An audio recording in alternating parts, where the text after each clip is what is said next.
Not everyone deserves a seat at your table, chosen ones. Let's get one thing straight. A diamond doesn't beg to be admired. It shines, whether it's held in high regard or left unnoticed. And you are that diamond. You are God's chosen, a light that radiates, a force that cannot be ignored.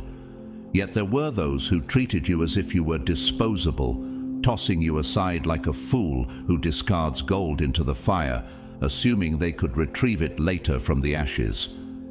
But here's the truth. They failed to understand. Once they lost you, there was no going back. The door has closed. And now regret is eating them alive. They underestimated the power of your presence, the magnitude of your impact. What they once dismissed as ordinary, they now realize was their greatest blessing. But chosen ones, don't mistake their regret for genuine repentance. Their sorrow isn't about the pain they caused. It's about the privileges they lost when you walked away. Because let's be real, your presence was their lifeline. Your energy, their fuel, your love, their sanctuary. You were the one holding them together, covering them in grace, giving them strength when they had none. And now they're left with nothing but the cold reality of your absence. Drop a 77 in the comments if you feel this truth resonating in your spirit. And to all of you who continue to support this message, especially those who have given through super thanks, I want you to know that your generosity does not go unnoticed. You are part of something bigger, a movement of chosen ones awakening to their divine power, and I am beyond grateful for you. Listen closely. People regret losing what they never thought they'd lose.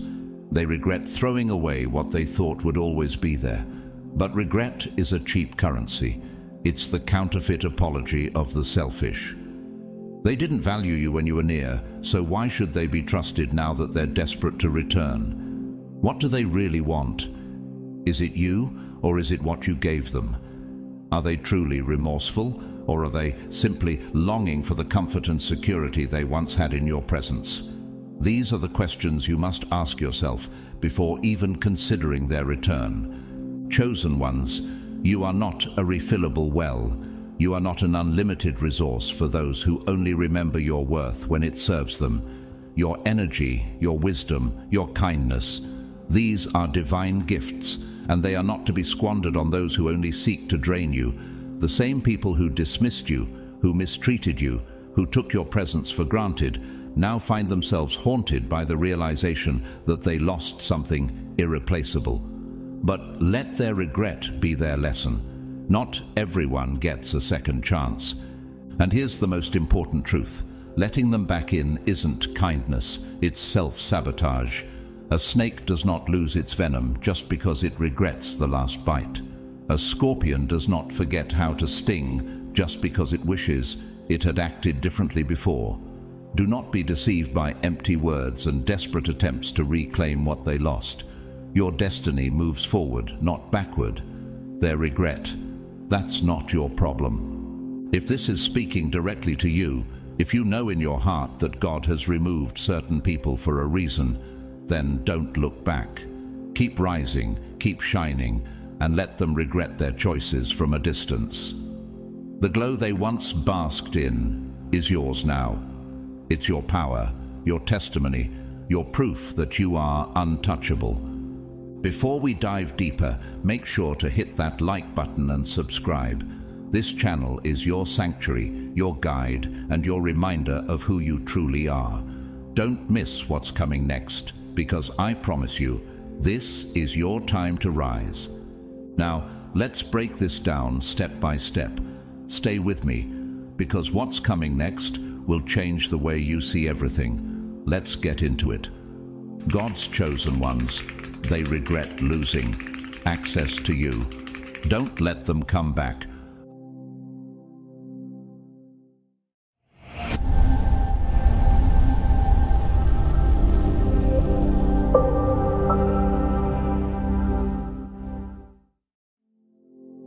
A fool never recognizes the value of gold until it slips through their fingers, leaving only regret to echo in the emptiness they created. You, God's chosen one, were never just another presence in their life. You were the foundation they stood on, the light that illuminated their darkness, the unwavering force that shielded them from storms they were too weak to face alone. But not everyone knows how to cherish a blessing while they have it. They took your presence for granted, assuming your loyalty was an unbreakable contract, your kindness a never-ending resource. They believed you would always answer, always heal, always sacrifice, without ever questioning whether they deserved it. But what happens when a person who always had the sun suddenly finds themselves in the cold? What do they do when they realize they weren't just losing warmth, but losing the very source of their light? They're not just missing companionship, they're realizing the irreplaceable essence of what you carried. You weren't just a friend, a partner, or a helper. You were a divine light in their life.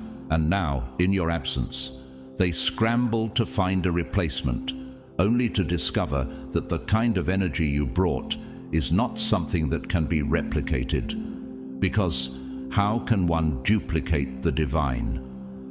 Proverbs 27:7 reveals a profound truth.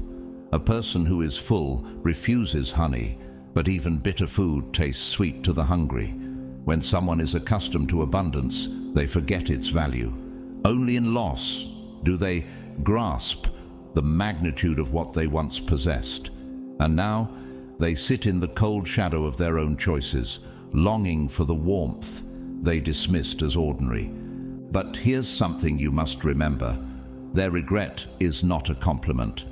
Regret is often nothing more than a selfish longing to reclaim lost benefits, not a true transformation of character. Have they truly changed, or are they simply mourning their loss of access to you? If they suddenly see your worth now, why couldn't they recognize it before? What makes you think their change of heart is real, rather than just desperation disguised as remorse? The prodigal son in Luke 15:11-32 came back home, not because he suddenly became wise, but because he was desperate.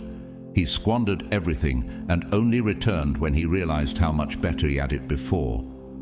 And just like that, those who lost access to you now return, not because they love you, but because they miss what you provided. Do they truly miss you, or do they miss the benefits of being close to you? Even in the real world, how often do we see celebrities or influential figures rise to greatness, only to have people from their past suddenly reappear?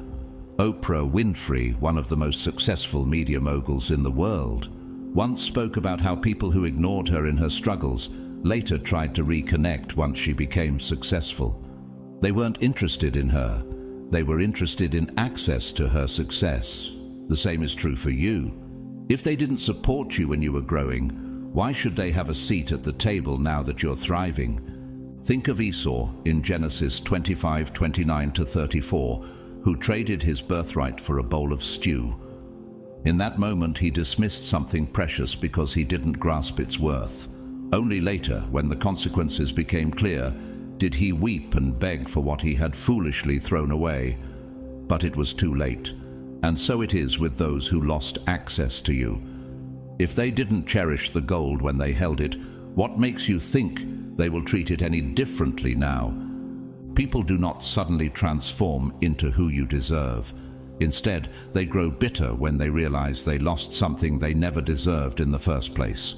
Have you ever noticed that some people only recognize your value once you stop giving? Why does it take your absence for them to appreciate what they had? And now the question lingers, should you let them back in? Absolutely not. You were the sun that shone upon them, yet they ignored your warmth. Let them sit in the cold of their own making. Let their regret weigh heavy on them while you walk forward, untouched by their desperation. You were not chosen to be an endless well for the ungrateful. You were chosen to rise to be a light so powerful it exposes those who cannot handle it. This is the justice of God. He will make your light shine even brighter while those who took you for granted watch, powerless to follow. As Isaiah 61 proclaims, "Arise, shine, for your light has come, and the glory of the Lord rises upon you. So keep moving forward, chosen ones. Let your glow be seen from a distance, not to welcome them back, but to remind them of the greatness they can never have again. Let them regret, let them watch, let them wish, but never, ever let them return. And that, right there, is the most divine justice of all. A leech does not mourn the loss of its host, it mourns the loss of its next meal. And now, as you walk away, those who once fed off your energy are left in the cold, grasping at the warmth they once took for granted. They didn't just lose a person, they lost their secret weapon, their hidden strength, the unseen force that carried them through battles they never had the courage to fight alone. But here's the part they won't admit. They never truly saw you. They never acknowledged the depth of your presence, the way you poured into them without hesitation. They thought your energy was limitless, your patience unbreakable, your loyalty a given. And now they shiver in the emptiness they created, desperate to find another source of warmth. Do you remember the story of Samson and Delilah in Judges 16? Samson was a man chosen by God, gifted with immense strength, yet he allowed Delilah, a woman who never truly valued him, to drain him completely. She didn't love him. She loved what he could do for her. And the moment he no longer served her purpose, she betrayed him. That is the reality of those who used you. They were never building with you. They were consuming you. And once you were depleted, they would have left you broken, just as Delilah left Samson vulnerable to his enemies. So now they mourn. But are they mourning you, or are they mourning the loss of what you gave them? Are they grieving over the person, or the benefits that came with your presence? If someone only realizes your value after losing you, did they ever truly appreciate you in the first place? They drank from your well, not realizing that wells can run dry. They basked in the fire of your energy, never thinking they should tend to the flame. And when the fire finally dimmed, they didn't know how to survive the cold. But here's the truth. They never built anything for themselves. They were leaning on you the entire time, never stopping to consider the cost. And now, as they crumble under the weight of their own emptiness, they look for you. Not because they love you, but because they need you to sustain them again. But is that love? When someone returns only because they're suffering, does that mean they've changed? Or does it mean they just miss the comfort of what you provided? In the real world, we see this happen over and over. Think about Michael Jordan, one of the greatest basketball players of all time. When he was rising, people doubted him. But when he became a legend, suddenly everyone wanted to be part of his story. Those who ignored him before his greatness later tried to attach themselves to his success. They didn't value him. They valued the benefits of knowing him. And the same applies to you. If they didn't cherish you when they had access, why should they be allowed back now that they've lost it? Think of your energy like a fire. Fires are powerful, but they are not infinite. If someone stands too close for too long without adding wood, the flames will begin to fade. You were their fire, but they never thought to feed the flame. They never protected the warmth that sustained them. They just stood there, soaking up the heat, assuming it would never go out. And now they're cold, desperate to return, asking you to reignite what they allowed to die. But should you? If they didn't tend to the fire before, what makes you think they won't let it burn out again? God's chosen ones are not meant to be used up and discarded. You were not chosen to be someone's endless power source, an unending well of strength for those who refuse to sustain themselves. You were chosen to shine, to illuminate the path for those who truly honor and respect your presence. That means you must protect your energy from those who only seek to take without giving. Let them feel the cold. Let them stumble in the darkness of their own choices. Their regret is their burden to bear, not yours to resolve. You are not their savior, you are your own. And the destiny ahead of you is far too great to be weighed down by people who never valued your presence when they had the chance. So, if they come back, remember this: their need for you is not love. Their desperation is not respect. They are not looking to lift you up. They are hoping you will carry them again while they drag you down. But that chapter of your life is over. You are walking in God's purpose now, and not everyone is meant to come with you. Isaiah 43:18-19 reminds us, "Forget the former things, do not dwell on the past. See, I am doing a new thing. Now it springs up. Do you not perceive it? You have greater things ahead, things they were never meant to be part of. Keep your fire burning for those who deserve it, and leave the leeches to fend for themselves in the cold.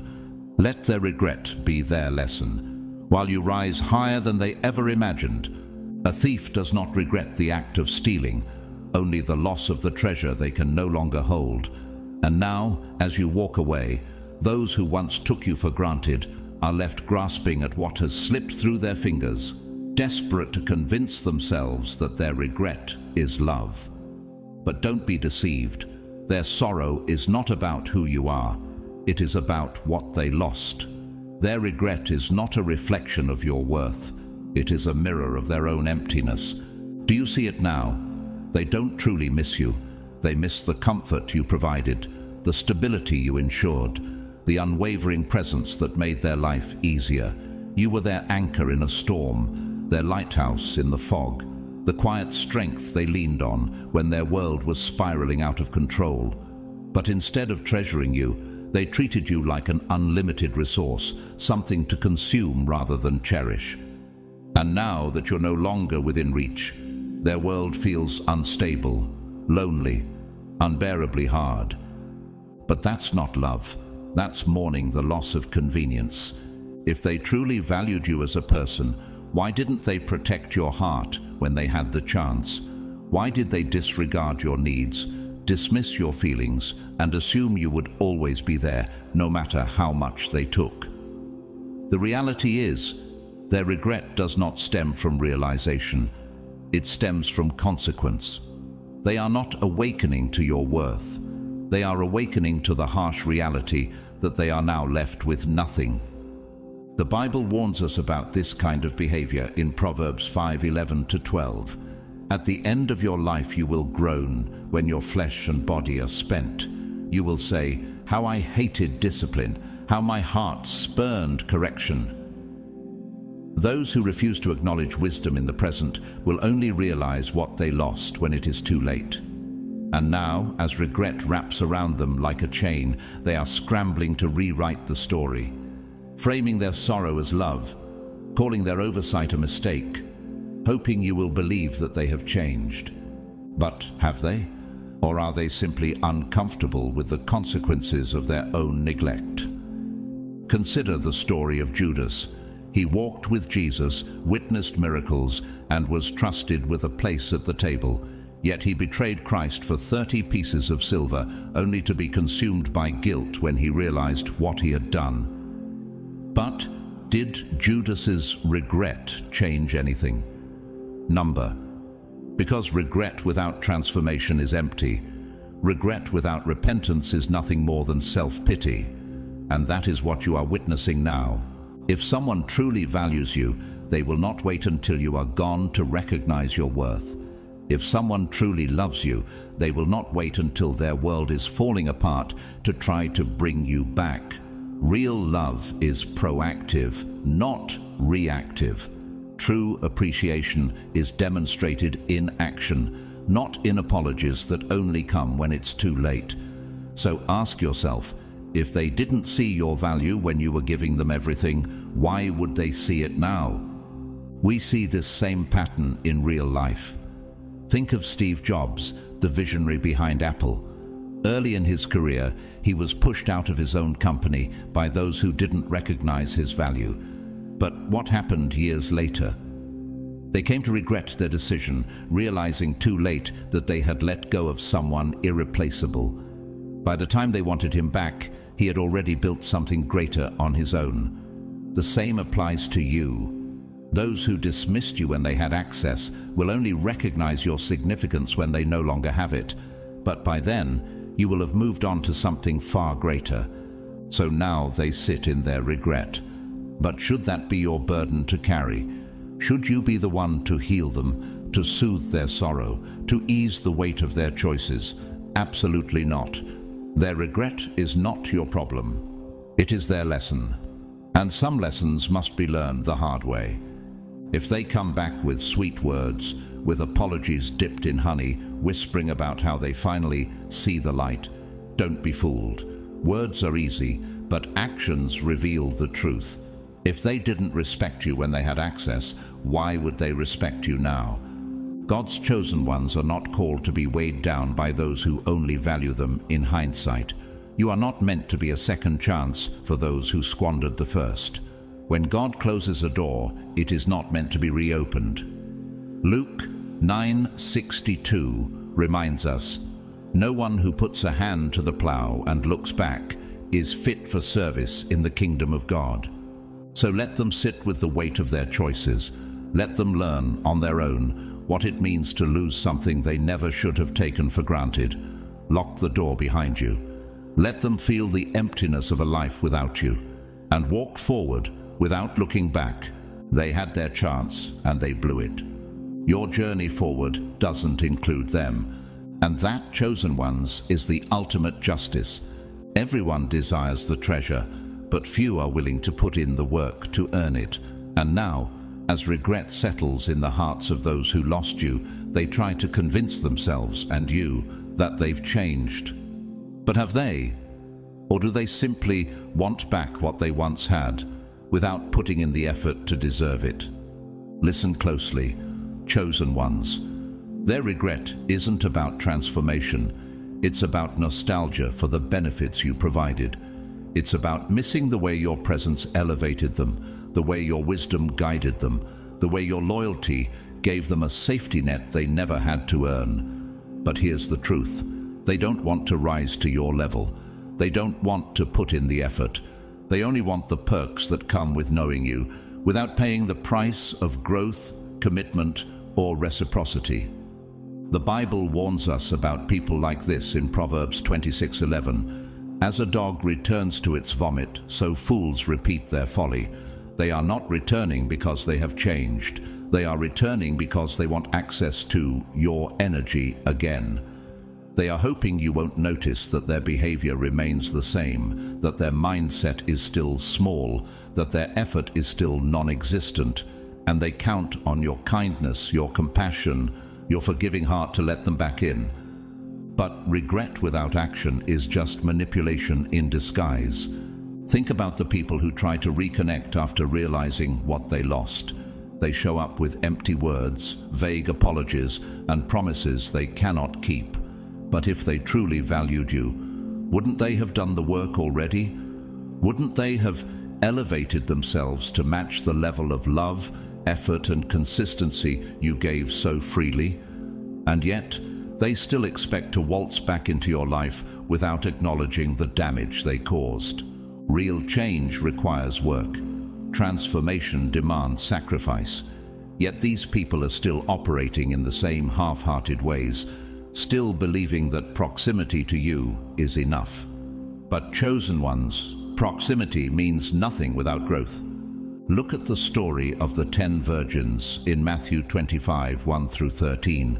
5 of them were wise, preparing extra oil for their lamps, while the other 5 were foolish, assuming they could take from others when their own supply ran out. But when the time came, the wise ones refused to share their oil, and the foolish ones were left outside in the dark. This is the exact scenario playing out in your life. Those who fail to do the work are now trying to borrow your light. But should you allow them? Even in the real world, this pattern repeats itself. Think of Beyoncé, one of the most disciplined and hard-working artists in the industry. People admire her success, her talent, her influence, but how many are willing to match her level of dedication?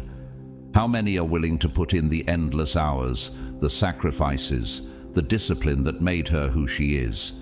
Very few. And just like that, many admire you, many want access to you, but few are willing to do what it takes to stand beside you. So here's the question. Should you lower your standards just because someone regrets losing you? Should you make yourself smaller so they can feel comfortable in your presence again? Or should they rise to the level you now walk in? You have grown, you have evolved, you have set new standards, not because you are unforgiving, but because you now understand your worth. And letting them back in would mean lowering those standards, compromising the very self-respect you fought so hard to build. And for what? So they can do the bare minimum while benefiting from everything you bring to the table. This is where you draw the line. If they truly value you, they won't need to be convinced to change. They won't need to be persuaded to meet your standards. They will do it willingly, without excuses, without hesitation, without manipulation. But if they refuse to do the work, if they expect the same access without transformation, that door stays closed. You were not chosen to carry people who refuse to walk on their own. You were not chosen to accept mediocrity disguised as love or friendship.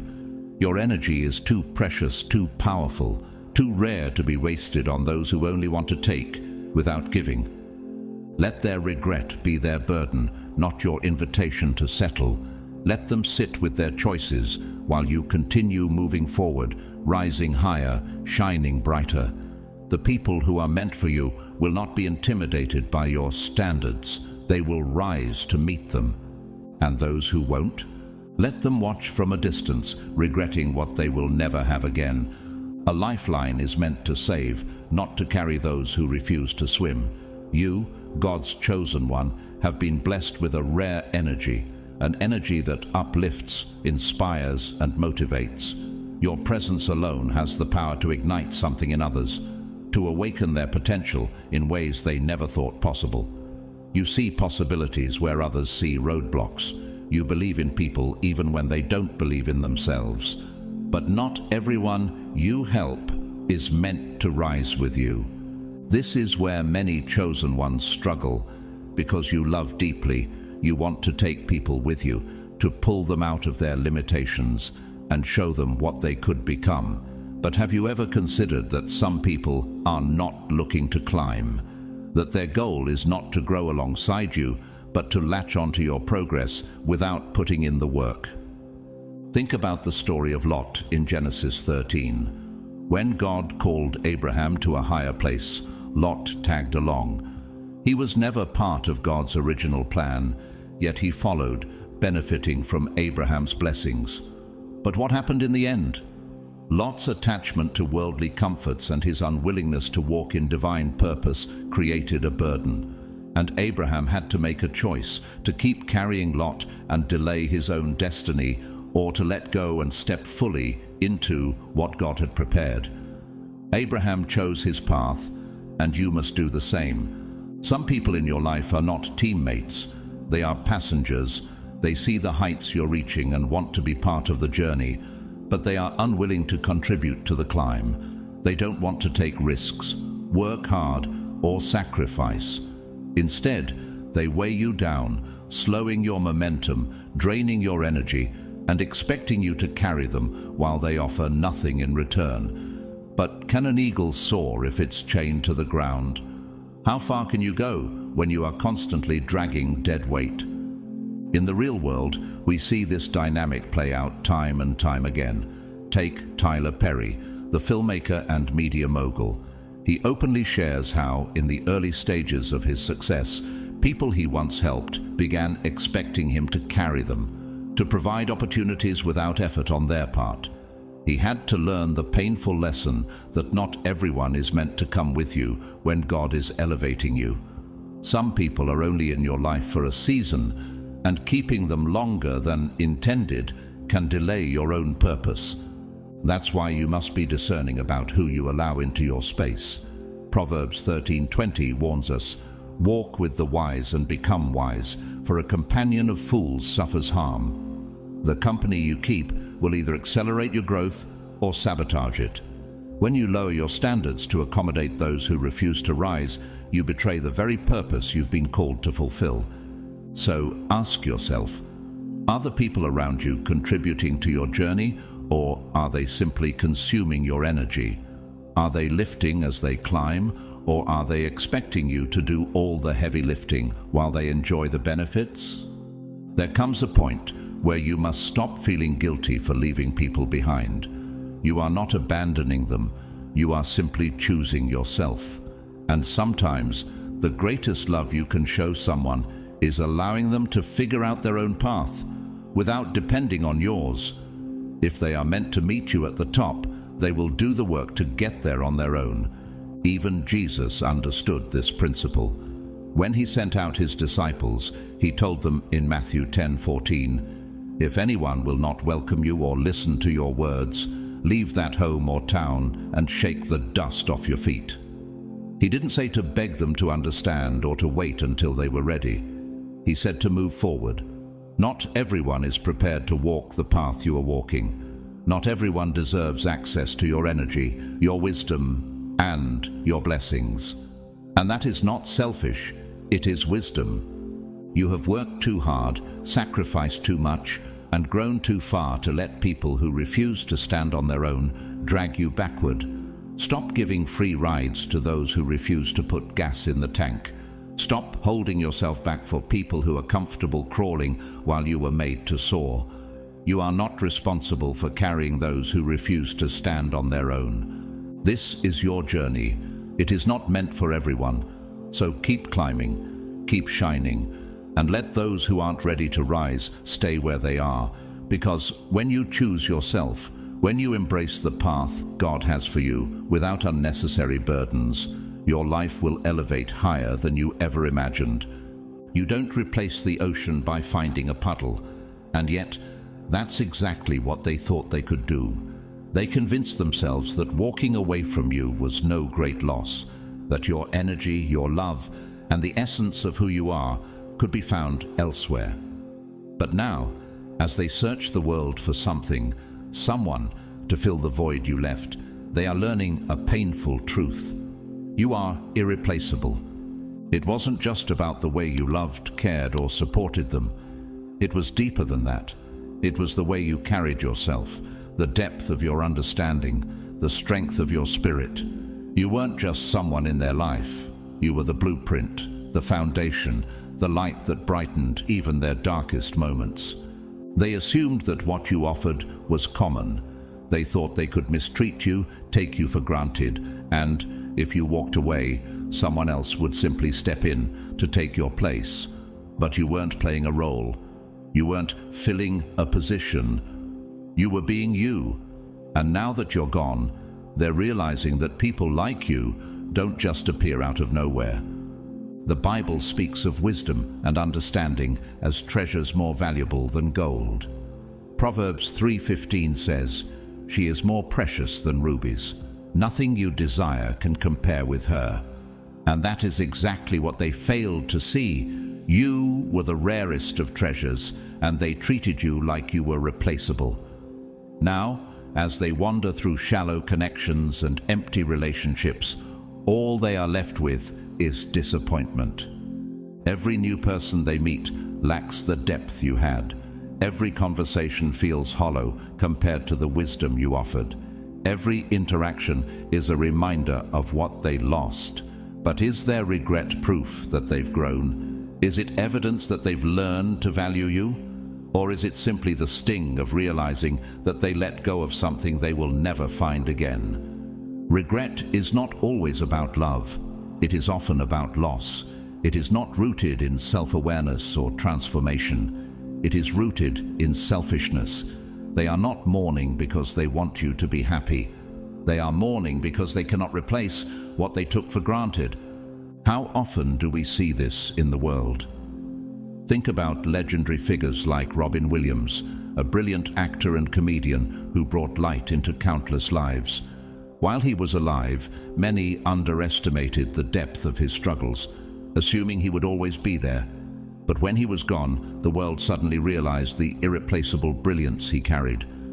Those who knew him personally could never find another like him.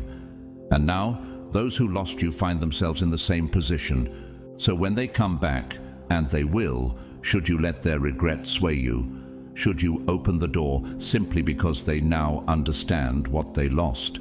Or should you recognize that their inability to find someone like you isn't a reflection of their growth, but of their loss? If they didn't appreciate you when they had access, why would that suddenly change just because they now understand no one else measures up? True appreciation is shown before something is lost, not after.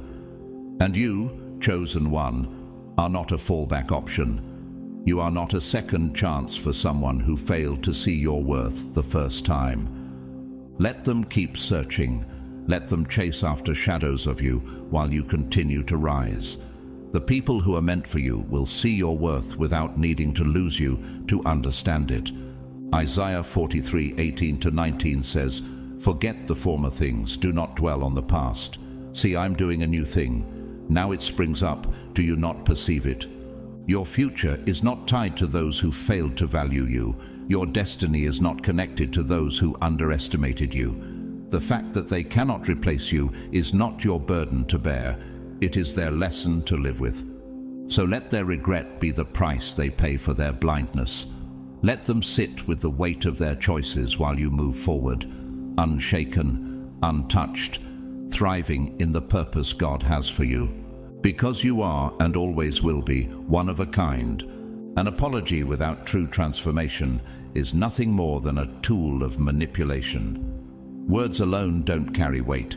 They are merely sounds filling the silence where actions should be.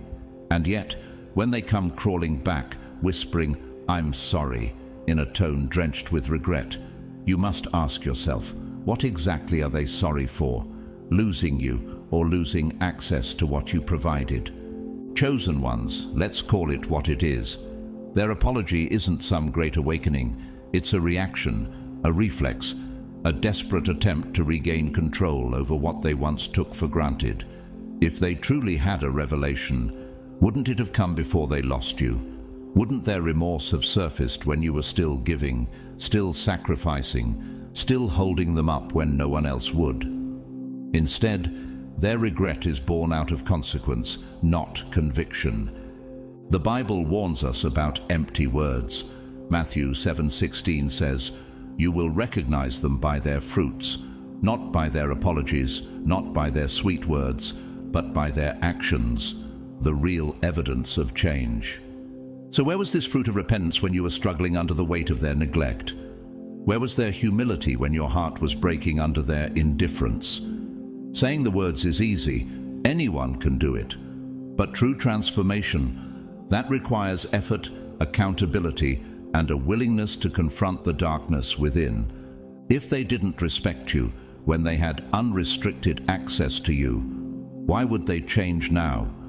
What makes you think that suddenly, after facing the loss, they've developed a heart of gold? The harsh truth is that most people are creatures of habit. Unless they have done the deep, soul-wrenching work of confronting their toxic patterns, they will always revert to what is familiar. Their apology is not a promise of better days. It's a pause button, a way to momentarily reset your trust, only for them to continue where they left off. And once they feel secure in your forgiveness, the cracks will begin to show.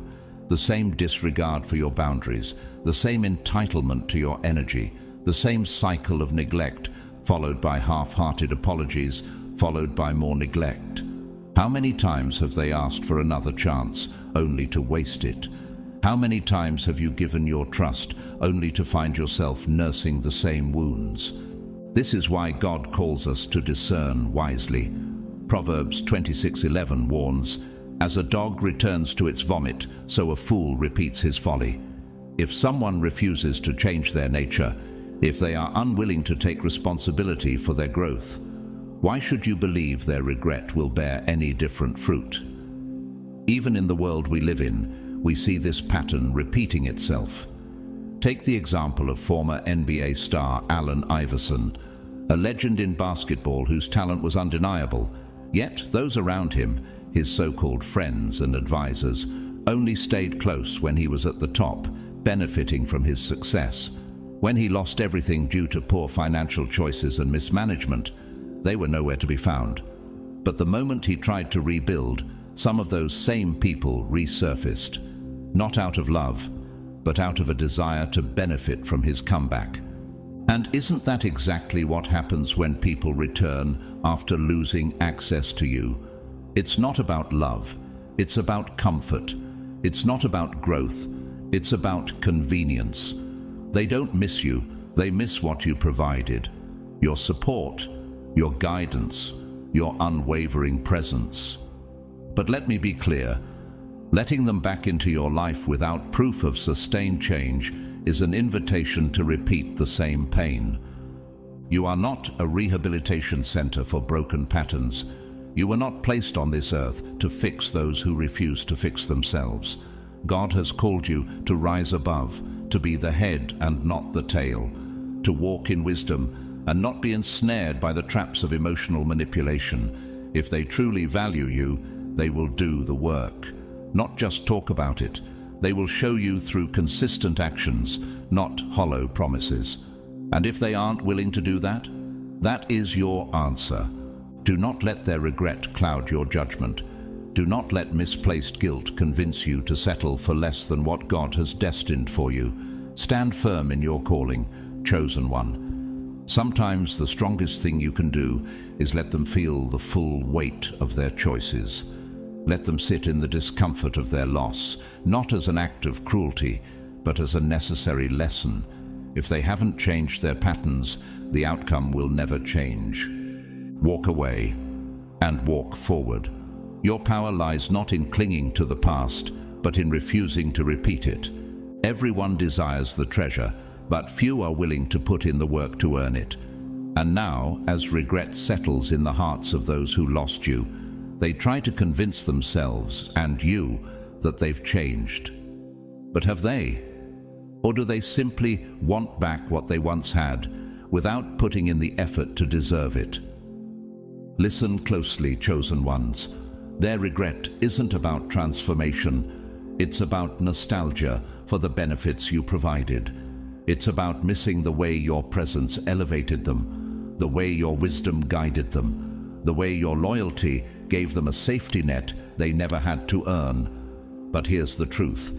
They don't want to rise to your level. They don't want to put in the effort. They only want the perks that come with knowing you, without paying the price of growth, commitment, or reciprocity. The Bible warns us about people like this in Matthew 7:6. Do not give dogs what is sacred. Do not throw your pearls to pigs. If you do, they may trample them under their feet and turn and tear you to pieces. They never valued what they had when it was freely given, and now that they can no longer access it, they are filled with regret. But should you entertain their sorrow? Should you throw your pearls back into the same hands that once disregarded them? Think about the people who try to reconnect after realizing what they lost. They show up with empty words, vague apologies, and promises they cannot keep. But if they truly valued you, wouldn't they have done the work already? Wouldn't they have elevated themselves to match the level of love, effort, and consistency you gave so freely? And yet, they still expect to waltz back into your life without acknowledging the damage they caused. Real change requires work. Transformation demands sacrifice. Yet, these people are still operating in the same half-hearted ways, still believing that proximity to you is enough. But chosen ones, proximity means nothing without growth. Look at the story of King Saul and David in 1 Samuel. Saul had the throne, the power, and the favor of God, but he was reckless with what he had. He disrespected God's commands, acted out of jealousy, and tried to destroy David, the very one anointed to succeed him. And what happened in the end?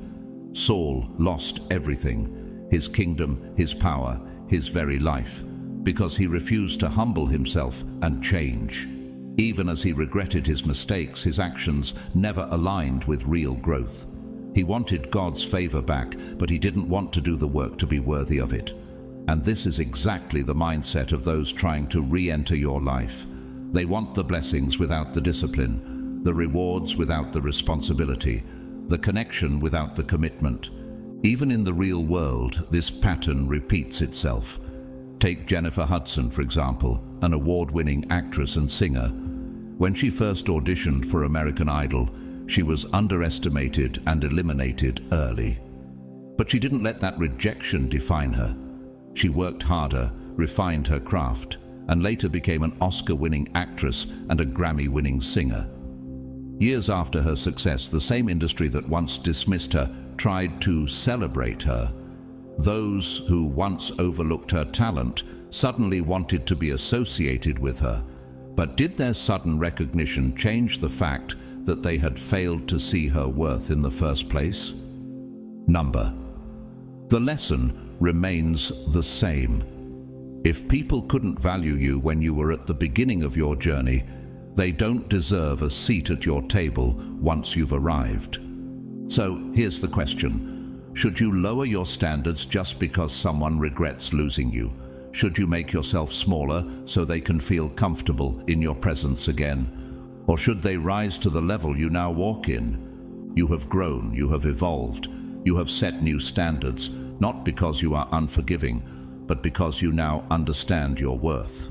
And letting them back in would mean lowering those standards, compromising the very self-respect you fought so hard to build. And for what?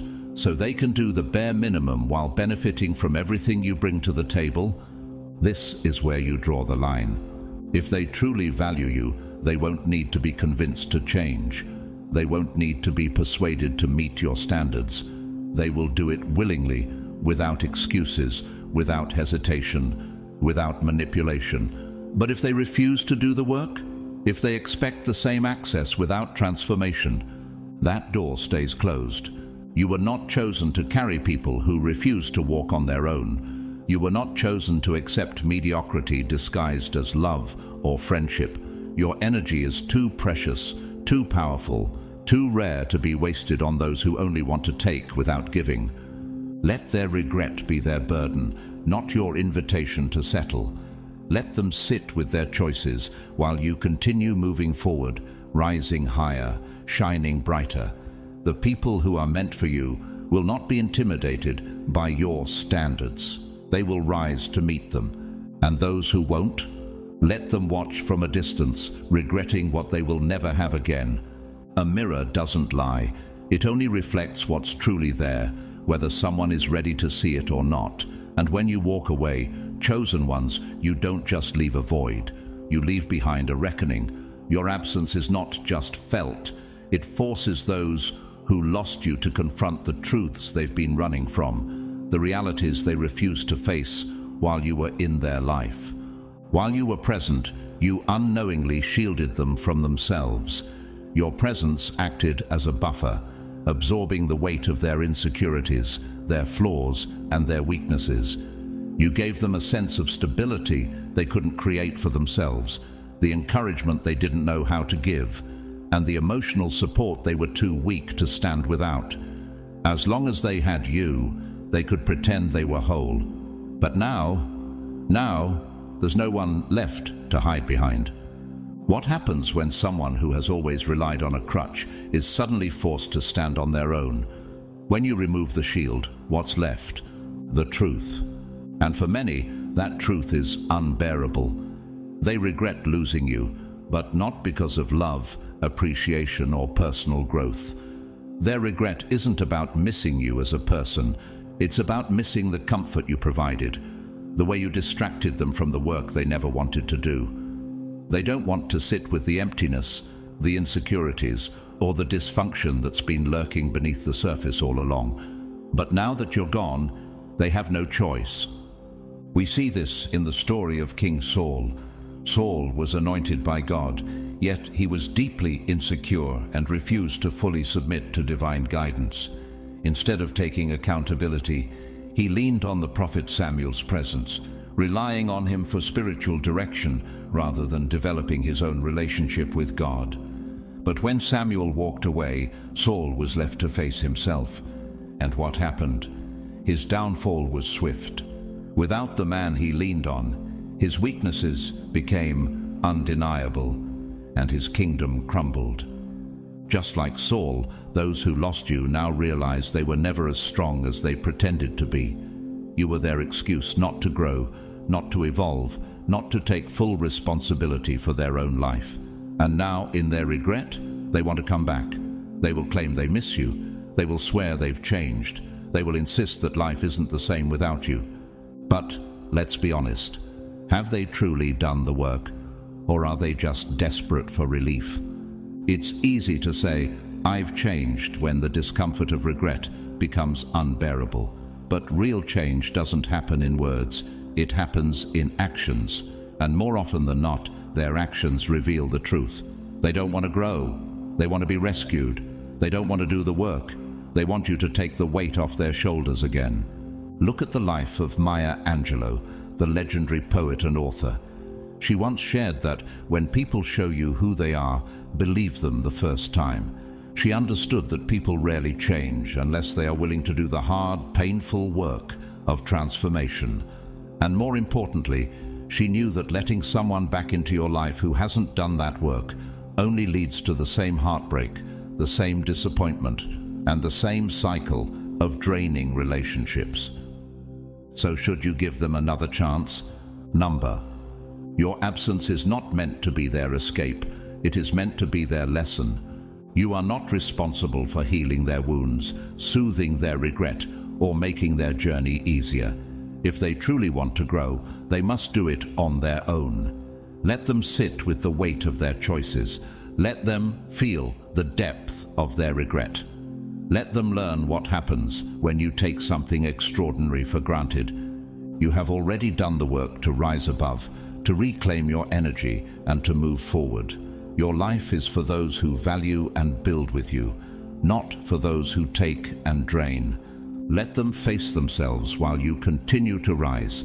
And always remember, your absence isn't just their regret, it's their lesson. Kindness, when misused, transforms into a lesson that cannot be ignored. And now, as regret settles into the hearts of those who took you for granted, they are left grappling with the one truth they never saw coming. You were never theirs to misuse. They assumed you would always be there, that your patience was limitless, that your loyalty was unconditional. They believed they could disrespect you, drain your energy, and take from you without consequence. But they were wrong. You see, chosen ones, people who take you for granted, build a comfortable lie in their minds. They convince themselves that you are a permanent fixture in their lives, a well that never runs dry, a light that never dims. They mistook your grace for weakness, your patience for naivete. But when you walked away, you didn't just leave, you shattered their illusion. You forced them to confront the one reality they never thought they'd face. Actions have consequences, and they pushed you too far. Your departure was not an act of anger or revenge. It was a declaration, a statement that you are not someone to be taken lightly, that your kindness is not to be exploited, that your presence in someone's life is a privilege, not a right. And now they sit in their regret, realizing too late that the door they assumed would always be open has been locked shut. The Bible reminds us in Matthew 7:6, "Do not give dogs what is holy, do not throw your pearls to pigs. If you do, they may trample them under their feet and turn and tear you to pieces. You offered something rare, your heart, your time, your energy, and instead of cherishing it, they trampled it underfoot. And now, as they watch you walk away, they regret not treating you with the honor you deserved. But should their regret be your burden? Should their realization undo the damage they caused? Real-life examples of this truth exist everywhere. Take J.K. Rowling, the legendary author of Harry Potter. Before she became a household name, she was dismissed, rejected, and overlooked. But once she succeeded, the same people who doubted her tried to reappear in her life, hoping to share in the success they once disregarded. They didn't regret how they treated her. They regretted missing out on the rewards of being in her presence. And the same applies to you. Their regret is not just about missing you as a person. It's about the shock of realizing they were wrong. Wrong to assume they could take from you without ever giving. Wrong to believe they could ignore your boundaries without consequence. Wrong to think they could misuse your loyalty and still expect your unwavering presence. But here's the truth. Their regret does not erase the past. It does not undo the disrespect. And most importantly, it does not mean they have learned. So what now? Do you go back? Do you give them another chance? Or do you let them sit with the weight of their own choices? Walking away wasn't just an act of self-respect. It was a lesson they will carry with them forever. And it's a lesson you can be proud of. You showed them that boundaries are not optional. You proved that your kindness was never a weakness, but a strength, and one they should have cherished instead of exploited. Now, as they try to reach back into your life, don't let their regret pull you into a cycle you've already broken free from. Their assumptions about you were wrong, but your decision to leave was right. Keep moving forward, chosen ones. Let your absence speak louder than their empty apologies ever could. You have risen above, and that is the ultimate proof that you are, and always will be, untouchable. Healing a wound only to tear it open again with your own hands. Is that really what you want? After everything you've endured, after all the growth and strength you've fought so hard to build, would you betray yourself by reopening a chapter that was meant to stay closed? Letting them back in isn't just a mistake. It's a betrayal of the person you've become. Growth is not handed out freely. It is earned through hardship, through sleepless nights of self-reflection, through standing firm when life tried to break you. You didn't go through all of that just to return to what you've outgrown. So when they come back, whispering apologies, drenched in regret, making promises to do better, of course it might stir something inside you. After all, there was a time when you cared for them deeply. But ask yourself, who exactly are they apologizing to? The version of you they took for granted, the one who tolerated their indifference, their neglect, their broken promises, because that version of you no longer exists. The person who overlooked red flags? Gone. The one who gave second chances at the cost of their own peace? No longer here. The version of you who tolerated disrespect in the name of love? Buried in the past. You have evolved. And to let them back in is to insult the person who worked relentlessly to become stronger, wiser, and unshakable. Think about what it took to get here. The moments when you had to rebuild yourself from the ground up. Every boundary you set, every time you said no, every tear you cried when you realized you had to walk away from people who never deserved you in the first place. Every painful lesson you had to learn the hard way. Are you willing to throw all of that away? Letting them back in risks undoing everything you fought for. And here's the truth. They're not returning because they love the person you are now. They're returning because they miss the version of you that tolerated their behavior. They don't respect your boundaries. They're looking for a way around them. They don't admire your strength. They want to see if they can still manipulate it. But people who truly value your growth will never ask you to compromise it. They will celebrate the person you've become, not try to drag you back into a version of yourself that no longer serves you. This is exactly why Lot's wife was turned to a pillar of salt in Genesis 19:26. God was leading her and her family to a new future, a place of freedom and deliverance. But she made one fatal mistake. She looked back. She longed for what was behind her, for what God had already rescued her from, and in that moment she lost everything. Do you see the parallel? When you look back at people who are not meant to come with you, you risk being frozen in place, trapped by the very things you were meant to leave behind. Even in real life, this lesson holds true. Consider Serena Williams, one of the greatest athletes in history. She has spoken about how growth requires sacrifice, letting go of people, habits, and mindsets that no longer align with where you're going. She didn't become a champion by surrounding herself with those who didn't push her to be better. She had to set boundaries. She had to evolve. And the same applies to you. You are walking in greatness. And not everyone deserves a seat at your table. So what happens if you let them back in? What message does it send? It tells them that your growth is negotiable, that their regret is enough to erase all the healing you've done, that all it takes is a few remorseful words to pull you back into a cycle you worked so hard to escape. But your growth is not up for debate. It is sacred. It is your armor. It is the proof that you are no longer the person who settled for less than you deserved. Choosing to honor your growth means choosing yourself. It means protecting the version of you that took years to build. It means refusing to entertain relationships that threaten to drag you backward. And this isn't about anger. It's not about resentment. It's about self-respect. You deserve relationships that align with your evolution, not ones that undermine it. You deserve people who meet you where you are, not those who expect you to shrink back to make them comfortable. So let them regret losing you from a distance. Let their apologies fall on ears that no longer need their validation. The comfort of letting them back in might feel tempting, but it is a temporary fix with permanent consequences. The person you've become is worth far more than that. Protect your progress. Protect your peace. Keep moving forward, leaving the past exactly where it belongs, behind you.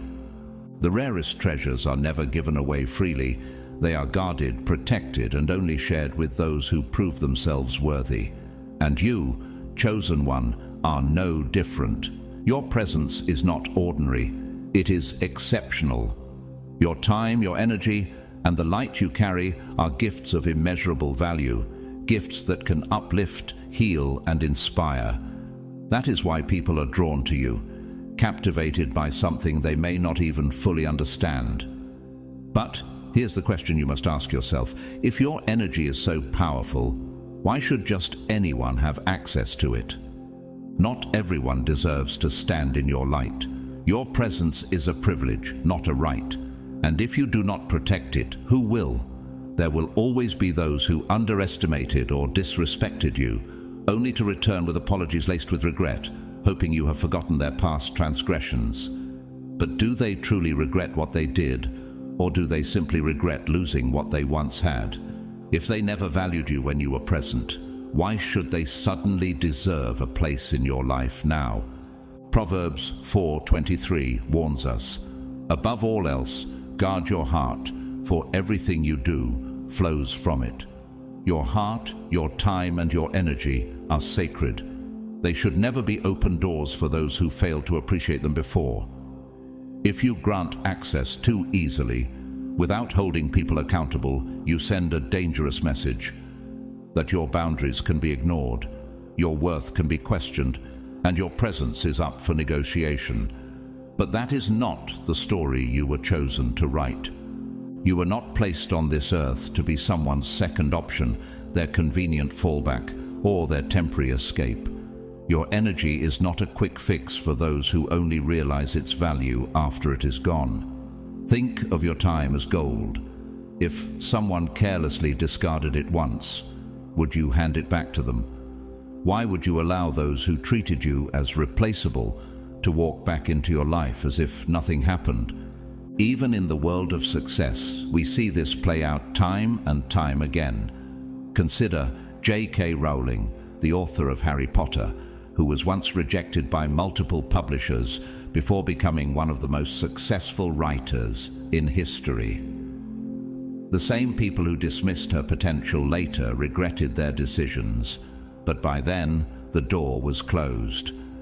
She didn't go back to beg for their validation. She moved forward, and they were left watching from the outside. And the same applies to you. Those who failed to see your worth the first time are not entitled to a second chance. But what if they claim to have changed?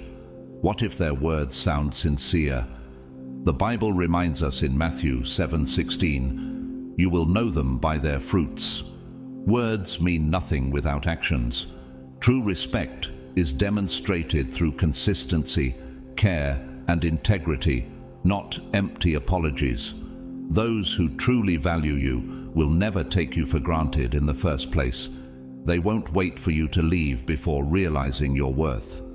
And for those who didn't honor your presence when they had it, let them stay where they are, on the outside, watching. Let their regret be their burden, not your invitation to reopen a door that was meant to stay closed. This isn't about holding on to anger or being unforgiving. It's about wisdom. It's about protecting your peace and safeguarding the divine calling over your life.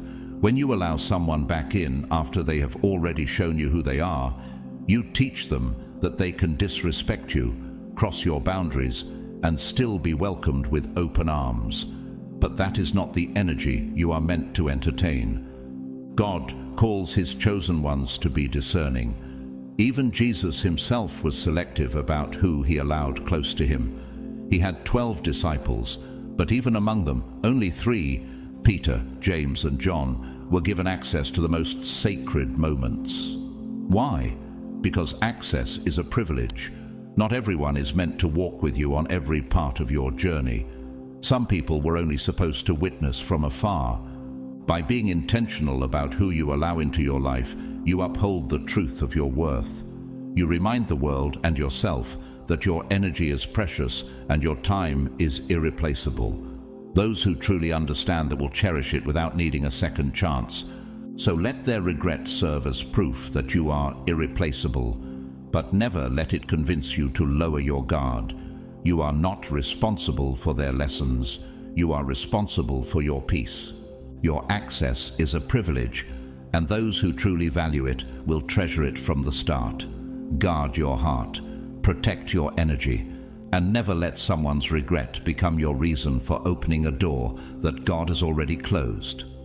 The moment you fully recognize your worth, you become untouchable.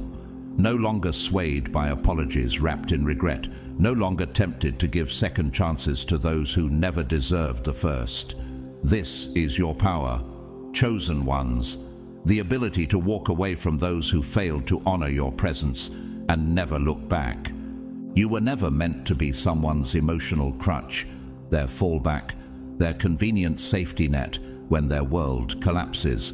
Your energy is rare, your presence a privilege, and the sooner you understand this, the stronger you become. Those who regret losing you do not do so because they have transformed into better people. They do not return because they've had some grand awakening about their past mistakes. They return because they have come to a painful realization. What you brought into their life is irreplaceable. They miss the stability you provided, the love you poured out so freely, the way you made their life easier, brighter, and fuller. But their regret is not proof of your value. Your worth is not defined by their longing. Their regret does not reflect your significance. It reflects their loss. If they truly valued you, why didn't they cherish you when they had you? If they truly saw your worth, why did they take you for granted in the first place? The Bible reminds us in Matthew 7:6, "Do not give dogs what is sacred. Do not throw your pearls to pigs. If you do, they may trample them under their feet and turn and tear you to pieces. Your love, your wisdom, your kindness, these are pearls. They are not meant to be wasted on those who do not appreciate their value. You owe it to yourself never to mistake someone's desperation for personal growth. Real change is reflected in consistent action, not in regretful words. Those who failed to respect your worth before will likely repeat the same patterns again, because regret without transformation is just a cycle waiting to repeat itself. Look at the story of Joseph in Genesis 37-50. His own brothers sold him into slavery, dismissing his worth, only to later find themselves bowing before him when he rose to power in Egypt. They regretted their actions, but that regret did not undo the betrayal. Joseph did not lower himself to accommodate them. Instead, he embraced his divine purpose and let his transformation speak for itself. Like Joseph, you were not meant to stay in spaces where you are not valued. You were meant to rise, to walk boldly in your calling, to understand that your journey is too great to be burdened by those who only see your worth once it's out of their reach. Even in today's world, this lesson is evident. Think of Keanu Reeves, an actor admired not just for his talent, but for his humility and kindness. Early in his career, he faced rejection and doubt from people who didn't believe in him. But he did not waste time trying to prove his worth to them. He focused on his path, became one of the most respected figures in Hollywood, and now those same people can only watch from a distance. His success is proof that you do not need to convince others of your value. Your life will show them what they lost. And so, chosen ones, this is where your power lies. You do not need their validation. You do not need their apologies. You do not need to be a safe place for them to return to when all else fails. You are not their backup plan. You are not their second chance. You are the plan. And only those who can meet your energy, respect your boundaries, and show through action that they are worthy, deserve a place in your life. Walking away from those who failed to honor you is not weakness. It is the ultimate act of self-respect. It takes courage to say, "I deserve better." It takes even more courage to walk away and never reopen that door. When you do this, you are not just closing a door on the past. You are stepping into a future filled with people who recognize your value without needing to lose you first. You are aligning yourself with those who respect your boundaries, celebrate your growth, and match your energy without excuses. Your access is a privilege, not a right. Let that be your mantra. Not everyone deserves to bask in your light or benefit from the love and wisdom you so effortlessly give. Reserve your energy for those who align with your purpose, who uplift your journey, and who prove, through consistent action, not empty words, that they deserve to stand beside you. So keep moving forward, chosen ones. Protect your peace, hold your standards high, refuse to lower yourself to accommodate those who failed to see your worth when they had the chance. Their regret is not your burden to carry, it is their lesson to learn. And remember this, you were not just someone they lost, you were the person who showed them what it truly means to be valued. And that is something they will carry for the rest of their lives, whether they admit it or not. Stay strong, stay focused, keep rising. You were chosen for more. Remember, God's chosen ones, that your value is irreplaceable. The regret of those who once had access to you is a testament to their failure to recognize your worth. You were never meant to be an option or someone's second choice. Continue moving forward with strength and confidence, letting their regret be a lesson for them, not for you. If this message touched your heart, I encourage you to show your support by donating through Super Thanks. No matter whether you choose to donate or not, I appreciate you being here. Don't forget to like, subscribe, comment, and share this video to spread the word.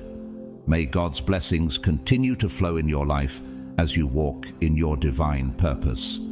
You are chosen for greatness, and nothing can stand in your way. Stay blessed.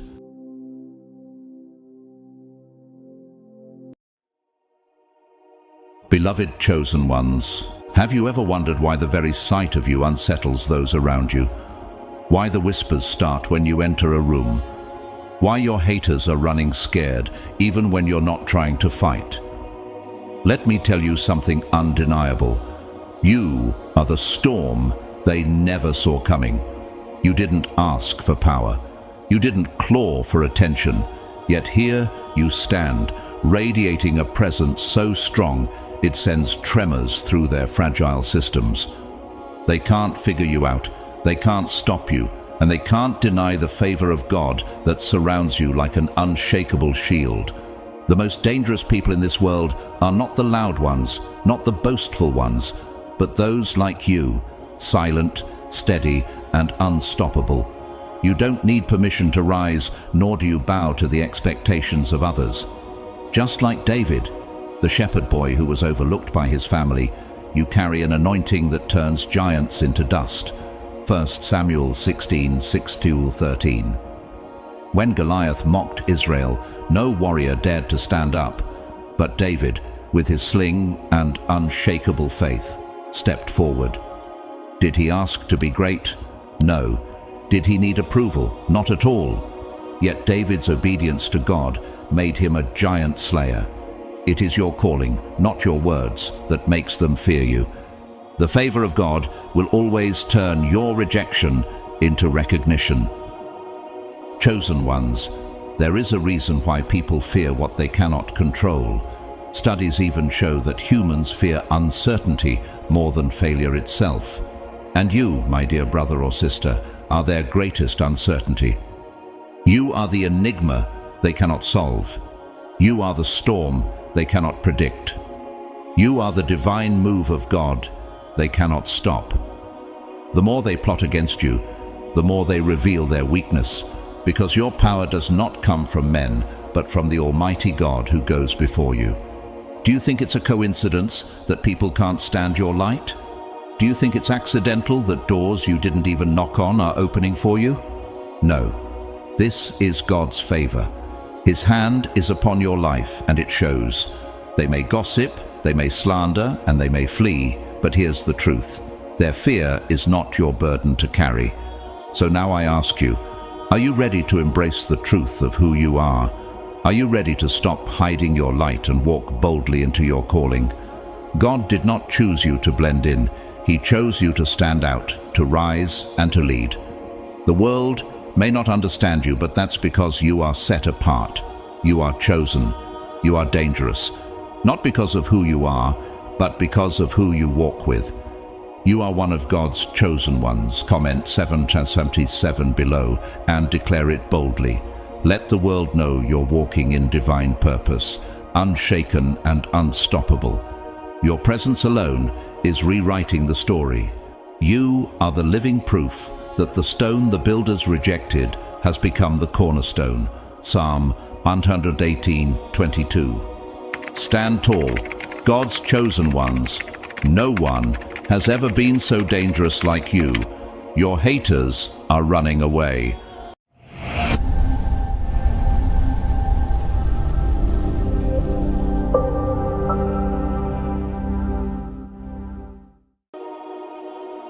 Number 1. You thrive in chaos while they fear it. What happens to most people when the world falls apart? They freeze, they panic, and they crumble under the weight of uncertainty. But what happens to you? You rise. You stand firm, unshaken, and unwavering. While chaos devours everyone else, it sharpens you like a finely honed blade. Have you ever wondered why you seem to excel where others fail? Why, when the storm hits, you are the only one still standing? Look at the story of Job, a man whose entire world descended into chaos. He lost everything: his wealth, his children, and his health. Job 1:13-22.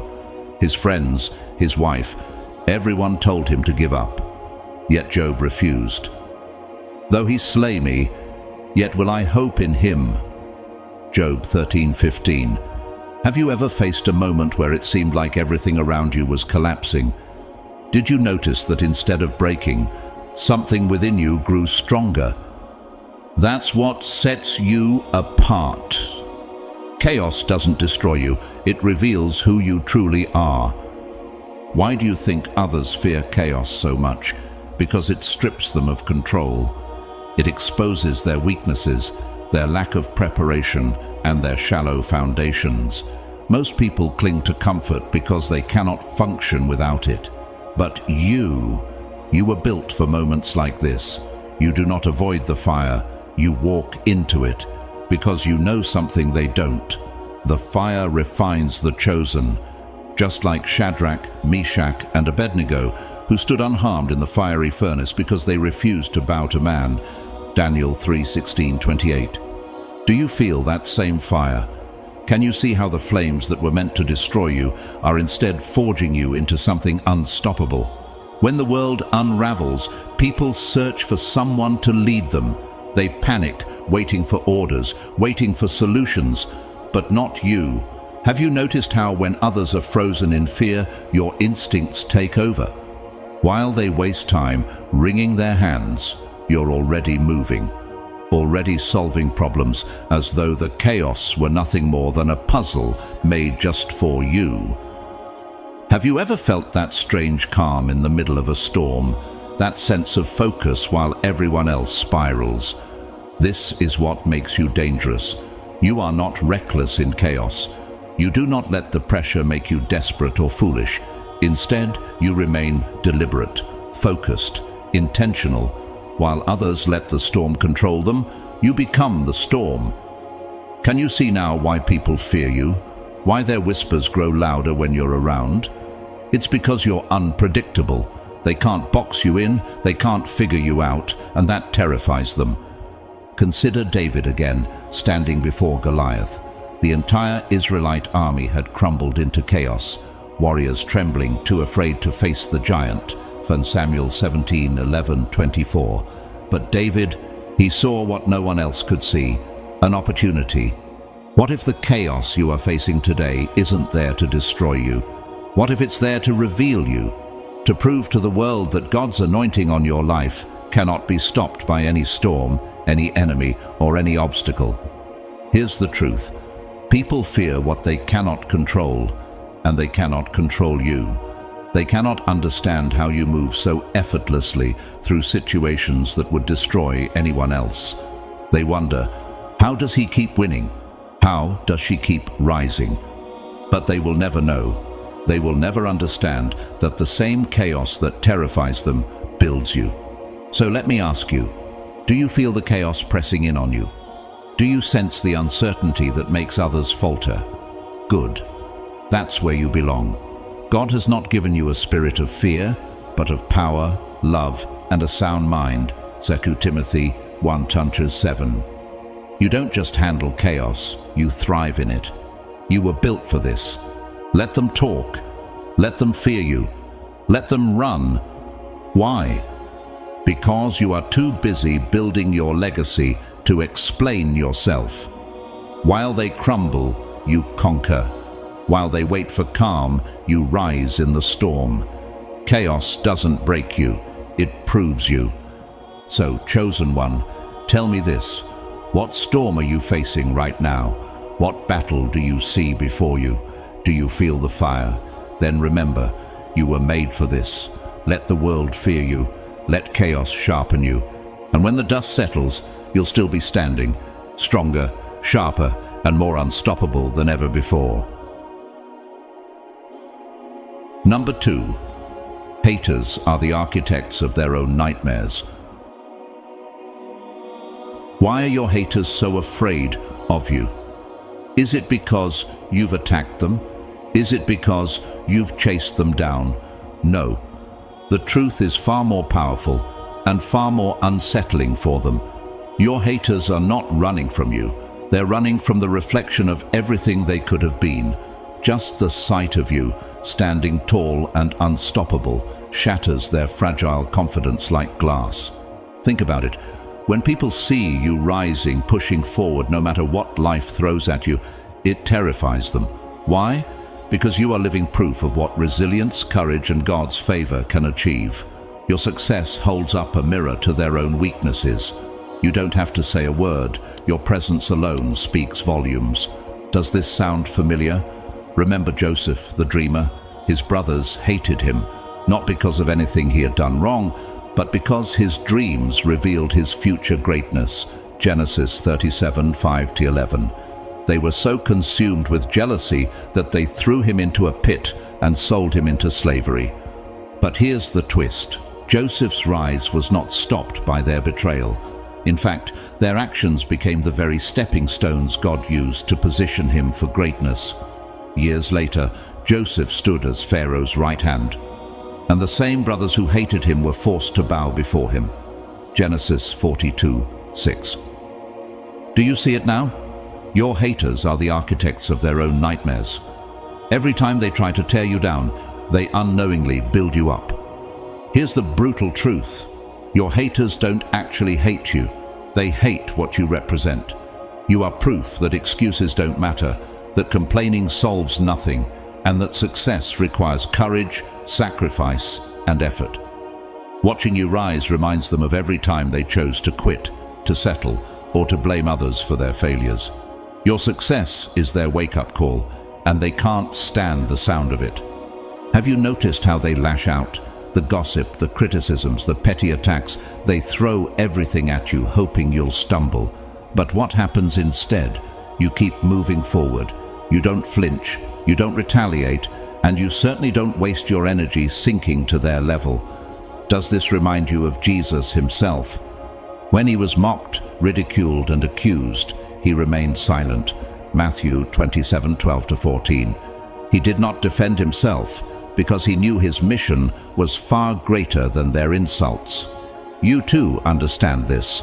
Your energy is far too precious to waste on people who are not even in the same league as you. Why do they think you're dangerous? It's not because you fight back. It's because you refuse to play their game. They expect you to react, to crumble, to stoop down to their petty level. But you don't. While they're busy running their mouths, you are running laps around them. While they are plotting your downfall, you are making moves they can't predict and achieving things they'll only dream of. Isn't it funny how the very people who criticize you the loudest are the same ones watching you the closest? They pretend not to care, but they're always the first to notice your progress. Why?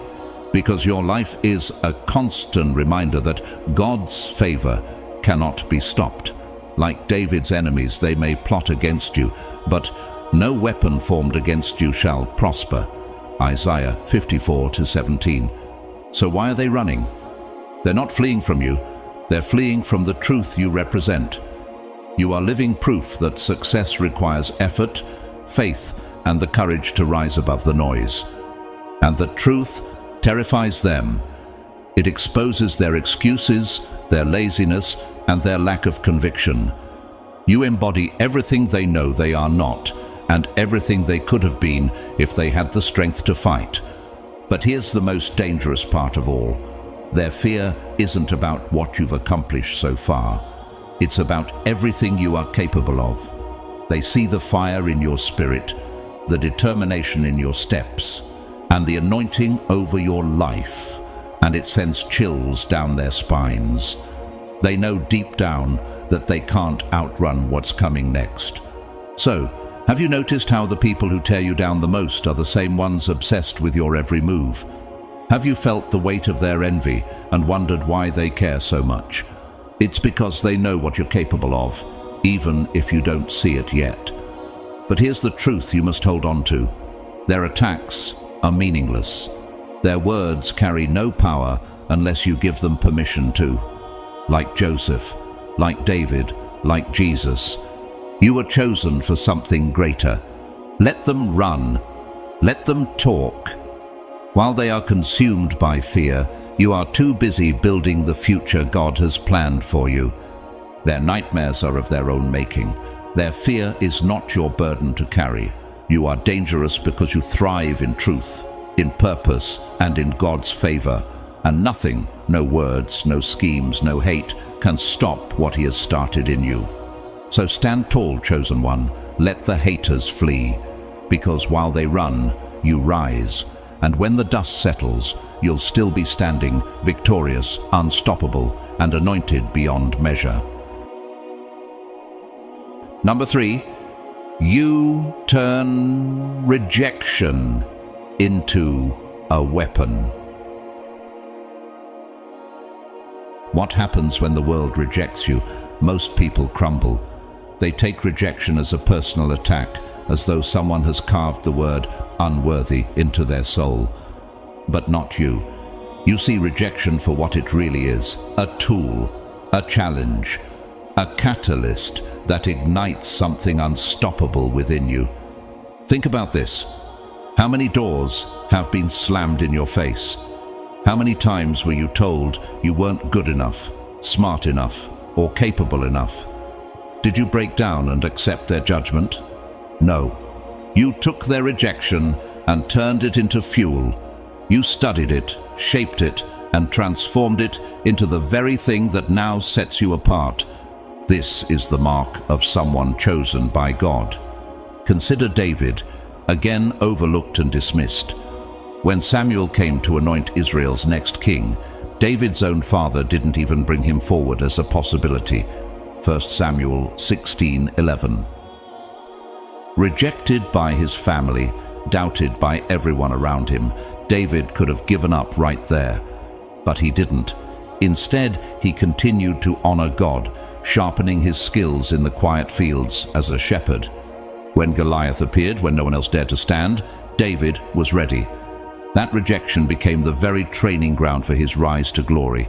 Have you ever been there? Have you ever been rejected so deeply that you felt invisible? How did you respond? Did you shrink back, or did you let it refine you? Like Joseph, sold into slavery by his own brothers. Genesis 37:28. You understood something that most people never will. Rejection is not the final word. It's the beginning of something greater. Joseph's journey through rejection, betrayal, and false accusations was not the end of his story. It was the very road that led him to power, purpose, and redemption. Here's the truth you already know. Rejection stings. It hurts to be cast aside, to be told you don't measure up.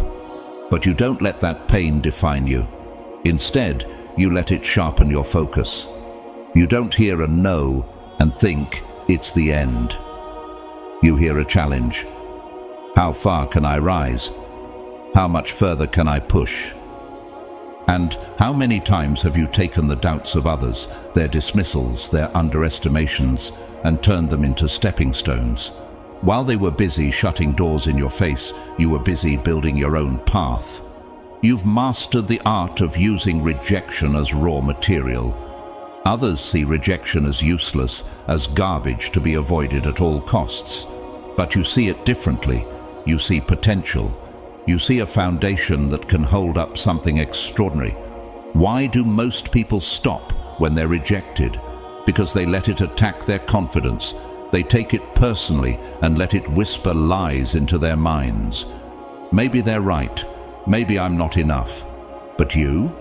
You refuse to let someone else's inability to see your worth define your potential. Their rejection is not a reflection of you. It's a reflection of their own limits. They didn't have the vision to see your greatness, and that's their problem, not yours.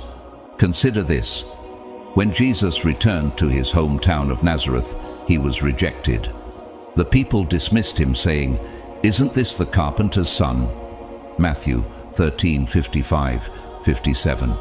They could not see beyond their assumptions of him, and their rejection blinded them to his true power. Yet Jesus did not let their dismissal stop him. He knew his purpose, and he kept moving forward. Like him, you understand this truth. Rejection from man does not cancel the calling of God. That's why you're dangerous. Rejection doesn't weaken you. It makes you stronger. Every no sharpens you. Every dismissal hardens your resolve. While others waste time licking their wounds, you rise from the ashes with a sharper vision and an unstoppable spirit. Have you ever noticed how the very people who rejected you are the same ones watching you now in disbelief? They thought closing that door would end you. Instead, it made you impossible to ignore. So, how many times have you taken rejection and turned it into something extraordinary? How many times have you proven wrong the very people who doubted you? Do you realize the strength it takes to do that? The world thought they could break you, but all they did was hand you the tools to build a legacy. You don't need their approval. You don't need their validation. Like the psalmist declared, "The stone the builders rejected has become the cornerstone." Psalm 118:22. You are that cornerstone, the foundation of something so great, so powerful, that it leaves your doubters speechless. Here's the truth that terrifies them. Rejection isn't your obstacle, it's your weapon, and you've learned to wield it so effectively that no one who doubted you will ever forget your name. Their no didn't stop you, it launched you. So the next time someone rejects you, don't shrink back. Stand tall, smile, because every rejection is just another opportunity for God to show His glory through you. Let them doubt you.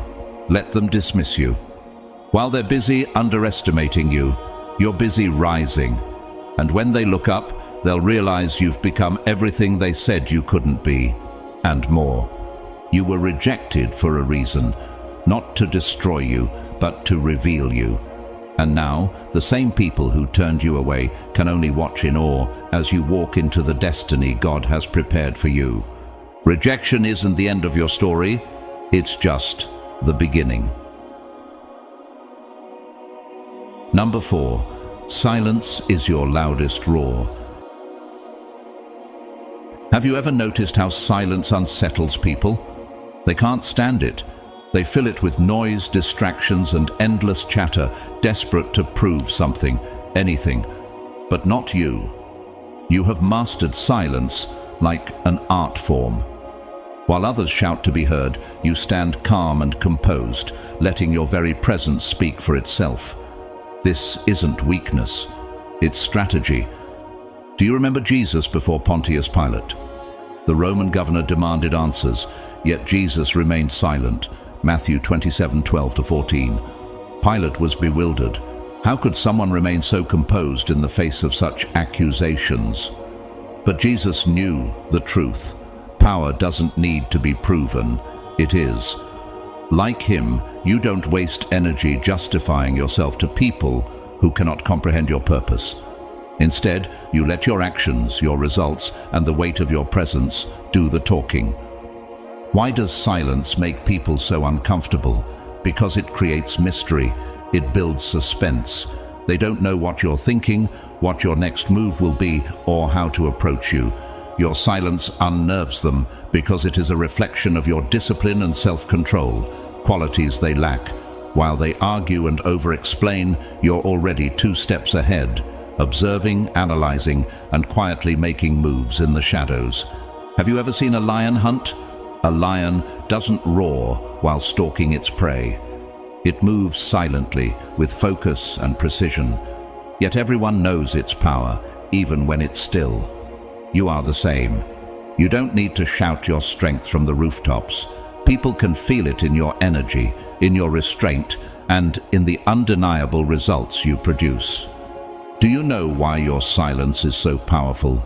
It's because when you do decide to speak, your words hit like thunder. Your voice carries weight, not because you're the loudest in the room, but because you have earned their attention. Proverbs 17:27 says, "A man of knowledge uses words with restraint, and a man of understanding is even-tempered." Your ability to hold back, to stay composed, is what sets you apart. While others waste their breath trying to prove their worth, you are too busy building. While they crave validation and applause, you are crafting a legacy that will outlast their noise. Your silence is not absence, it is preparation. And when you finally move, it's impossible to ignore. And have you noticed how people watch you even when you say nothing? Do you feel their unease, their curiosity? That's because true strength doesn't announce itself, it simply exists. Your silence speaks louder than their shouting ever could. So, keep moving in silence. Let your work speak. Let your results roar. And when the time comes to act, let them feel the thunder of your impact. Because in a world full of noise, your silence will echo the loudest. Number 5. You aren't competing. You're redefining the game. Why do so many people waste their lives competing with others? They scramble for trophies, titles, and applause, thinking success is measured by beating the next person. But you've outgrown their small thinking. You aren't competing Because you've realized something they haven't. The real power lies in creating your own game. Consider Noah. In a world full of chaos and corruption, Noah wasn't interested in competing for approval or attention. Instead, he obeyed God's call to build something no one else understood. A massive ark. Genesis 6:9-22. People mocked him, laughed at him, and dismissed him as foolish. But Noah wasn't playing by their rules. He was operating on a higher calling, building something that would outlast the noise. When the rains came, Noah's vision saved him and his family, while the rest of the world perished. Do you see the lesson here? While others are busy comparing themselves to each other, you are building something unique, something extraordinary. You're not playing their game because you've designed a new battlefield entirely. They chase temporary victories while you are creating a legacy that cannot be measured against theirs. What makes you so dangerous? It's the fact that you see the bigger picture. You aren't distracted by petty competitions or shallow benchmarks. You don't measure success by their standards because their standards are too small. While they fight for a crown that fades, you are designing empires that will stand the test of time. Think about this. How often do you see others obsess over trends, trying to outshine each other for attention? You don't follow trends, you set them. You don't chase opportunities, you create them. And by the time they realize the rules have changed, you are already miles ahead. Jesus himself redefined the game. The religious leaders of his time expected a warrior king, someone who would compete in their political and social arenas. Instead, Jesus brought a message and a kingdom that operated on entirely different principles: love, forgiveness, and eternal life. His impact was so profound that it reshaped history forever. Like him, you don't fit into their mold because you weren't made for it. Here's the real kicker. You aren't doing any of this to prove a point. You're not out to crush anyone or flaunt superiority. You're simply walking the path God designed for you, authentic, focused, and unstoppable. If others feel threatened, that's their problem, not yours. You're not competing because you've already won the moment you decided to step off their track and build something no one else could copy. So, have you ever felt the pull to keep up with others, only to realize their race is meaningless? Have you noticed how freeing it is to create your own path, where no one else can measure you or hold you back? That's where true power lies. Not in competing, but in redefining the game entirely. By the time they figure out that the old rules don't apply anymore, you're already playing at a level they can't even comprehend. You don't need their validation, their trophies, or their applause. You're too busy building the life, the vision, and the legacy that God has placed in your hands. So step off their track. Let them compete while you create. Let them chase while you build. Because the moment you stopped playing by their rules, you became unstoppable. You aren't just winning the game. You've changed it so completely that no one else even knows how to keep up. Number 6. Fear isn't just a barrier, it's your playground. What happens when most people face fear? They freeze, they back away, they let doubt whisper lies into their minds. You're not ready, you're not capable, you're not enough. But you see fear differently. Where others see a wall they can't climb, you see a door waiting to be kicked open. Are you fearless? No. That's not the point. It's not about eliminating fear. It's about mastering it. You've made peace with fear.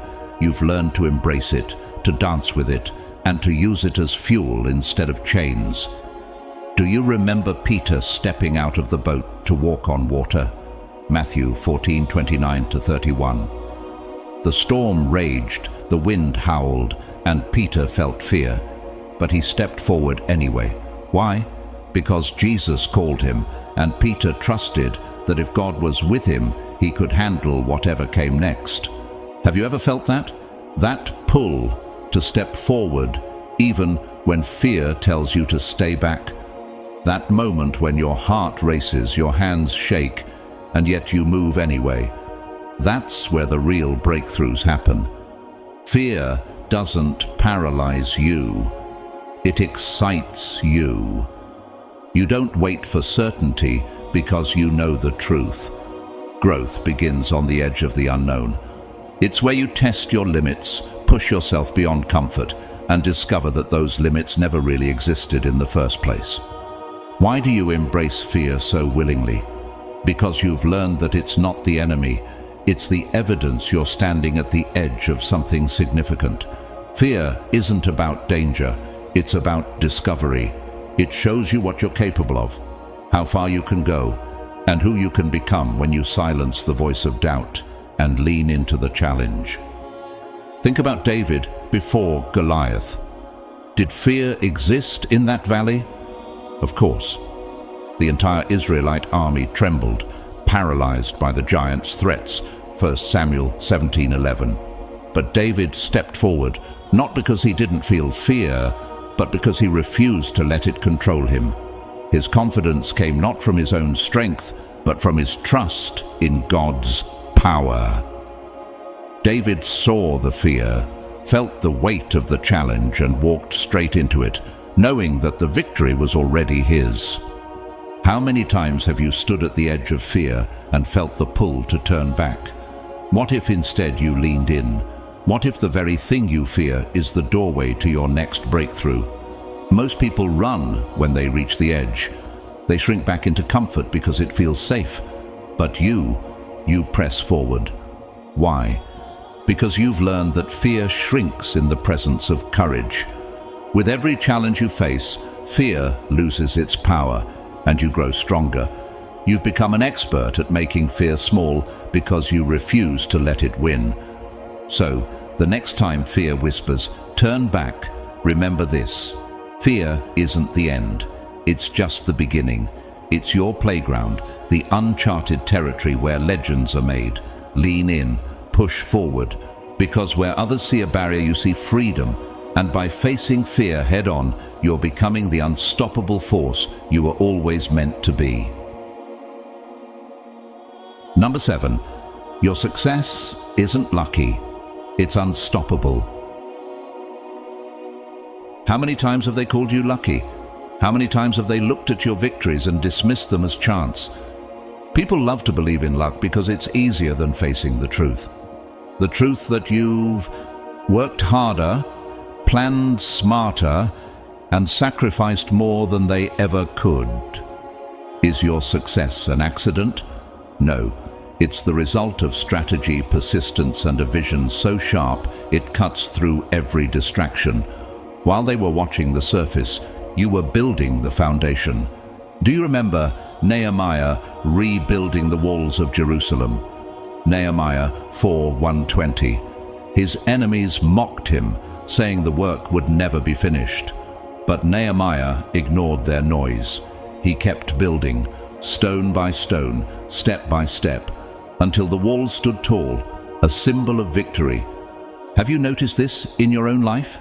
They see your results, your confidence, your momentum, but they don't see the battles you fought behind the scenes.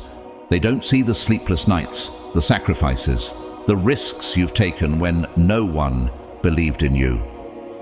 They see the win, but they don't understand the cost. What really confuses them is how effortless you make it seem. They think success just fell into your lap because they don't know how hard you've worked. While they're busy guessing and reacting, you're 10 steps ahead, planning and anticipating moves they can't even see. Is that luck? No, that's preparation. Why do people dismiss your success? Because it's easier for them to believe in luck than to admit you've outworked, outthought, and outlasted them. It's easier to say they're just lucky than to face the reality of their own excuses. They see the fruit but ignore the roots, the discipline, the focus, the vision that drives you. Do you remember Joseph in Egypt? When Pharaoh's dream foretold a famine, Joseph didn't panic. He planned, he anticipated, He built a strategy that saved not only Egypt, but nations beyond it. Genesis 41:33-57. Joseph's success wasn't luck. It was the result of divine wisdom, discipline, and preparation. How many times have people underestimated your effort? How often have they dismissed your victories as a fluke? What they don't realize is that every move you make is intentional. Every success is earned. You've learned to adapt, to see setbacks as stepping stones, and to find opportunities where others see obstacles. Here's what truly makes your success unstoppable. It's not built on applause or approval. It's built on vision, persistence, and God's favor. Psalm 90:17 says, "May the favor of the Lord our God rest on us. Establish the work of our hands for us." Yes, establish the work of our hands. Your victories are not accidents. They are blessings that flow from your discipline and obedience. So let them talk. Let them call you lucky. While they're busy watching, you're still building. While they're guessing, you're moving. And by the time they realize what's happened, you're already miles ahead. Your success is unstoppable because it's not dependent on luck. It's built on purpose. You've worked for every inch of it, and nothing can slow you down. Let them misunderstand you. Let them doubt you. But don't ever stop. Because the path you're walking isn't random, it's intentional. And your results will speak louder than any words ever could. Number 8, they hate you because they can't understand you. Why do they hate you? Is it because of what you've done? No, it's because of who you are. You don't fit into their neat little boxes. You don't conform to their rules, their expectations, or their limitations. And that terrifies them. People fear what they can't explain. And you are a walking mystery. Have you ever wondered why some people can't stand your confidence? It's because your independence is a threat to their fragile understanding of the world. You refuse to seek their approval. You don't beg for permission. While they're busy following the crowd, you're blazing your own path, and your audacity challenges everything they thought they knew. Remember Jesus? The Pharisees hated him, not because of what he did, but because they couldn't understand him. He healed the sick, raised the dead, and taught with an authority they couldn't explain. Matthew 7:28-29. Instead of trying to rise to his level, they lashed out, mocked him, and plotted against him. Why? Because his existence shattered their illusions. He didn't follow their rules, and that made him dangerous. Do you see the parallel in your own life? Your resilience, your refusal to settle, your ability to rise above circumstances. They can't process it. They don't know what drives you because your motives come from a place they've never dared to explore. Your vision is too big, your ambition too bold. Instead of asking, "How can I learn from this?" they dismiss you as arrogant or unfair. It's easier for them to hate you than to face the truth that they've limited themselves. Have you ever noticed how people label you? They call you dangerous. They call you too much or impossible to figure out. But let's be honest, they don't hate you. They hate the freedom you represent. You are living proof that their excuses are just illusions. You've broken free of the limits they still cling to, and that makes them deeply uncomfortable. Look at Joseph. His brothers couldn't stand him, not because of anything he did, but because he had a dream, a vision of greatness that they didn't understand. Genesis 37:5-8. They couldn't handle the idea that Joseph would rise above them, so they lashed out, selling him into slavery. But God's plans cannot be stopped. Joseph's rejection became the very path that led him to leadership in Egypt, saving nations during the famine. So, let me ask you this. Are people rejecting you, misunderstanding you, and lashing out? If so, consider it a compliment. It means you're walking in a purpose so profound that it makes others question everything they believe. Chosen one. The truth is, their hatred says nothing about you and everything about them. You are not the problem. Their fear is. They resent you because you've shown them that life can be more. that freedom exists beyond their comfort zones. And while they're busy criticizing and misunderstanding you, you're too busy thriving to notice. They will never understand you, and that's okay. You weren't made to be understood. You were made to be unstoppable. Number 9. Your strength lies in being unpredictable. How do you stay ahead in a world where everyone is trying to figure you out? By being unpredictable. Your unpredictability isn't chaos, it's power. It's your superpower. While they're busy analyzing your next move, you're already working on the next 5. Think of David and Goliath once more. Goliath thought he had David figured out. He mocked David, assuming he was an easy victory. But David didn't follow the script. Instead of fighting with armor and swords, he came with a sling and a stone, and that unexpected move brought the giant to his knees. 1 Samuel 17:45-50. David's unpredictability became his weapon. Have you noticed how people try to pin you down? They watch you closely, trying to predict your next step. They think they've cracked your code, only to find you've moved far beyond them. That's because you don't follow patterns. You've learned that the greatest victories come from doing what no one expects. Being unpredictable doesn't mean being chaotic or unreliable. It means staying flexible and adaptable.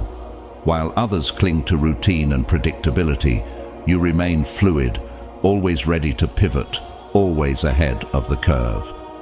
When they think you'll zig, you zag. When they assume you'll stop, you accelerate. Why is unpredictability so powerful? Because when people can't predict you, they can't control you. Your mystery unsettles them. It forces them to second-guess themselves, to question their strategies, and to doubt their abilities.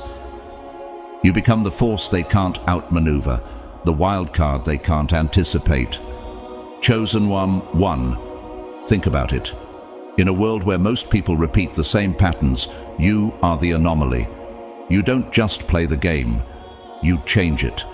While they're stuck trying to win, you've already designed a new playing field with new rules that they can't even comprehend.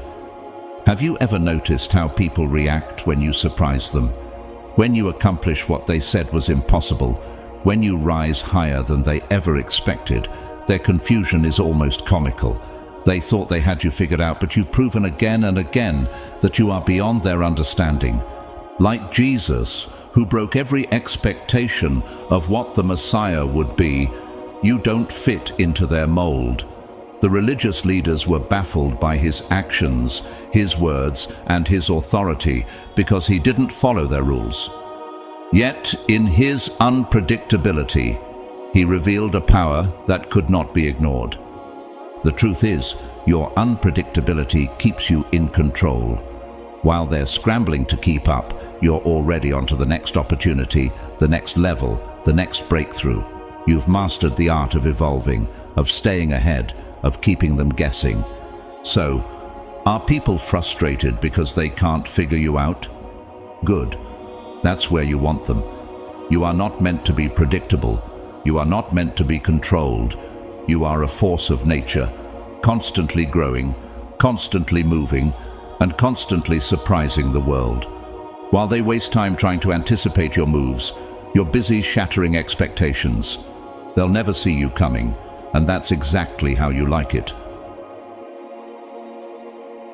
Number 10. Haters can't attack what they can't reach. Why are haters so frustrated with you? Because they can only attack what they can touch. And you've risen so far above their reach that their stones never connect. It's like watching someone shout at the sky, hoping the clouds will come down to meet them. While they throw words meant to break you, you've transcended their level entirely. Think about Nehemiah rebuilding the walls of Jerusalem. Nehemiah 6:1-9. His enemies, Sanballat and Tobiah, tried every trick to tear him down, mocking him, spreading rumors, and even plotting to harm him. But Nehemiah refused to come down from the wall. He said, "I am doing a great work so that I cannot come down." Nehemiah 6:3. Have you noticed how the more focused you are on your purpose, the less their negativity matters? Like Nehemiah, you've positioned yourself at a height where their noise becomes meaningless static. Here's something to reflect on. Haters thrive on reaction. They expect you to stoop to their level, to argue back, to defend yourself. But when you stay calm, focused and unbothered, their frustration grows. They cannot comprehend how you keep moving forward while they're busy trying to pull you back. Have you ever wondered why they're so angry? It's because your success highlights their limitations.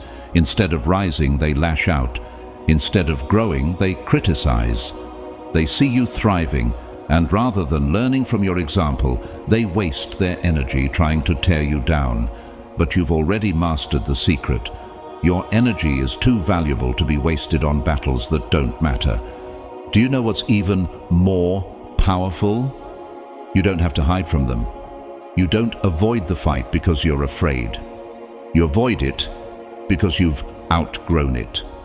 You've created a space for yourself so high above the noise that their bitterness cannot touch you. Consider Jesus on the cross.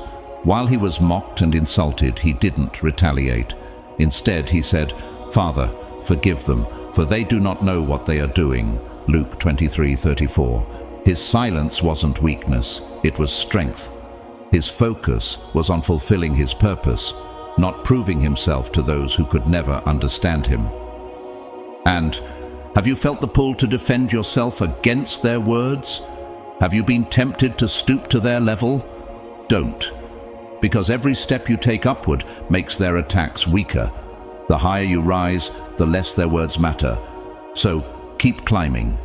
Keep evolving. Let them throw their stones if they must, but remember, they can't reach you.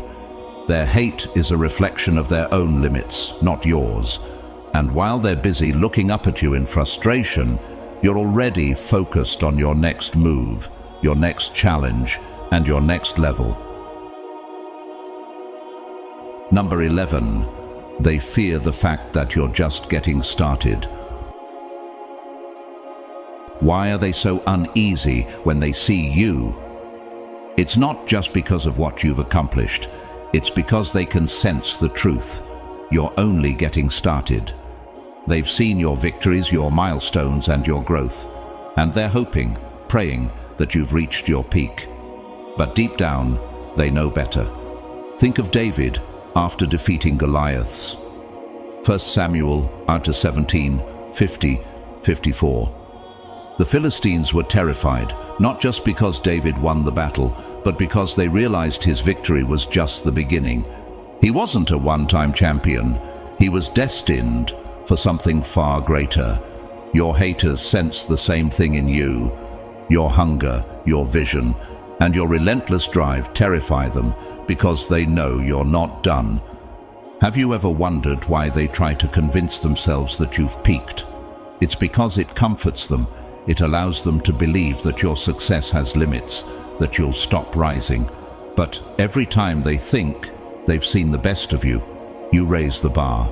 You keep evolving, keep growing, and keep proving that there are no limits to what you can achieve. What they fail to understand is this: your victories are not the destination. They're just checkpoints along the journey. Every success fuels the fire inside you. Every step forward expands your potential. You don't settle for good enough because you know that your best is yet to come. Think about this. When the Apostle Paul wrote, "I press on toward the goal to win the prize for which God has called me heavenward in Christ Jesus." Philippians 3:14. He knew that the journey wasn't over. He refused to stop or slow down because he understood that the prize was greater than any temporary victory. You carry that same mindset.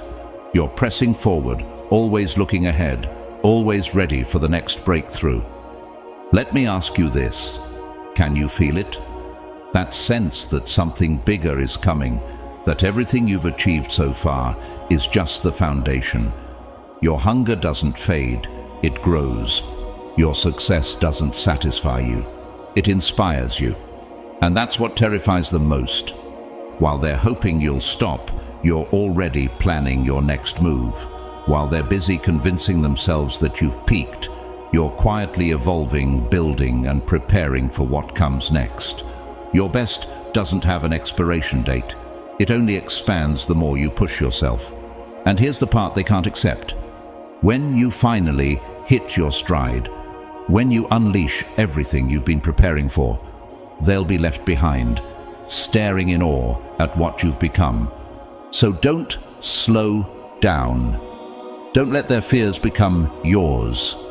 Every victory you've achieved so far is proof that there's more inside you, more strength, more vision, more greatness waiting to be unleashed.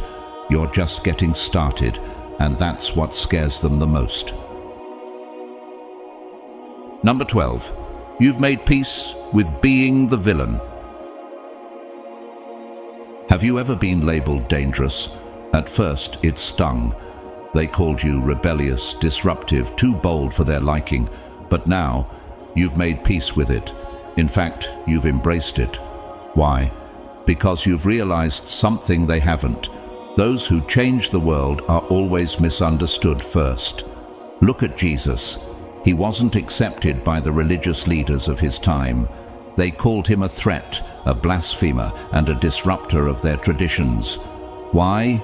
Because he didn't fit into their mold. He healed on the Sabbath, welcomed sinners, and dared to teach a message that challenged everything they thought they knew. John 5:16-18. Jesus didn't seek their approval.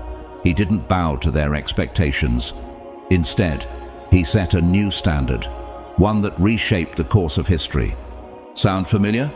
Like him, you refuse to conform to their neatly defined lines. To them, dangerous is an accusation. It's their way of dismissing you, of making you smaller so they can feel comfortable. But you've learned to flip the script. You've turned their insult into your strength. Let me ask you this. Who decided that playing it safe was the ultimate goal? Who said you had to fit into their boxes, abide by their rules, or live for their approval? You've realized that real change, real progress, and real breakthroughs don't happen in comfort zones.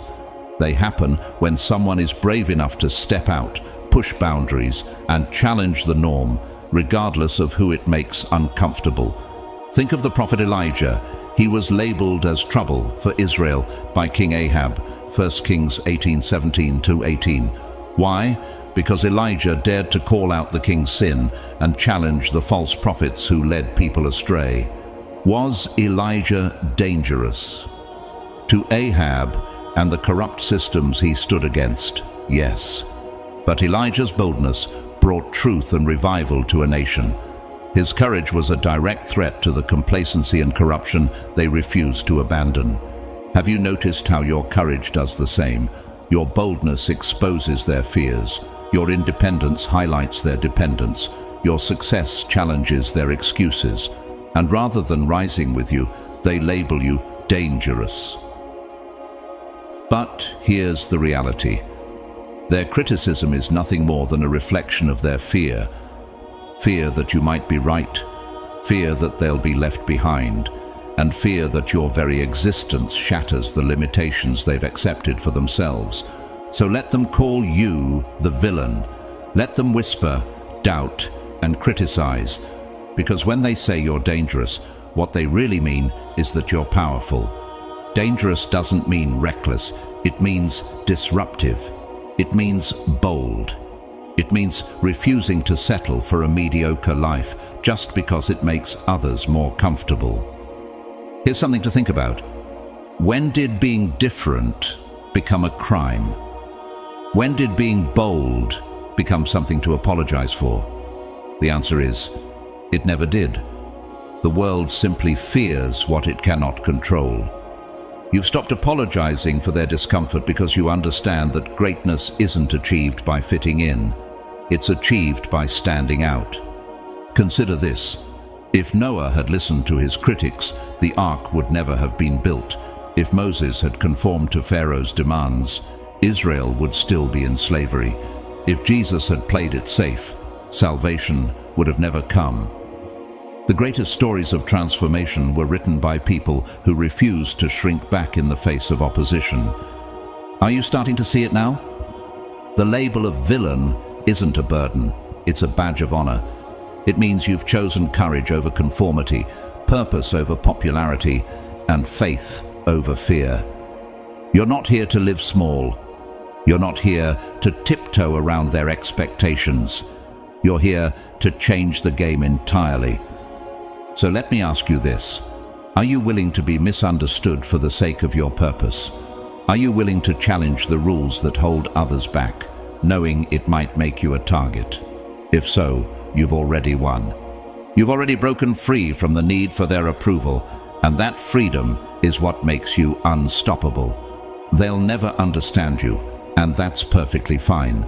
Their confusion is not your responsibility. Their fear is not your burden. You are carving a path they've never dared to walk. You're reshaping the world, and all they can do is watch from the sidelines, stuck in their comfort while you thrive in your purpose. So stand tall in your so-called danger. Wear the label proudly. You're not the villain. They just don't have the vision to see what you're building. While they're busy criticizing, you're too focused on writing your own rules, living unapologetically, and proving that greatness doesn't come from fitting in. It comes from breaking free. You've accepted that they'll never understand you. You've made peace with being labeled dangerous. And you know what? That's what makes you unstoppable. Keep moving forward, chosen one. You're not just rewriting the rules, you're creating a legacy that will outlive their doubts. Throughout this journey, we've uncovered what sets you apart, the undeniable strength that makes you unstoppable. You've learned to thrive in chaos, turn rejection into fuel, and rise above the noise of the world. You've mastered silence as a weapon, embraced unpredictability as your strength, and shattered the expectations that tried to hold you back. You've made peace with being misunderstood, with being called dangerous because you understand the truth. Those who change the world are often the ones who challenge it. You've refused to fit into the molds others designed for you. Instead, you've chosen to create your own path, redefine the rules, and live with purpose, power, and courage. To every challenge you've risen, to every doubt, you've answered with action, and to every attempt to tear you down, you've responded by soaring higher than they ever imagined possible. You are not here to blend in. You are here to lead, disrupt, and inspire. If this message has resonated with you, if you felt the fire, the truth, and the unstoppable energy that drives us forward, I want to thank you. Thank you for showing up, for embracing your own power, and for refusing to settle for anything less than the greatness you were created for. You are part of a community that refuses to be ordinary. Together, we are a force, bold, courageous, and unshakable. Each step you take toward your purpose is a victory, and I am honored to walk alongside you on this journey. May you continue to rise higher, step boldly into your purpose, and silence every voice of doubt with the sound of your success. May you find strength in your struggles, clarity in your challenges, and peace in knowing that you're exactly where you're meant to be. May you be blessed with wisdom, favor, and an unshakable belief in your ability to redefine the game and leave a legacy that will outlast the noise. If you've connected with this journey, let it be just the beginning. Hit that subscribe button and join a growing community of like-minded individuals who dare to live boldly and unapologetically. We're just getting started, and trust me, you don't want to miss what's coming next. Together, we'll keep pushing boundaries, breaking barriers, and proving that the greatest power lies in living life on our own terms. Subscribe now, and let's continue this journey together. The best is yet to come. You are unstoppable. Keep rising, keep thriving, and never stop being the force you were created to be.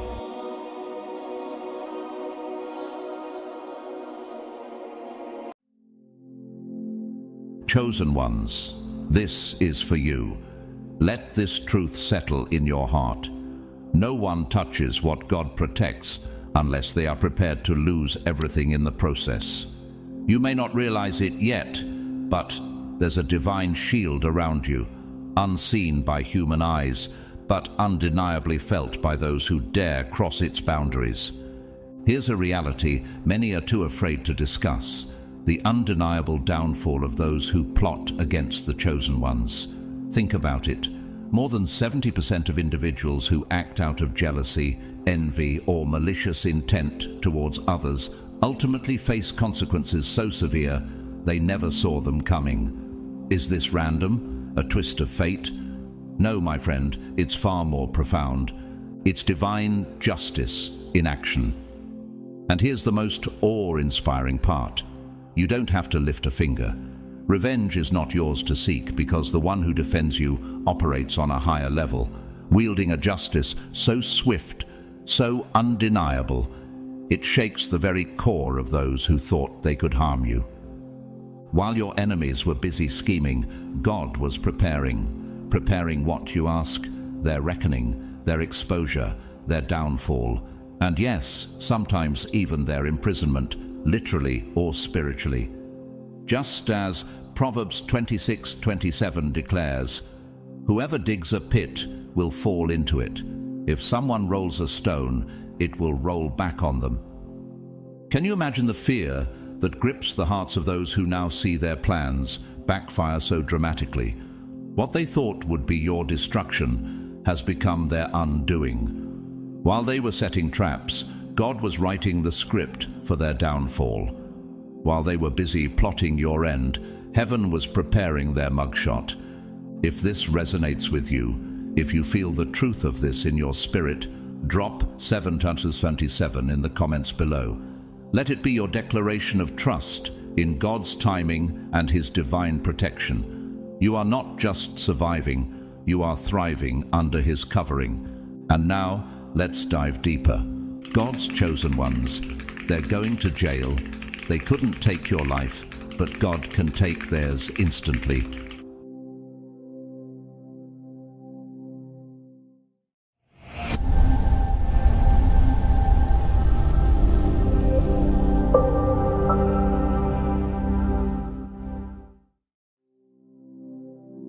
One, the miscalculation of power.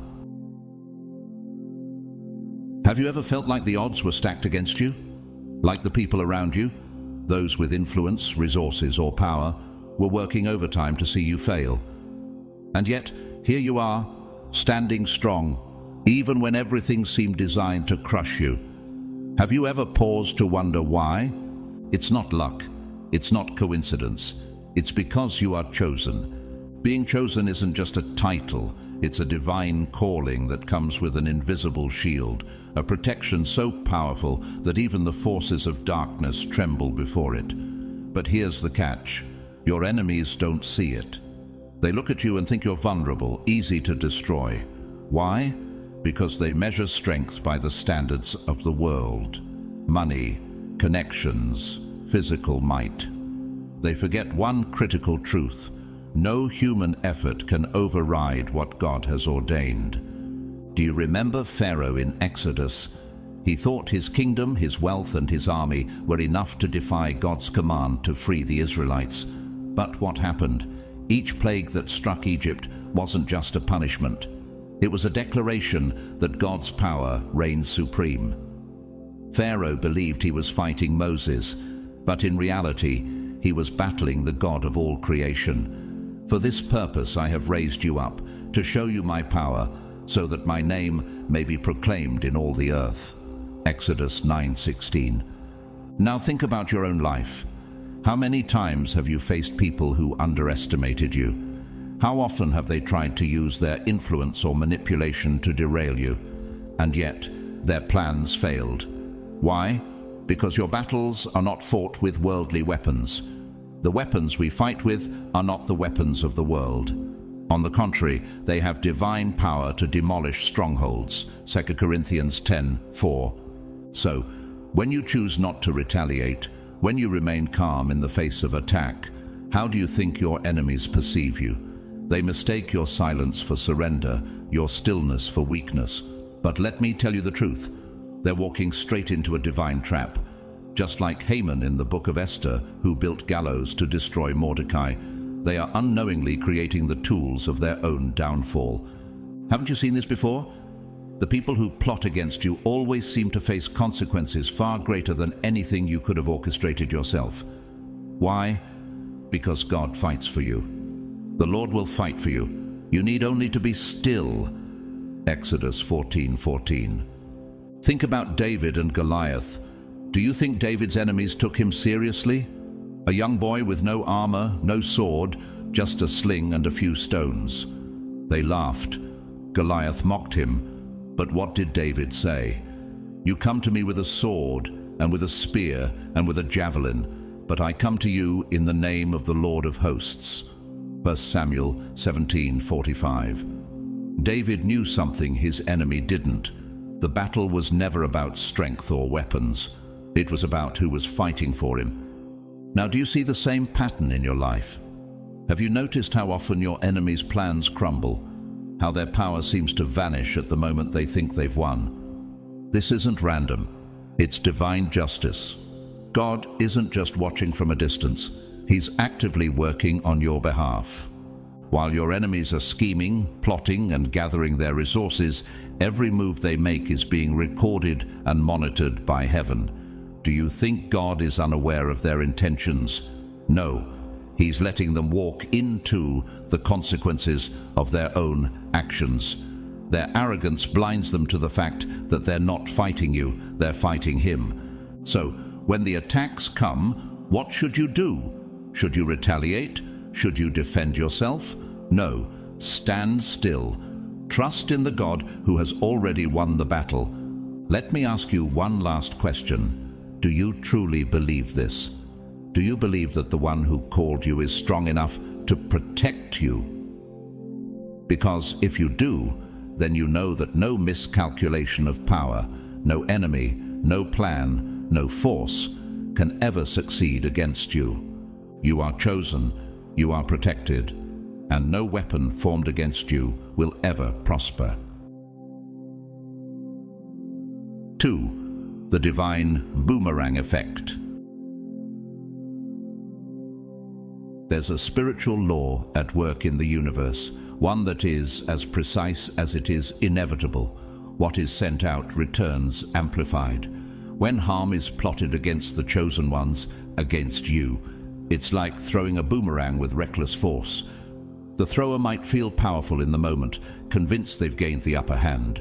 But what they don't realize is that their every action is already setting the stage for their own downfall.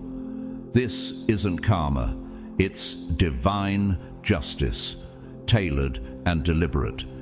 Have you ever wondered why certain schemes against you seem to collapse without you doing anything at all? Joseph's story in Genesis illustrates this truth beautifully. His brothers, driven by envy, sold him into slavery and thought they had removed him from their lives for good. Yet every action they took against him only served God's greater plan. Joseph's suffering led to his rise, and in the end, it was the very same brothers who had to bow before him. You intended to harm me, but God intended it for good to accomplish what is now being done, the saving of many lives. Genesis 50:20. Do you see how God can take even the darkest moments of your life and turn them into stepping stones for your purpose? The same principle applies to your life. Those who conspire against you, telling lies, setting traps, or scheming in secret, are digging pits they themselves will fall into. This is not about retaliation on your part. In fact, the chosen don't need to lift a finger. Your silence carries more power than any response, because it allows divine forces to work without interference. The Lord will fight for you. You need only to be still. Exodus 14:14. Does it ever feel like your silence is misunderstood as weakness? Look at David's story with Saul. Despite being relentlessly pursued and wronged, David never struck back, even when he had the opportunity to do so. He understood that vengeance belongs to God. Do not take revenge, my dear friends, but leave room for God's wrath, for it is written, "It is mine to avenge, I will repay, says the Lord." Romans 12:19. David's restraint wasn't weakness, it was wisdom, rooted in the knowledge that God's justice is far more effective than any human action. Have you ever considered that withholding retaliation could be an act of faith?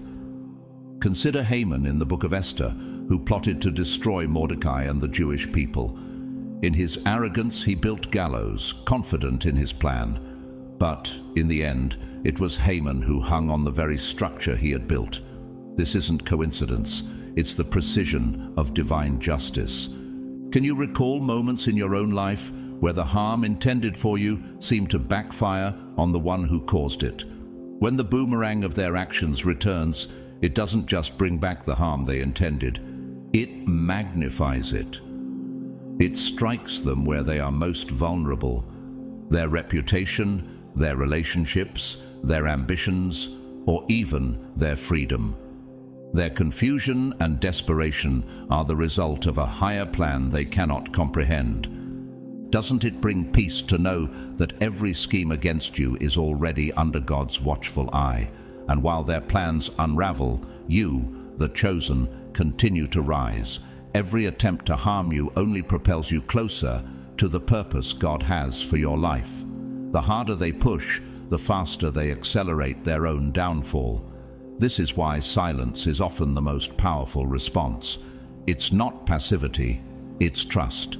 Trust that the one who called you is also the one who protects you. What if your current trials are simply preparing you for the victory God has already ordained? The lesson is undeniable. Those who aim to destroy someone under divine protection are ultimately setting destruction in motion for themselves. What they send out will always return, amplified and inescapable. So, stand firm. Let your peace remain unshaken, knowing that no weapon formed against you will prosper. You are chosen, and no plot against you can prevail under the hand of divine justice. 3. Ego is their downfall. Have you noticed how often arrogance paves the way for someone's undoing? Ego is a double-edged sword, powerful but ultimately destructive. For those who rise against the chosen ones, their ego becomes their greatest weakness. They operate under the illusion that their power, status, or connections make them untouchable. This inflated confidence drives them to cross boundaries they should have never approached. Pride goes before destruction, a haughty spirit before a fall. Proverbs 16:18. Why do they feel so invincible? Ego blinds them to the bigger picture. It convinces them they are in control, but they fail to see the unseen forces at work in the life of someone who is chosen. Your steps are not random. They're guided by divine orchestration. Even in moments of struggle or vulnerability, you are being positioned for something greater. But the enemies don't see this. They misinterpret your hardships as signs of weakness, thinking you are an easy target. Do you remember Pharaoh's arrogance in the story of Moses? His ego made him believe he could defy God, even as Egypt crumbled under plague after plague. Each act of defiance only accelerated his downfall. His power, which he thought was unshakable, was stripped away as God's hand moved. This is the trap of ego. It blinds people to reality and leads them to overreach. The Lord Almighty has a day in store for all the proud and lofty, for all that is exalted, and they will be humbled. Isaiah 2:12. How many times have you seen someone's pride push them into decisions they couldn't recover from? The enemies of the chosen ones fall into this trap repeatedly. Their arrogance fuels them to strike harder, to manipulate, to lie, and to attack without restraint. They see your calmness and mistake it for defeat. They don't realize that ego is leading them into their own destruction. It convinces them they can control outcomes, but they are stepping into a fight they've already lost. What's fascinating is that you don't even have to respond. Your silence is not just restraint, it's wisdom. When pride comes, then comes disgrace, but with humility comes wisdom. Proverbs 11:2. Divine justice doesn't simply correct, it humbles. And when it moves, it dismantles the enemy's entire foundation. The Lord lifts up the humble, he casts the wicked to the ground. Psalm 147:6. So what happens when the power they relied on disappears? When the allies they trusted abandon them? When their carefully crafted image begins to crumble under the weight of their own arrogance? The irony is undeniable. They believed their ego made them strong, but it was the very thing that made them weak. Think of Goliath, standing tall, mocking David with his overwhelming size and strength. His confidence blinded him to the fact that his defeat was already sealed. Goliath didn't just fall because of a stone. He fell because his ego made him foolish enough to underestimate the power of God working through David. God opposes the proud, but shows favor to the humble. James 4:6. In the end, the enemies are left broken, with nothing but the realization that their perceived strength was the very cause of their collapse. Ego didn't make them invincible, it made them reckless. Meanwhile, you, the chosen one, stand firm, untouched, and rising above the ashes of their failed schemes. The righteous will never be shaken, they will be remembered forever. Psalm 112:6. Doesn't it bring you peace to know that you don't have to fight back, that the very thing they rely on to harm you is the seed of their own undoing? Ego is their downfall, and divine justice ensures that no amount of arrogance can ever overpower the calling and protection over your life. 4. God uses their jail sentence as a stage. When the wicked find themselves behind bars, it's never just about the physical imprisonment. Have you ever wondered why their fall is so public, so undeniable? It's because that jail cell is more than a consequence. It's a stage. A divine platform where God demonstrates his unmatched ability to humble the proud and hold them accountable. For the Lord Almighty has purposed, and who can thwart him? His hand is stretched out, and who can turn it back? Isaiah 14:27. For those who have spent their lives thriving on lies, manipulation, and oppression, imprisonment becomes a mirror. Stripped of their power and pretense, they are forced to confront the truth they've avoided for so long, the harm they've caused and the divine authority they dared to challenge. Have you noticed how the mighty seem to fall hardest? This isn't just a random event, it's God's justice in motion. This is not simply a fall from grace, it's a reckoning for all to witness. Those who once walked with arrogance, flaunting their influence and wealth, are now reduced to mere mortals. Their titles, resources, and self-made thrones vanish. They're no longer the rulers of their empires, but individuals sitting face to face with the consequences of their choices. The arrogance of man will be brought low, and human pride humbled. The Lord alone will be exalted in that day. Isaiah 2:17. And here's the profound truth. God doesn't hide this process. Their imprisonment becomes a public lesson, a powerful reminder of what happens when people defy divine authority and come against the chosen ones. It's as if God uses their downfall to broadcast a message. No one is above his justice. No matter how untouchable they seemed, no amount of human power can stand against God. Think about King Nebuchadnezzar in the book of Daniel. He ruled with unmatched arrogance, believing his kingdom was the result of his own might. But what happened? God humbled him, driving him to live like a wild animal until he acknowledged God's sovereignty. The Most High is sovereign over all kingdoms on earth and gives them to anyone he wishes. Daniel 4:32. While the wicked are confined, their inner turmoil becomes their greatest punishment. Guilt, regret, and the weight of their actions consume them. They're no longer blinded by the illusion of control, but confronted by the reality of their choices. Do you see how this echoes in the lives of those who come against you? Their downfall isn't just physical, it's spiritual, emotional, and deeply personal. Meanwhile, the chosen ones, those they sought to destroy, continue to rise. You remain untouched, shielded by divine protection, proving to everyone that God's justice is not only real, but unavoidable. The Lord is my strength and my shield. My heart trusts in him, and he helps me. Psalm 28:7. What's even more striking is how their fall becomes a lesson for the world. Jail isn't just a cell, it's a stage. It's where God makes a bold statement. Do not be deceived. God cannot be mocked. A man reaps what he sows. Galatians 6:7. So, while they wrestle with their failures and watch their empires crumble, you continue to walk in purpose. Their arrogance becomes the catalyst for their destruction, and their downfall serves as a warning to anyone who dares to challenge the chosen. Doesn't it bring peace to know that no amount of human power, no scheme, no act of oppression can stand against the justice of God? Jail is not just a punishment, it's a divine declaration that his justice reigns supreme. 5. The failed assassination plan.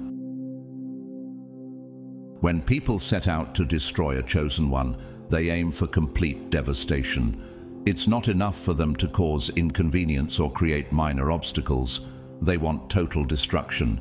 They seek to break your spirit, shatter your peace, and reduce your life to ruins. But here's what they fail to understand. What God has chosen cannot be destroyed. The Lord is my light and my salvation. Whom shall I fear? The Lord is the stronghold of my life. Of whom shall I be afraid? Psalm 27:1. Every scheme, every carefully laid trap, and every calculated attempt to take you down is doomed to fail before it even begins. Why? Because the chosen ones carry a divine shield, a protection that isn't just passive. It actively works against those who plot harm. Do you remember the story of Daniel in the lion's den? His enemies conspired to have him thrown into a pit with hungry lions, confident their plan would destroy him.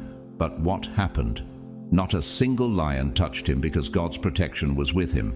The same trap meant for Daniel became the undoing of those who plotted against him. No weapon forged against you will prevail, and you will refute every tongue that accuses you. Isaiah 54:17. The beauty of this divine shield is how it turns the enemy's plans into their own downfall. Their lies unravel, their alliances crumble, and their strategies collapse under their own weight. It's not just failure, it's divine intervention. The very weapons formed against you become the tools of their destruction. Have you ever noticed how effortlessly God's protection works? Your enemies pour energy, time, and resources into their plans, yet they only end up watching everything fall apart. Imagine their frustration as they realize their power, no matter how great it seemed, is useless against God's plan for your life. There is no wisdom, no insight, no plan that can succeed against the Lord. Proverbs 21:30. Look at the story of Haman in the book of Esther. He spent every waking moment plotting to destroy Mordecai and the Jewish people, building gallows in anticipation of their downfall. But his plans didn't just fail, they backfired. Haman himself was hanged on the very gallows he constructed.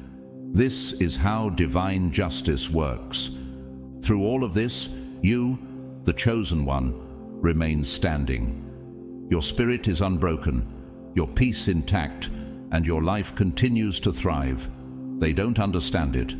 How could you possibly walk away unscathed after all they've done? The answer is simple. God's protection over the chosen is absolute and unshakable. Their failed assassination plan becomes more than just their defeat. It becomes your testimony.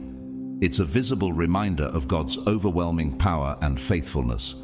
When they realize that their efforts have only served to highlight his greatness, they're left to deal with the fallout of their actions. But the Lord is faithful, and he will strengthen you and protect you from the evil one. 2 Thessalonians 3:3. Meanwhile, you continue to move forward, untouched and unshaken. Their weapons didn't prosper, their schemes didn't succeed. Instead, their failure becomes a public declaration of God's sovereignty. It's a reminder to all that no human power can stand against the plans of God. Doesn't it bring peace to know that no matter how many plans are formed against you, they can never succeed? With God on your side, every attack becomes an opportunity to display his glory, proving that his plans for you cannot be stopped. 6. The reversal of roles. Life has a way of flipping the script, doesn't it? But for the chosen ones, this reversal of roles isn't just a coincidence, it's divine poetry. Those who once schemed against you, manipulated circumstances, and pulled strings to control your life, now find themselves in an unimaginable position, powerless. The Lord works out everything to its proper end, even the wicked for a day of disaster. Proverbs 16:4. Their relentless attempts to dictate your destiny have backfired, and now their own fate hangs in the balance. They once thrived on control, making moves in secret and believing they held all the cards. But what they never realized is that they were never truly in control to begin with. Their arrogance blinded them to the fact that God was always the true author of your story. The plans of the Lord stand firm forever, the purposes of his heart through all generations. Psalm 33:11. Do you see how quickly the tables turn? One moment, they are issuing threats, plotting your downfall and deciding your future. The next, they are at the mercy of forces far greater than themselves. Their power, which they once wielded so arrogantly, has been stripped away, leaving them exposed and vulnerable. Can you think of a time when someone underestimated God's protection over you and ended up facing the consequences of their own actions? The story of Haman in the book of Esther perfectly captures this reversal of roles. Haman built gallows for Mordecai, confident in his plan to destroy him. Yet by God's design, it was Haman who was hanged on those very gallows. This wasn't just justice. It was a demonstration of divine order, a reminder that no one can rewrite the destiny God has already written. This isn't simply a loss of power for your enemies, it's a complete role reversal. The ones who once felt invincible are now left waiting, watching, and facing the very consequences they thought were reserved for others. They, who once thrived on controlling outcomes, are now spectators in their own downfall. The Lord brings the counsel of the nations to nothing. He frustrates the plans of the peoples. Psalm 33:10. For you, this reversal isn't about revenge. It's about justice. It's about watching God's promises unfold in a way that leaves no doubt about his sovereignty. Do you remember the story of Joseph? His brothers plotted against him, selling him into slavery, thinking they had erased him from their lives. Yet, years later, Joseph stood as a ruler in Egypt, the very man who held their fate in his hands. While your enemies scramble to make sense of their crumbling plans and vanished positions, you rise. Their attempts to deny you your purpose only propel you further into the calling God has designed for you. How powerful is it to know that their actions couldn't stop what was destined for you? The Lord makes firm the steps of the one who delights in him. Though he may stumble, he will not fall, for the Lord upholds him with his hand. Psalm 37:23-24. This is no coincidence, it's divine order. The roles have shifted and the message is undeniable. The chosen ones are never at the mercy of their enemies. Instead, their enemies become a lesson in the unstoppable power of God's justice. So, as they watch helplessly while their plans crumble, take heart. Their downfall is not about your strength, it's about God's sovereignty. The reversal of roles is a testimony to His faithfulness, a reminder that no one can overturn what He has ordained for you. 7. When God is silent, it's strategy. Have you ever found yourself praying fervently, crying out for intervention, only to be met with silence? It's unsettling, isn't it? When your enemies are loud and relentless and heaven seems quiet, it's easy to wonder if God is ignoring your cries. But here's the truth. God's silence is never a sign of inaction, it's strategy. Be still before the Lord and wait patiently for Him. Do not fret when people succeed in their ways, when they carry out their wicked schemes. Psalm 37:7. When God is silent, He's not absent, He's observing. Every plot, every lie, and every attack is being recorded with divine precision. His silence isn't negligence, it's preparation. He's setting the stage for something far greater than an immediate response, a perfect, undeniable act of justice. Do you remember the story of Jesus before His crucifixion? When He stood trial, falsely accused and mocked, He didn't defend Himself. His silence wasn't weakness, it was strategy. He was oppressed and afflicted, yet He did not open His mouth. He was led like a lamb to the slaughter, and as a sheep before its shearers is silent, so He did not open His mouth. Isaiah 53:7. His silence allowed the full depth of His enemy's wickedness to be exposed, setting the stage for the ultimate victory through the resurrection. God's silence works the same way in your life. It's a divine setup, a calculated chess move that allows your enemies to believe they've won. They mistake His quietness for absence, growing bolder in their actions, and unknowingly digging their own graves. This isn't punishment for you, it's exposure for them. For there is nothing concealed that will not be disclosed, or hidden that will not be made known. Luke 12:2. Have you noticed how time reveals the true nature of people? If God acted immediately, the depth of their wickedness might never come to light. But by waiting, He allows their intentions to be fully exposed, giving the world a front-row seat to their downfall. Think about Pharaoh in Exodus. He refused to let the Israelites go, hardening his heart again and again. With each refusal, his arrogance grew, but so did the magnitude of his eventual defeat. God's timing wasn't delayed, it was deliberate. But for this purpose I have raised you up, to show you my power, so that my name may be proclaimed in all the earth. Exodus 9:16. It's not just about punishing your enemies, it's about making it undeniable that they brought it upon themselves. When God moves, there's no confusion, no ambiguity. His silence transforms into the loudest answer, a declaration of His unmatched wisdom and timing. Can you see now how His quietness is never a sign of abandonment, but a strategy for your ultimate victory? Think of the story of Job. Through all his suffering, it seemed like God was silent, allowing the enemy to attack relentlessly.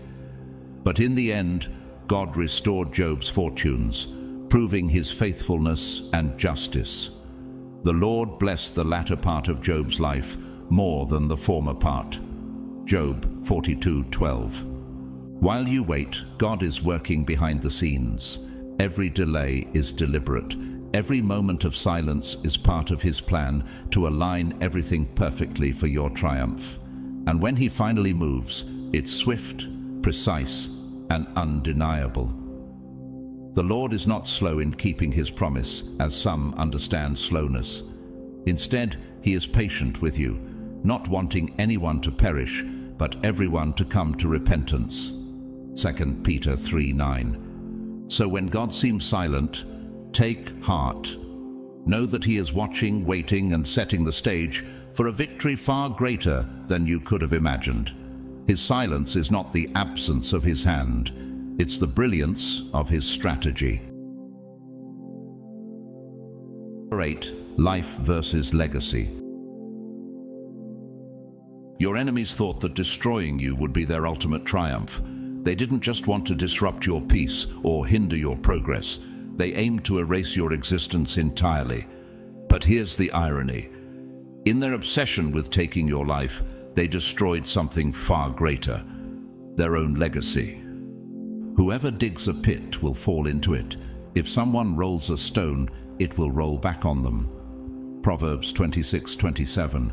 Every act of malice, every scheme, and every word of slander they unleashed against you became the seeds of their own downfall.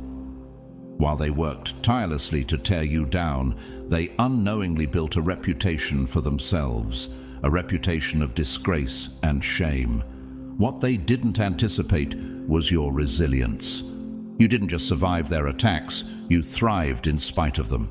Doesn't it speak volumes about the power of God's protection when the very weapons formed against you become the instruments of your testimony? The story of Joseph in Genesis reminds us of this truth. His brothers, consumed by jealousy, sold him into slavery, believing they had ended his dreams and erased his future. But God had other plans. Joseph's life became a legacy of triumph, while his brothers were left to grapple with the shame of their actions. You intended to harm me, but God intended it for good to accomplish what is now being done, the saving of many lives. Genesis 50:20. Your enemies are no different. Their attempts to ruin you only amplified your testimony. While they fade into obscurity, remembered only for their misdeeds, your life becomes a beacon of hope and victory. They thought they were silencing your story, but all they did was make it louder, a testimony to God's power and faithfulness. The memory of the righteous is a blessing, but the name of the wicked will rot. Proverbs 10:7. As you rise, they fall. It's not coincidence, it's divine justice. God ensured that their plans to destroy you would achieve the opposite. While they were consumed with ending your story, they unwittingly ended their own. Their legacy is now one of pride, malice, and failure, while yours shines as a testimony of endurance and faith. Do you see how God's hand has worked in your life, turning every attack into a stepping stone for something greater? Consider the story of Saul of Tarsus before his transformation into Paul. As a persecutor of Christians, Saul sought to destroy lives and silence voices. Yet his legacy of destruction ended the moment he encountered Jesus on the road to Damascus. His life was transformed, and his new purpose overshadowed the shame of his past. For I know the plans I have for you, declares the Lord, plans to prosper you and not to harm you, plans to give you hope and a future. Jeremiah 29:11. God's work in your life is no less profound. The very harm meant to silence you becomes the foundation of your testimony. Their schemes were never powerful enough to erase you because God's hand was always on you. While they plotted in pride, God prepared your victory. Their downfall is not just a punishment. It's a lesson, a cautionary tale of what happens when pride and malice go unchecked. Meanwhile, your legacy becomes proof that God can turn anything meant for harm into something extraordinary. And we know that in all things God works for the good of those who love him, who have been called according to his purpose. Romans 8:28. So while your enemies are remembered for their failures, your story continues to inspire. Your life stands as undeniable proof that with God in control, life always wins over legacy. You are living proof that no plan of destruction can succeed against what God has destined to thrive. 9. The instant shift. Have you ever witnessed a moment so sudden and profound that it left no doubt it was orchestrated by divine power? When God moves, it's not gradual or subtle, it's swift, absolute, and beyond human comprehension. He doesn't need days, weeks, or even hours. In a single moment, he can dismantle what took years to build. As Scripture reminds us, he brings princes to naught and reduces the rulers of this world to nothing. Isaiah 40:23. His authority is unmatched, and his timing is always perfect. Do you know someone who has grown so comfortable in their position of power that they believe they're untouchable? Those who once stood tall, boasting of their power and influence, can find themselves brought down in the blink of an eye. This instant shift reveals the unpredictability of God's justice. The enemies of the chosen ones often grow comfortable in their positions, mistaking their temporary success for permanence.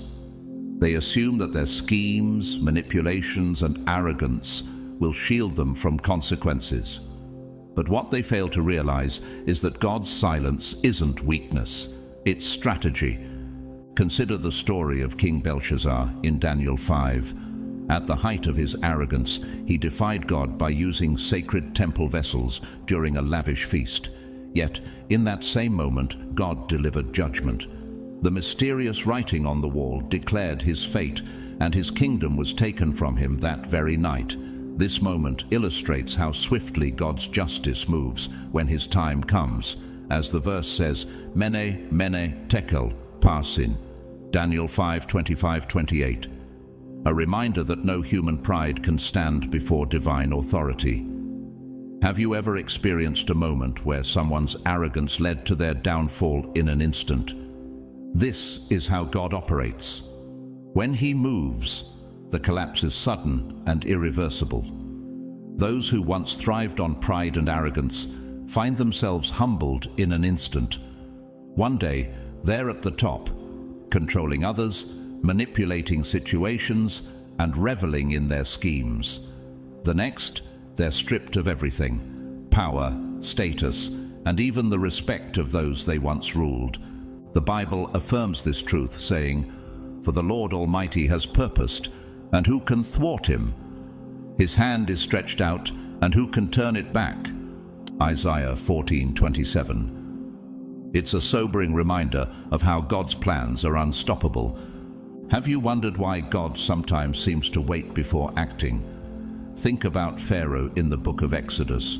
His resistance to God's command to free the Israelites led to one of the most dramatic reversals in history. Pharaoh's power seemed absolute, but when God acted, his control evaporated in an instant. The Red Sea swallowed his army, erasing the might he once wielded. What would it look like in your life to trust God's timing, even when everything seems silent? For the enemies of the chosen, this instant shift is a humbling reckoning. Their downfall becomes a testament to God's unmatched power and timing. And while they face the collapse of everything they once relied on, the chosen ones stand firm, shielded by divine protection. This truth is echoed in Hebrews. "Once more, I will shake not only the earth, but also the heavens." Hebrews 12:26. When God decides to move, his actions reverberate across the physical and spiritual realms, leaving no doubt about his authority. For the chosen ones, this instant shift isn't just a victory, it's a testimony. It's proof that God's justice is not only real, but unstoppable. As your enemies fall, their downfall becomes a public reminder of God's sovereignty, a declaration that no human plan can alter his divine will. And as Paul reminds us in Romans, if God is for us, who can be against us? Romans 8:31. This rhetorical question stands as a powerful reminder that no force can stand in the way of God's plans for your life. Do you see how God's hand moves, turning the tide in your favor in ways no one could anticipate? When the shift happens, it's undeniable. It leaves the world in awe of his power, and you as a living testimony of his faithfulness. So, take heart. The same God who brings swift justice to your enemies is the one who ensures your victory. 10. the existence of spiritual immunity. Have you ever wondered how the chosen ones endure trials that would break others? While their enemies plot and scheme, confident in their plans, the chosen remain standing, unshaken in their strength and unbroken in their purpose. This resilience isn't luck or sheer determination, it's the anointing of God. But the Lord is faithful, and He will strengthen you and protect you from the evil one. 2 Thessalonians 3:3. The survival of the chosen isn't about their own strength, it's about the power working within them. While others crumble under the weight of adversity, the chosen ones are sustained by a source far greater than themselves. It's this spiritual immunity, this divine covering, that confounds their enemies. Time and time again, schemes fail, traps backfire, and attempts to destroy them fall short. Their enemies are left frustrated and powerless, unable to comprehend why their efforts amount to nothing. Do you remember David's words in the Psalms? "The Lord is my strength and my shield. My heart trusts in Him, and He helps me. My heart leaps for joy, and with my song I praise Him." Psalm 28:7. This is the secret of the chosen ones. Their strength is not their own, but comes directly from God. This immunity doesn't mean the chosen are exempt from pain or struggle. They face hardships, setbacks, and moments of difficulty just like anyone else. Yet there's a difference. They're never defeated. Their spirit remains untouched because God's protection ensures their ultimate victory. No weapon forged against you will prevail, and you will refute every tongue that accuses you. Isaiah 54:17. Think about Joseph, sold into slavery by his brothers and later falsely accused and imprisoned. To anyone else, his situation might have seemed hopeless, but Joseph carried a divine immunity. Every setback only propelled him closer to his purpose, and every attempt to harm him ultimately failed. His story reminds us that the chosen are not only protected, but positioned for greatness through their trials. Have you seen this in your own life? Times when attacks came your way, but instead of breaking you, they revealed the depth of God's strength within you. The efforts of the enemies of the chosen always end in futility. Their lies unravel, their alliances crumble, and their plans dissolve under the weight of divine protection. They come to realize that no force on earth can override the will of God. As Scripture declares, "The Lord makes firm the steps of the one who delights in Him. Though he may stumble, he will not fall, for the Lord upholds him with His hand." Psalm 37:23-24. This spiritual immunity is a testament to the power of God's anointing. The chosen are living proof that God's will cannot be thwarted. Their survival is not just a victory, it's a declaration of God's unmatched sovereignty. For the Lord, your God, is the one who goes with you to fight for you against your enemies to give you victory. Deuteronomy 24. When enemies see the chosen standing firm, it serves as a humbling reminder of God's authority. They can scheme, attack, and try to destroy, but their efforts will always fall short. The chosen spirit remains untouchable because it is sustained by the Creator Himself. Doesn't it bring comfort to know that your strength comes not from what you can do, but from the one who holds the entire universe in His hands? While others falter under pressure, you remain. While others are overwhelmed, you endure.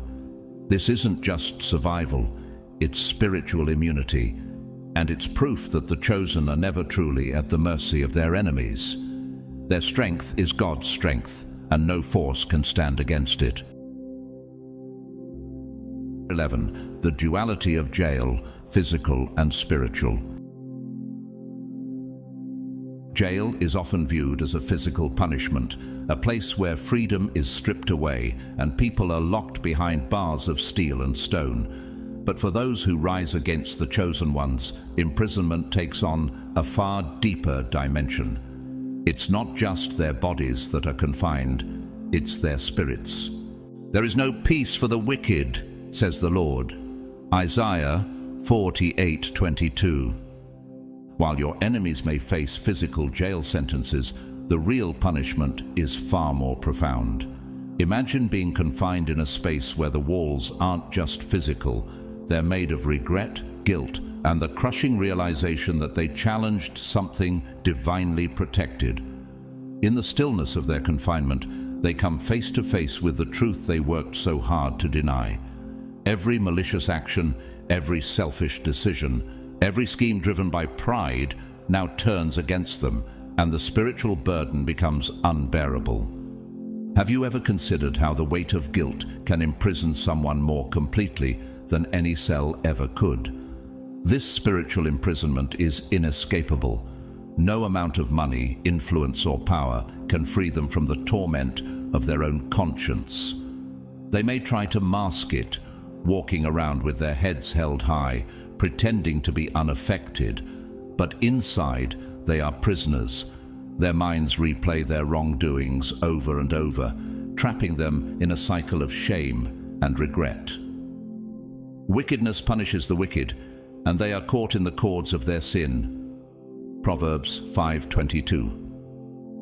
Meanwhile, the chosen ones, those they sought to destroy, thrive. Their lives remain untouched by the attacks meant to harm them, their spirits free and unburdened. This stark contrast between the freedom of the chosen and the spiritual imprisonment of the wicked is the ultimate justice. Consider Judas Iscariot, who betrayed Jesus for 30 pieces of silver. Even after he carried out his betrayal, his guilt consumed him. No amount of silver could ease the weight of his regret. When Judas, who had betrayed him, saw that Jesus was condemned, he was seized with remorse. Matthew 27:3. The spiritual torment led Judas to his ultimate downfall, a vivid example of how inner imprisonment can outweigh any external punishment. Do you see how divine justice works? It doesn't just stop at external consequences. It reaches the deepest parts of the soul, exposing the truth and enforcing accountability. Physical bars may be removed, but the inner torment lingers. Those who come against the chosen ones carry the unrelenting weight of knowing they failed, not just in their schemes, but in defying God himself. For we know him who said, "It is mine to avenge, I will repay." And again, "The Lord will judge his people." Hebrews 10:30. What makes this punishment so striking is its permanence. While physical confinement may end, the spiritual imprisonment remains. It's not just about being behind bars, it's about being trapped in a state of relentless self-condemnation. Can you imagine living every day with the realization that you lost to something far greater than yourself, a divine justice you cannot escape? The contrast is clear. While your enemies wrestle with guilt and regret, you rise. While they are trapped in cycles of spiritual torment, you walk freely in the purpose God has set before you. Their attempts to destroy you only highlight the power of God's protection over your life. This duality of jail, physical and spiritual, is the ultimate reminder of God's sovereignty. The physical bars are nothing compared to the inner torment of knowing they lost to divine justice. Their punishment is not just a moment, but a lasting consequence, a constant reminder that no one can outrun the results of their actions when God is in control. 12. God's wrath is surgical. Have you ever noticed how God's justice is never chaotic or random? His wrath isn't about uncontrolled destruction. It's precise, calculated, and intentional. When the wicked think they've escaped judgment, they overlook one essential truth. God doesn't deal in randomness. Every action he takes is deliberate, targeting exactly where it matters most. For the Lord is a God of justice. Blessed are all who wait for him. Isaiah 30:18. Unlike human revenge, which often seeks to hurt for the sake of hurting, God's wrath is purposeful. It's never about senseless punishment. It's about restoration, accountability, and justice. He doesn't simply target the external consequences of sin, he goes to the root of it. For those who plot against the chosen ones, his actions strike at the heart of their pride and ego, exposing the illusions of control and power they once held so dearly. Have you ever wondered why some people's downfall seems to hit them where it hurts the most? Could it be that God is addressing something deeper than just their actions? Think of Pharaoh in the book of Exodus. His arrogance made him believe he could defy God's command to free the Israelites. But God's plagues weren't random acts of destruction, they were targeted lessons, each one dismantling a specific pillar of Pharaoh's power and the false gods of Egypt. When God finally acted at the Red Sea, Pharaoh's entire army was wiped out, and with it, the illusion of his invincibility. Doesn't it bring comfort to know that God's justice is always exact, addressing not just the surface, but the root cause? This is the surgical precision of his wrath. The wicked are often blind to the connection between their downfall and the seeds they've sown. They may lose their wealth, status, or reputation, but these are merely symptoms. The true punishment lies in the shattering of their sense of self, their belief in their invincibility. God doesn't just take away material things. He dismantles the very foundation of their pride and security. Pride goes before destruction, a haughty spirit before a fall. Proverbs 16:18. Consider King Nebuchadnezzar in the book of Daniel.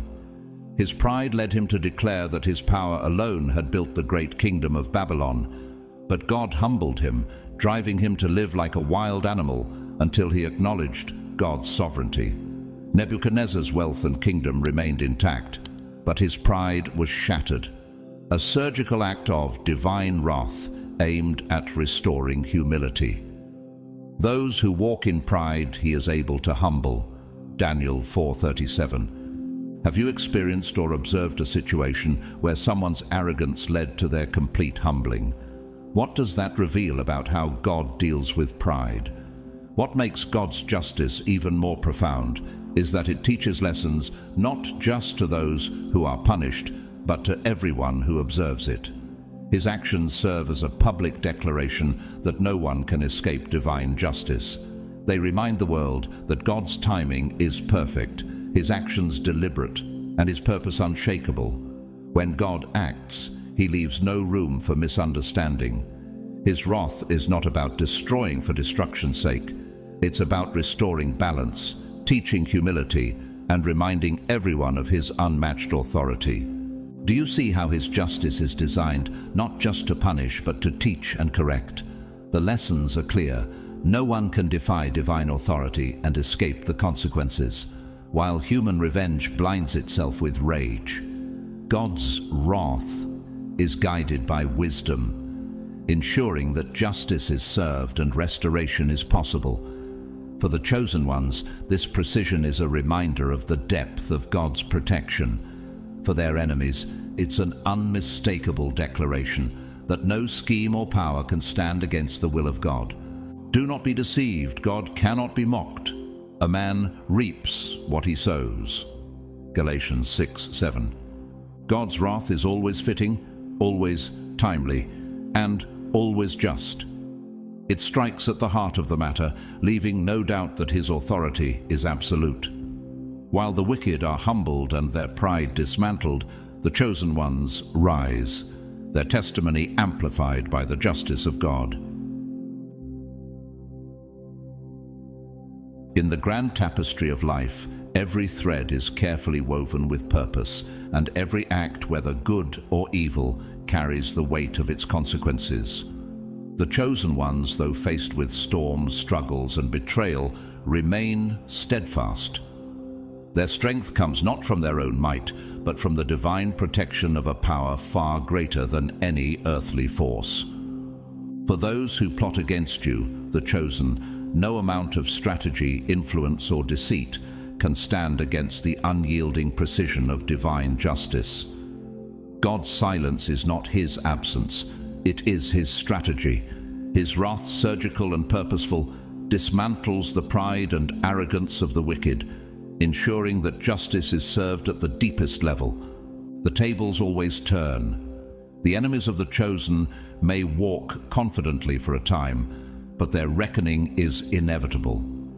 Whether in this life or the next, their efforts to destroy the chosen only hasten their own downfall. Their legacy crumbles, their power fades, and their schemes are exposed for all to see. Meanwhile, the chosen rise, stronger, unbroken, and more radiant than ever before. In the end, it is not the power of the enemy that prevails, but the invincible force of divine protection and justice. The chosen are not merely survivors, they are living testimonies of God's faithfulness. Their lives stand as proof that no weapon formed against them will prosper.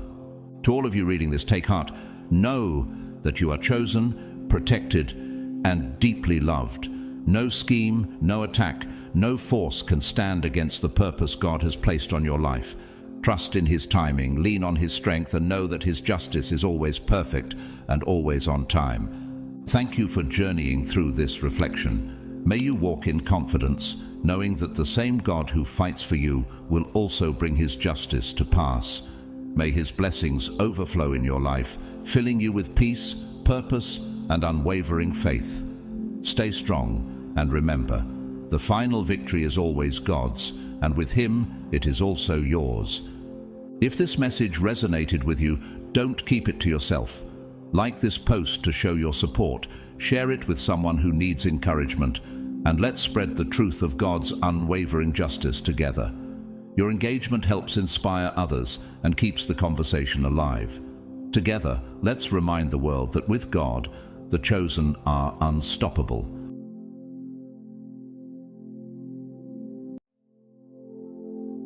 Dear chosen ones, have you ever felt like your life carries a weight far beyond what you can see or understand? Perhaps you've noticed how the atmosphere shifts when you enter a room. People turn, some in awe, others in discomfort, and a few with unspoken fear. This reaction isn't coincidence. It's deeply spiritual. You, as one of God's chosen, radiate a light so divine that it challenges the very powers of darkness and shakes the foundations of the unseen world. But what is it about you that evokes such a powerful response? Why do the forces of evil seem to fear you even when you don't speak a word? Before we unravel these mysteries, let me invite you into this sacred conversation. If this resonates with your spirit, comment 77 below, a symbolic number of God's divine perfection, power, and completion.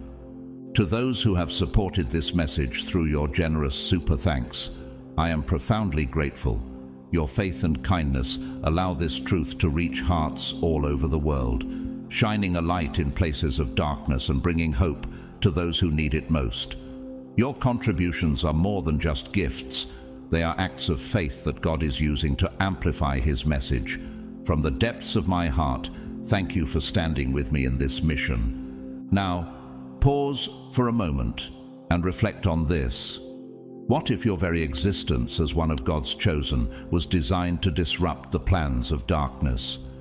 Imagine walking through life clothed in divine protection, carrying a light so radiant that it not only guides others, but strikes fear into the shadows.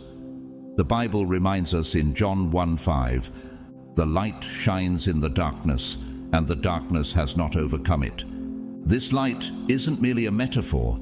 It is the power of God working through you, exposing lies, uncovering hidden truths, and dismantling the schemes of the enemy. But why does this light within you provoke such terror? What is it about your identity, your calling, that makes the enemy tremble? Perhaps it's because the chosen ones are not just warriors for their own lives. They are defenders of truth, guardians of light, and carriers of a divine mission that the forces of evil cannot comprehend, let alone destroy. Consider this.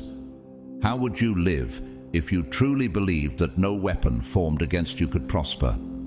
What would you do if you knew beyond doubt that God's hand is upon you, shielding you, empowering you, and ensuring your ultimate victory? This is more than just theory. It is a reality experienced by countless chosen ones throughout history. Think of Moses standing before Pharaoh, unshaken by threats because he carried the authority of God. Or consider Esther, whose courage and faith illuminated the darkness of a royal court filled with deception. Even David, a shepherd boy turned king, walked fearlessly into battle against Goliath, armed not with earthly weapons, but with the unwavering confidence of God's anointing. These were ordinary people, just like you, called to extraordinary purposes because of the divine light within them. Now, I want you to imagine that same light shining through you. Imagine being so untouchable, so aligned with God's will, that even the most powerful forces of evil cannot harm you. But this protection isn't just physical, it's spiritual, manifesting as an undeniable presence that surrounds you, a living force that cannot be extinguished. This light sets you apart, making you a beacon of hope in a world drowning in despair. So, why does this light within you terrify the forces of darkness? What is it about the chosen ones that makes them such a threat to evil? As we journey deeper, we will explore the truths that define your purpose and uncover the extraordinary power you carry. Prepare your heart, for what you're about to discover may forever transform the way you see yourself and your divine calling. You are not just an ordinary person. You are a warrior of light, divinely appointed and fiercely equipped for a mission that will change lives and glorify God. Let's walk this path together and uncover the mysteries of what it truly means to be God's chosen. God's chosen ones, the real reason you are feared the most.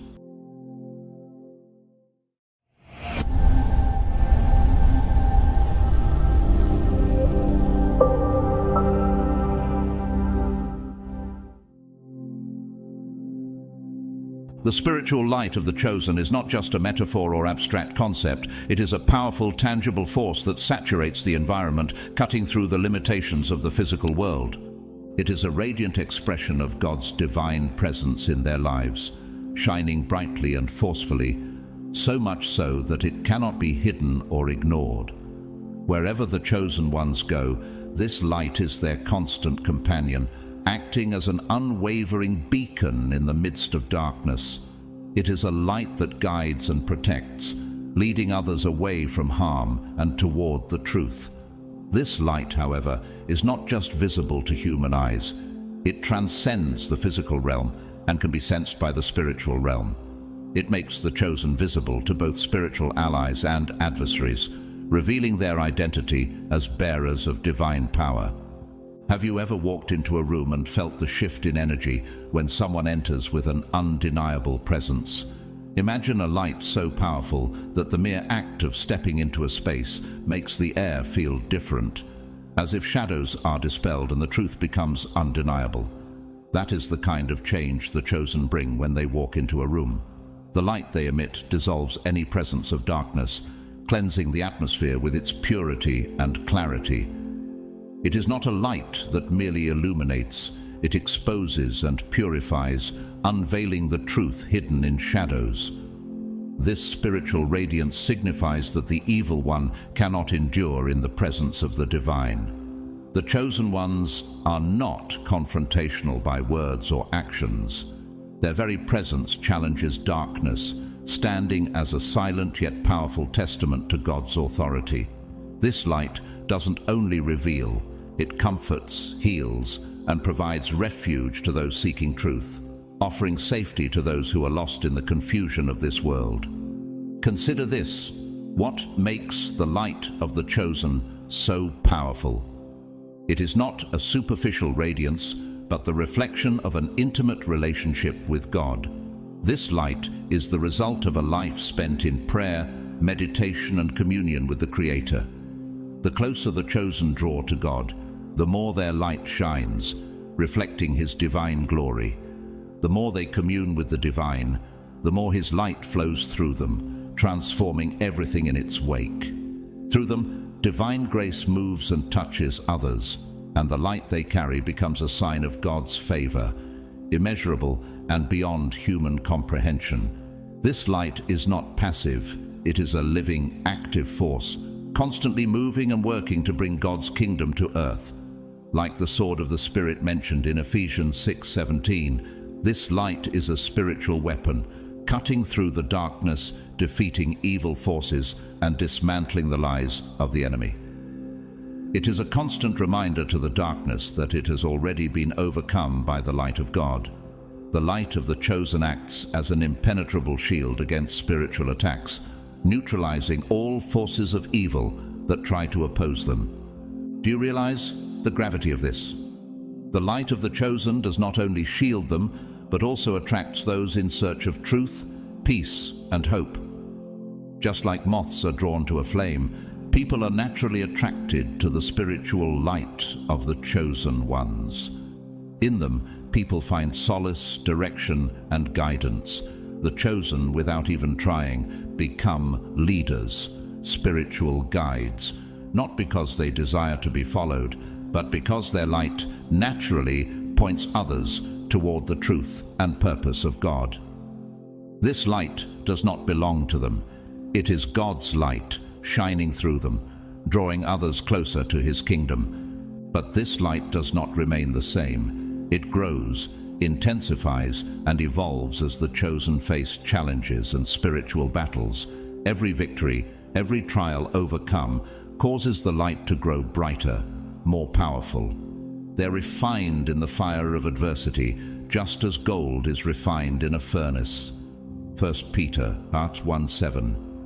Their resilience becomes evident in the radiance that grows with each act of faith, rather than diminishing in the face of trials. The light of the chosen grows stronger, burning brighter, and becoming more radiant. Each trial they face only refines their light, shaping them into the vessels God intended them to be. They do not merely survive the storms, they emerge from them stronger, more radiant, and even more capable of shining God's truth. This is why the chosen are feared. It is this spiritual light that makes them untouchable, invulnerable, and unshakable. No matter how much darkness may try to encircle them, this light cannot be extinguished. It is a divine presence that cannot be denied or overcome. The chosen are protected by God's grace, armed with his truth, and empowered by his Spirit. They embody God's light in a world that is often drawn to the shadows. It is this very light that strikes fear into the forces of evil, for they know that they are powerless against it. The light of the chosen stands as an unshakable testimony to God's power, reminding the forces of darkness that their defeat is inevitable. This is the real reason why the chosen are so feared.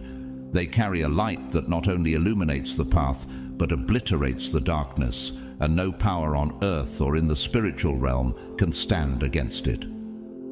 The divine protection that surrounds God's chosen ones is not only a testament to his grace, but it also serves as one of the most profound manifestations of his care and power. This protective shield, invisible to the human eye, is an impenetrable fortress that guards the chosen from all manner of evil attacks.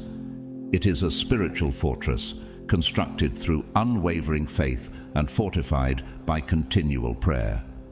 In times of trial and adversity, this divine protection acts as an anchor, ensuring the safety and stability of those who are chosen by God, making them unshakable and steadfast. It transcends the physical realm, extending into the emotional and spiritual dimensions of their lives, safeguarding them from despair and harm in every area. Accounts of supernatural protection are not rare. From the ancient stories of the Bible to modern-day testimonies, we see countless examples where the chosen ones have been spared from life-threatening situations in ways that defy human explanation. One of the most famous biblical examples is the story of Daniel in the lion's den. Despite the threat of death, Daniel was protected by God and emerged unscathed, proving that divine protection is not limited to ancient times. Today, many share stories of miraculous survival from accidents, natural disasters, and violent assaults, events where God's hand of protection was undeniably evident. These miraculous events are not just stories, they are living testimonies of God's continuous intervention and His power to safeguard those He has chosen. It is through prayer that the chosen ones maintain this divine protection. Constant communication with God through prayer strengthens their spiritual defenses, creating a direct line of support from the Creator. The deeper the relationship they cultivate with God, the stronger their protection becomes. Prayer serves not only as a means of seeking refuge, but also as an act of expressing gratitude, faith, and dependence on God's will. As the Bible repeatedly demonstrates, prayer has the power to change the course of history, deliver the righteous from danger, and even provide miraculous deliverance in moments of great peril. In times of emotional struggle or spiritual conflict, the presence of God's comfort sustains the chosen ones, calming their hearts and minds, allowing them to remain resolute and grounded. Spiritually, divine protection also means the safeguarding of their faith. The chosen ones are often the targets of spiritual attacks meant to undermine their trust in God or distract them from their divine purpose. But it is through divine protection that they are shielded from these attempts, remaining firm and unmovable. One of the greatest gifts the chosen receive is spiritual discernment. This ability to see through the veils of deception and to recognize the true intentions of those around them is a form of divine protection in itself. It helps them avoid dangerous situations and empowers them to make wise decisions that keep them within the safety of God's plan. This gift of discernment ensures that they can navigate a world filled with falsehoods and confusion, staying true to the path that God has laid out for them. The foundation of this divine protection is rooted in faith, faith that is cultivated through personal experiences with God, through the Scriptures, and through a life of devotion and service. As the chosen ones continue to trust in God, their faith strengthens, and the presence of His protection becomes even more evident. In moments of doubt, they know they can surrender their fears and anxieties into God's hands, trusting that His faithfulness will keep them safe from harm. It's precisely this divine protection that makes the chosen ones such a feared group. This unbreakable spiritual shield directly challenges the forces of evil, sending a message that no matter how dark or chaotic the world becomes, God's light is stronger. The chosen ones, enveloped in this divine protection, are not only shielded from harm, but are empowered to carry out their divine missions with unwavering confidence. Their presence becomes an undeniable force, both in the physical and spiritual realms. In the physical world, the presence of the chosen ones creates an immediate impact. People around them instinctively feel either drawn to them or repelled by them, depending on their spiritual state. This reaction is a natural response to the light that shines through the chosen ones. Those who seek truth, healing, and inspiration feel a sense of peace and clarity when in their presence, while those entrenched in darkness or harboring ill intentions feel uneasy and unsettled. The chosen ones serve as a mirror, reflecting the true nature of the hearts of those around them. It is this very light that exposes hidden shadows, revealing the true nature of the soul, as stated in John 3:19-21. This is the verdict. Light has come into the world, but people loved darkness instead of light because their deeds were evil. In the spiritual realm, the presence of the chosen is even more powerful.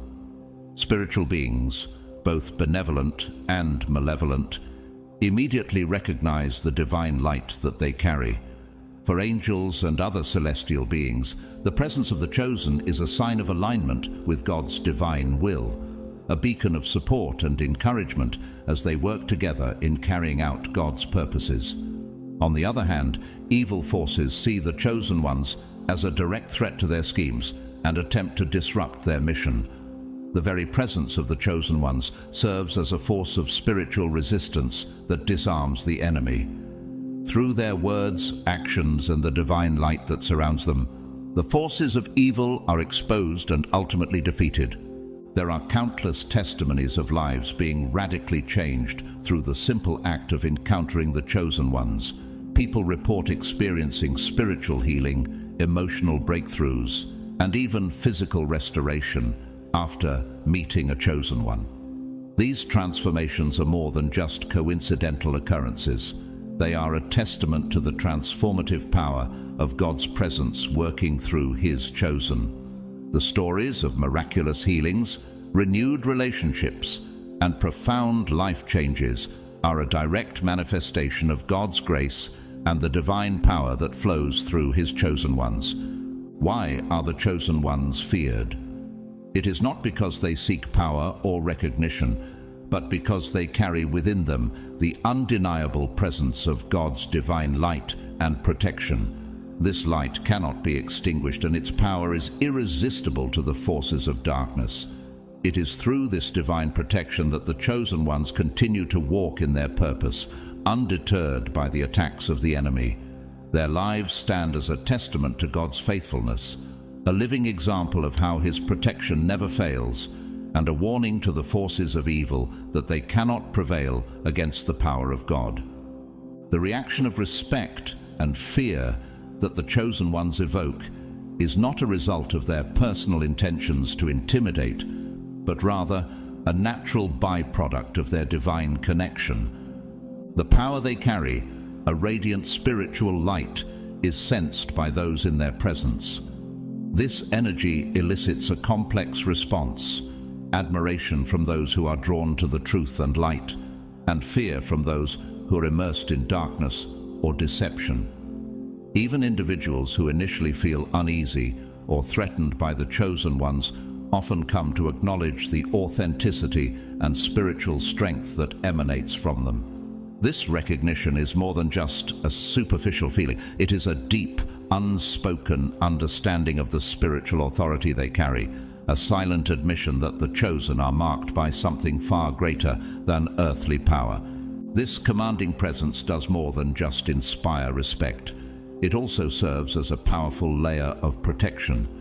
Those who might otherwise wish to harm the chosen ones pause, sensing the divine force that surrounds them. This divine protection, strengthened by their spiritual presence, forms an impenetrable shield. The fear and hesitation experienced by potential enemies prevent them from acting, safeguarding the chosen from physical and spiritual harm. This protective barrier does not passively wait to block attacks. It actively repels negativity, malice, and all forms of evil. It is as if the very air around the chosen ones is charged with a force that keeps them safe, ensuring that their focus remains on their divine mission.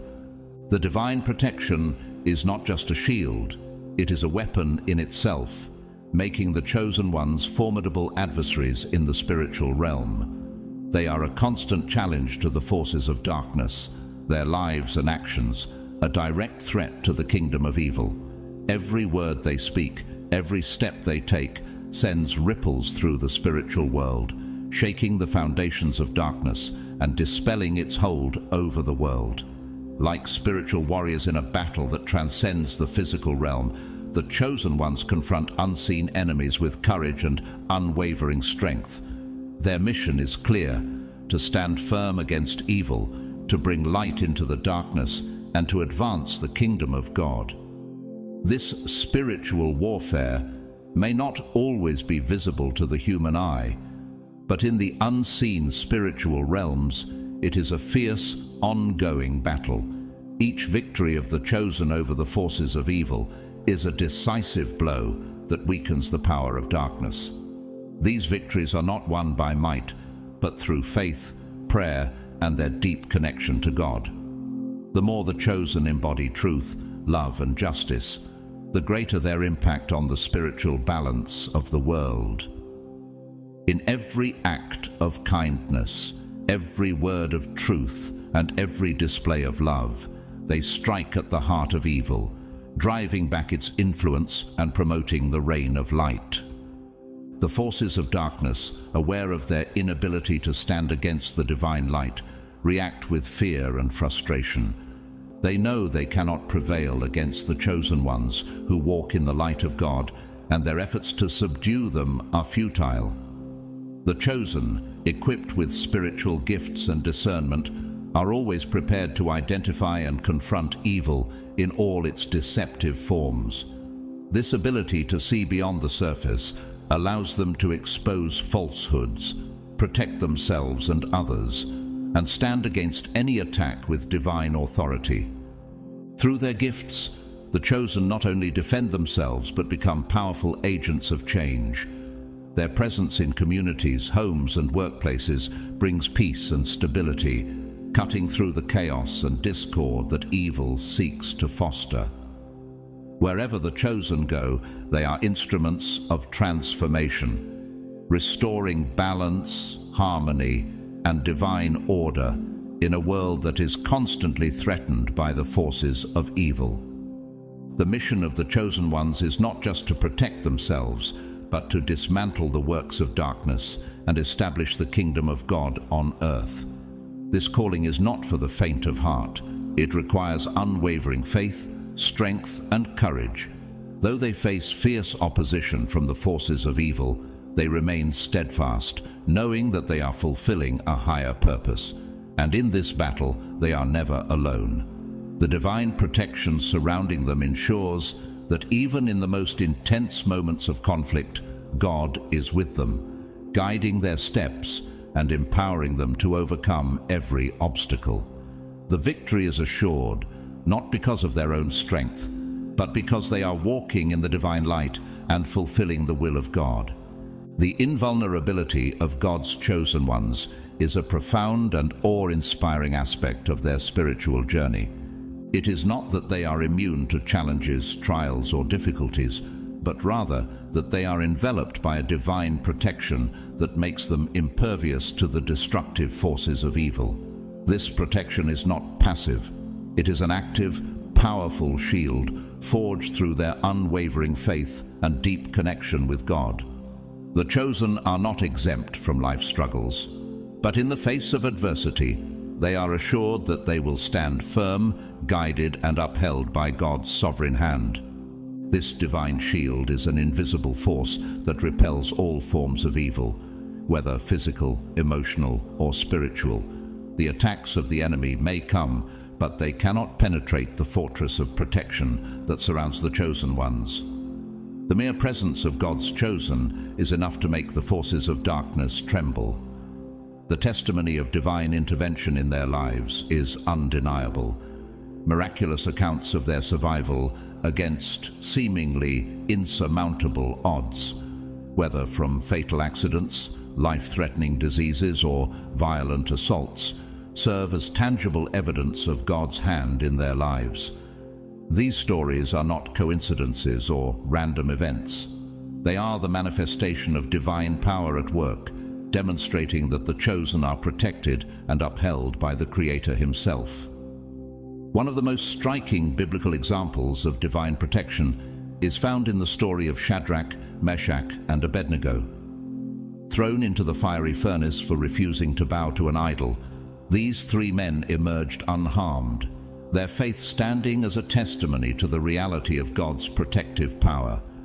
Not a hair on their heads was singed, and their garments were not even scorched. This miraculous deliverance was a clear sign of God's intervention, illustrating the kind of invulnerability that those who are chosen by God experience. The furnace, which should have been their end, became the very place where the divine presence manifested in an unmistakable way, showing that no weapon formed against them could prosper. The protection of the chosen ones extends beyond physical threats. It also encompasses the emotional and spiritual realms. In times of sorrow, loss, or betrayal, they are able to maintain a peace that surpasses human understanding. This inner peace is not born of circumstances, but of a deep-rooted trust in God's sovereignty and a firm belief that He is in control of all things. Even in the darkest moments, when the world around them seems to crumble, the chosen remain steady, their hearts anchored in the truth that God holds them secure. Their ability to navigate through life's hardships with grace and peace is a testament to the unshakable foundation of their faith. Spiritual attacks are a constant threat in the lives of the chosen ones, as the forces of evil relentlessly seek to undermine their mission and weaken their resolve. However, the spiritual invulnerability of the chosen is what renders these attacks powerless. While the enemy may try to sow discord, doubt, and despair, the chosen ones stand firm, knowing that their spiritual protection is unwavering. Every attack, rather than weakening them, strengthens their resolve and deepens their connection to God. The more the enemy presses in, the more the chosen are fortified by the Holy Spirit. Their faith and trust in God grow, and they face each new challenge with renewed confidence in the victory already secured in Christ. The ability to repel spiritual attacks is not an automatic gift. It is the result of a life committed to prayer, meditation, and Scripture. These spiritual practices are not mere rituals, but vital acts of devotion that sustain and strengthen the chosen. Prayer is their direct communication with God, where they pour out their hearts, seek His guidance, and receive His peace. Through prayer, they build up their spiritual armor, fortifying themselves for the battles ahead. Meditation on God's Word is another powerful tool that nurtures their inner strength. By meditating on the promises of Scripture, the chosen are reminded of God's faithfulness and His power to deliver them from all harm. Each moment spent in communion with God through prayer, meditation, and Bible study is a step closer to becoming untouchable to the forces of evil. Through these practices, the chosen ones are constantly replenished and renewed, their faith growing stronger, their connection to God deeper.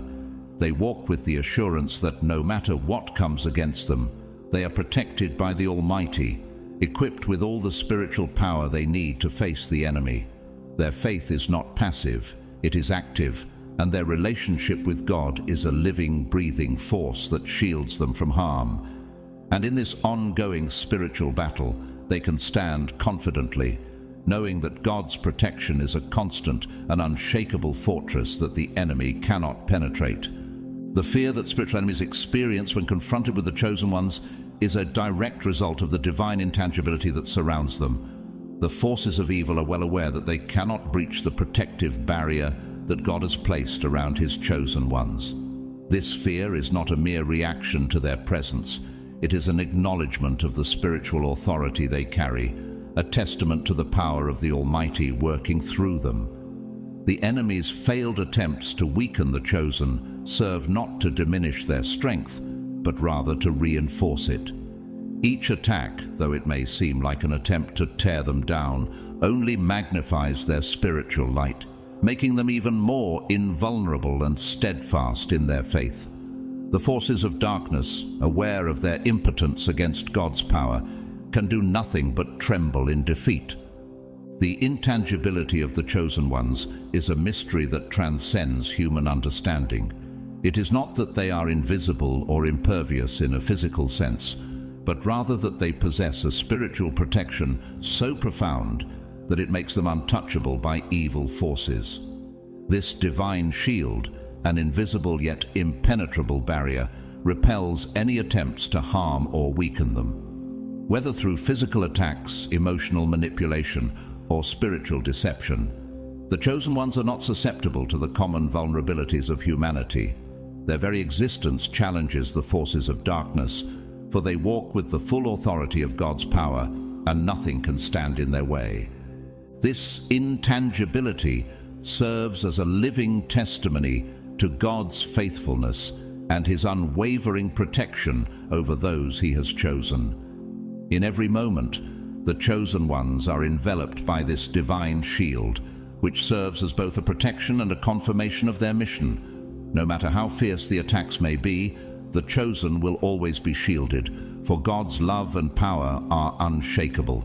It is through this divine security that they carry out their mission with unyielding courage, knowing that no matter what challenges they face, they are never alone. They are untouchable, not because of their own strength, but because of the might of the one who has chosen them. This divine protection is not a mere shield.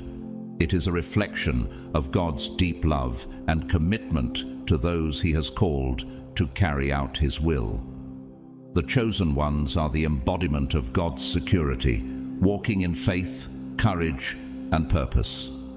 They are untouchable, not because they are immune to the struggles of life, but because they are never abandoned by God, who guards them with an impenetrable shield of divine protection. Every obstacle they face is met with the assurance that God's protection will prevail, and every trial they endure becomes an opportunity for their faith to grow stronger, their conviction deeper, and their spiritual light brighter. God's chosen ones possess a wisdom that transcends human understanding, a divine gift that is far beyond intellectual knowledge. This wisdom is spiritual in nature, grounded in discernment and insight that allows them to see the truth behind appearances. It is a clarity of thought and depth of understanding that guides their every decision and action, making them a beacon of light in a world filled with confusion and uncertainty. This wisdom is not something they have earned or learned through worldly means. It is a direct gift from God, a manifestation of his divine presence in their lives. Those around them are often left in awe of the certainty and serenity that the chosen exude, for their wisdom is both a reflection of their deep relationship with God and a sign of his favor upon them. The wisdom of the chosen ones is not just theoretical knowledge, but a practical application of divine truth in every aspect of their lives. They possess a sharp intuition that directs their steps, an inner voice that guides them even when the way forward is unclear. This intuition is more than just a feeling. It is a channel through which God speaks to them, revealing hidden truths and guiding them on paths that others might overlook. The chosen can predict dangers before they arise, avoid pitfalls that could lead others astray, and seize opportunities that would otherwise go unnoticed. This extraordinary ability is a gift from God, making them not only revered, but also feared. Those who seek to deceive or manipulate them find themselves thwarted by the clarity and precision of the chosen's wisdom. The enemy knows that they cannot hide their intentions or weave lies before the chosen, for their insight is a piercing light that exposes all darkness. This divine wisdom also makes the chosen ones invaluable to those around them. People naturally seek their counsel, recognizing that they have access to a wellspring of truth and understanding that no one else can offer. The wisdom they share is not self-serving, but is given freely, illuminating the path for others.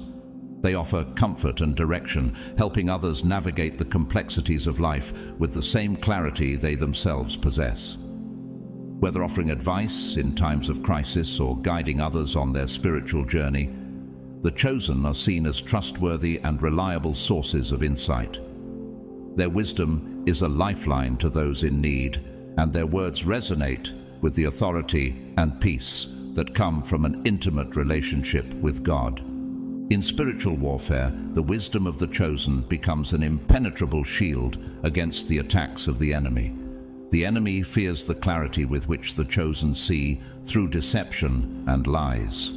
Every attempt to harm or manipulate is neutralized by the wisdom of the chosen, who are able to discern falsehoods and counter them with divine truth.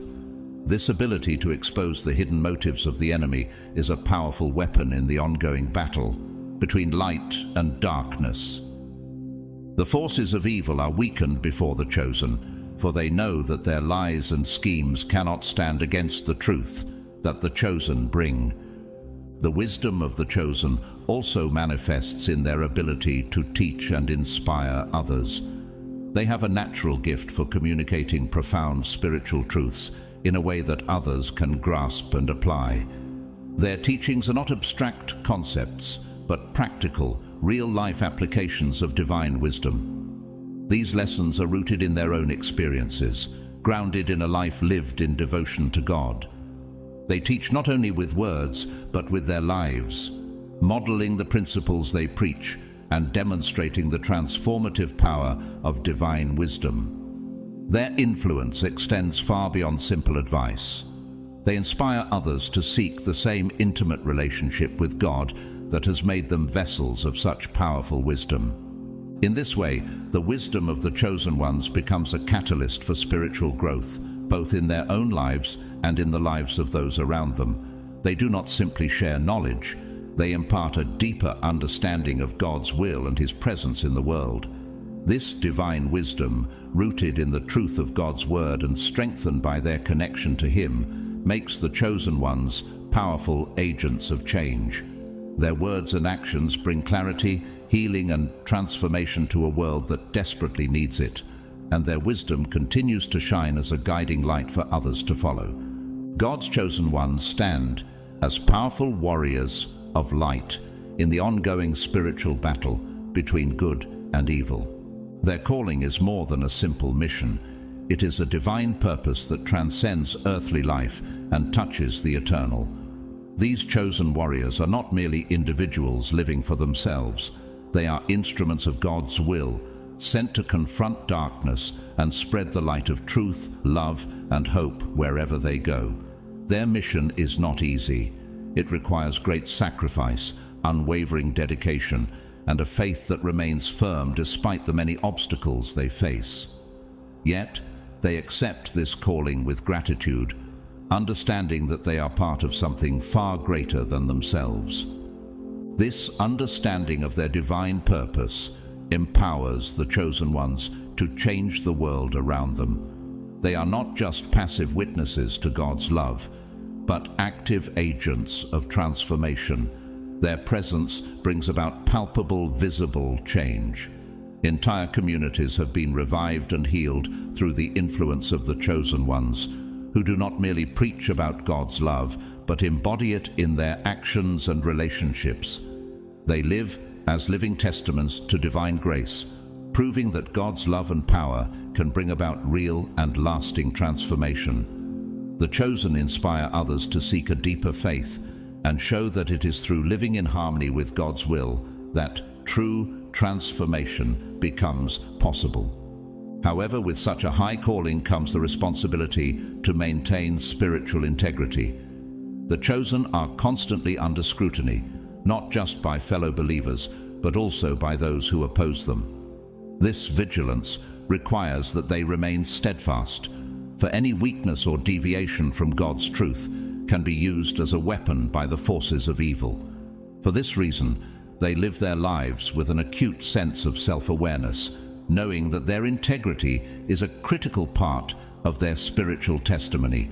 Their lives are a living reflection of their faith, and they guard their hearts through prayer, study of Scripture, and fellowship with others who share their devotion. By strengthening their relationship with God, they are able to remain firm in the face of temptation and the attacks of the enemy.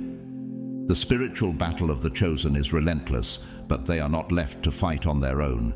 They are armed with powerful spiritual weapons, the foremost being prayer. Prayer is not merely a habit, but a weapon of warfare. It is through prayer that the chosen intercede for others, lifting up the world in petitions that can move mountains and change the course of events. The power of their prayers is unmatched, for they are prayed in faith and with an understanding of God's power to effect change. Alongside prayer, the chosen wield God's word as a sword, using Scripture to proclaim truth and expose the lies of the enemy. Through the wisdom found in God's word, they dismantle the works of darkness and set the captives free, bringing light into places of deep spiritual oppression. The forces of evil fear the chosen because of the divine light they carry. This light exposes darkness, revealing the true nature of evil and challenging the strongholds that the enemy has established.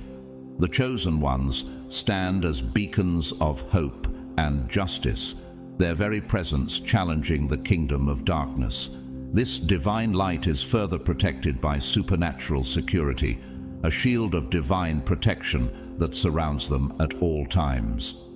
Miracles occur as a result of their connection to God, confirming that they are indeed instruments of divine power. The attacks of the enemy are repelled, and the chosen are constantly strengthened in their mission. The power of God's protection enables them to stand firm, confident in the knowledge that He is with them. As warriors of light, the chosen ones do not shrink from the spiritual battle. Instead, they confront it with unwavering courage and determination. They are invulnerable to the attacks of the enemy, their wisdom guiding their every move and their actions inspiring those around them. The supernatural power of God's presence enables them to destabilize the plans of the enemy and bring about the transformation that God has destined for their lives and the lives of those around them. Their ability to inspire others, combined with their invulnerability, makes them a constant threat to the kingdom of darkness. They fulfill their divine purpose with a resolve that cannot be shaken, bringing God's will into the world with power and authority. In this ongoing battle between light and darkness, the chosen ones stand firm, knowing that their victory is already assured through God's strength and protection, with wisdom, invulnerability, and the ability to inspire. They are the bearers of hope, the voices of truth, and the instruments of God's transformative power on earth. As we come to the close of this powerful message, I encourage you to take a moment and reflect on the divine calling that you carry as a chosen one. Remember, your light is unlike any other, and the mission that you've been entrusted with is both sacred and profound. Don't forget to leave a comment below with the number 77, a powerful and sacred number that represents divine completion and spiritual alignment. It's a symbol of the unique blessings and guidance that surround you as you continue your journey. If you found value in this video, please like and subscribe to our channel so that you won't miss any future content that supports your spiritual path. Share this message with others who need to understand the power and purpose of being a chosen one, and encourage them to walk in their divine calling too. I'd love to hear from you. Leave a comment and share your personal experiences or reflections. What challenges have you faced as a chosen one? How has God's guidance transformed your life? Looking ahead, don't miss our next video. Don't get fooled, chosen ones. 8 signs you're dealing with an evil person. This video will give you the wisdom to recognize harmful influences and protect your spiritual well-being. Always remember, the light you carry is immeasurable and your mission is divine. Keep shining brightly, protecting your path and inspiring others along the way. Together, we make a difference. Until next time, and may God bless you mightily.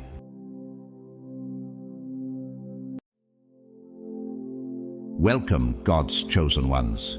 Today, we gather to witness a divine spectacle that will leave no stone unturned. What was taken in darkness will now be illuminated by God's unstoppable light. Have you ever felt that inexplicable drain, as though your spirit, creativity, and energy were being siphoned to build someone else's success? Their empires rose on your sweat, your brilliance, and your sacrifices. Yet they walked away without so much as a word of gratitude. Does it feel familiar? If so, you're not alone. This injustice is not forgotten, and it will not stand. The truth is, they thought they had won. They believed they could take what wasn't theirs and get away with it. But here's the spoiler. They were wrong. Just as the mysteries of the Egyptian pyramids remain shrouded in speculation, monuments built on the labor and genius of forgotten hands, their deceptive achievements are about to face a reckoning. God is intervening, and what's coming isn't subtle. It's divine justice, swift and unrelenting. Everything they constructed on the foundation of your stolen energy, fake smiles, fraudulent accolades, and counterfeit thrones, will soon collapse in spectacular fashion. This isn't merely payback, it's a heavenly masterpiece. Imagine the chaos of their carefully crafted worlds unraveling.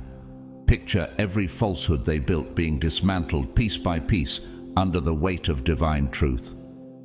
And the best part, you don't have to lift a finger. God's hand is already at work. Take a moment to comment 777 if you're ready to embrace the restoration God has prepared for you. And to those who have supported this mission through super thanks, know that your generosity is deeply cherished and a beacon of encouragement. Now, prepare yourself for what's next. The stage is set, the players are revealed, and the curtains are lifting on a display of justice like no other. Let's step into the heart of this divine story and uncover how God is turning stolen energy into unstoppable blessings. Ready to begin? Let's dive in. God's chosen ones. God is destroying everything they built on your stolen energy.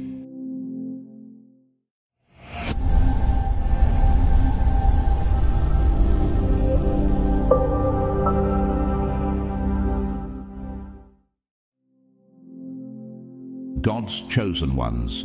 You were the unseen cornerstone of their entire empire.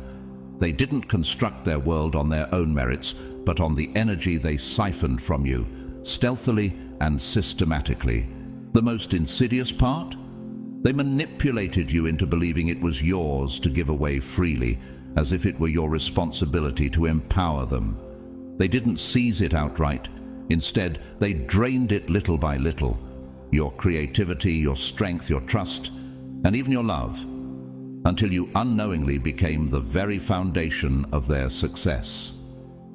Every achievement they celebrated, every step forward they took, was powered by what they had taken from you. Think about it. You didn't just hold them up. You were the lifeblood of their rise, the reason they stood tall. Yet they never acknowledged this. Instead, they boasted of their own brilliance, their supposed genius that had built their empire. Does this remind you of Jacob and Esau in Genesis 27, where Jacob deceitfully took the blessing meant for Esau? The stolen blessing brought temporary gain, but the truth eventually surfaced, causing division and consequences. What happens when something is built on a lie? But here's the divine twist. Stolen energy is never sustainable. It's like constructing a palace on shifting sand. What might seem stable at first begins to crack and crumble over time. Jesus spoke of this in Matthew 7:24-27, comparing the wise man who builds on rock to the foolish man who builds on sand. No matter how impressive their accomplishments appeared, the cracks were already forming beneath their feet because their foundation was never solid. It was you. And deep down, they knew it. They paraded their false triumphs, all the while praying you'd remain oblivious to the truth. Now, the tide has turned. The foundation is crumbling, and their empire is collapsing because the energy they depended on is no longer theirs to steal. God, in His justice, is dismantling their illusion piece by piece, revealing that their so-called greatness was a facade. Have you noticed how everything they once flaunted is unraveling? Why? Because God is exposing the truth. They never had the strength, the ideas, or the power to sustain what they built. Like King Saul, whose reign fell apart when his disobedience and reliance on human strength were revealed, 1 Samuel 15, they are being stripped of what they wrongfully claimed as their own. Without you, their empire is nothing. They underestimated your worth, believing you'd stay hidden in the shadows forever. But now, God is making it clear. You were the secret ingredient all along. Their downfall isn't just poetic justice, it's the inevitable result of their theft. What they celebrated as their victory was simply your energy propping up their illusion, and now that illusion is shattering. So, here's the question to ponder. What happens to someone when their false kingdom is exposed? How does it feel to watch what was stolen from you be returned by God tenfold?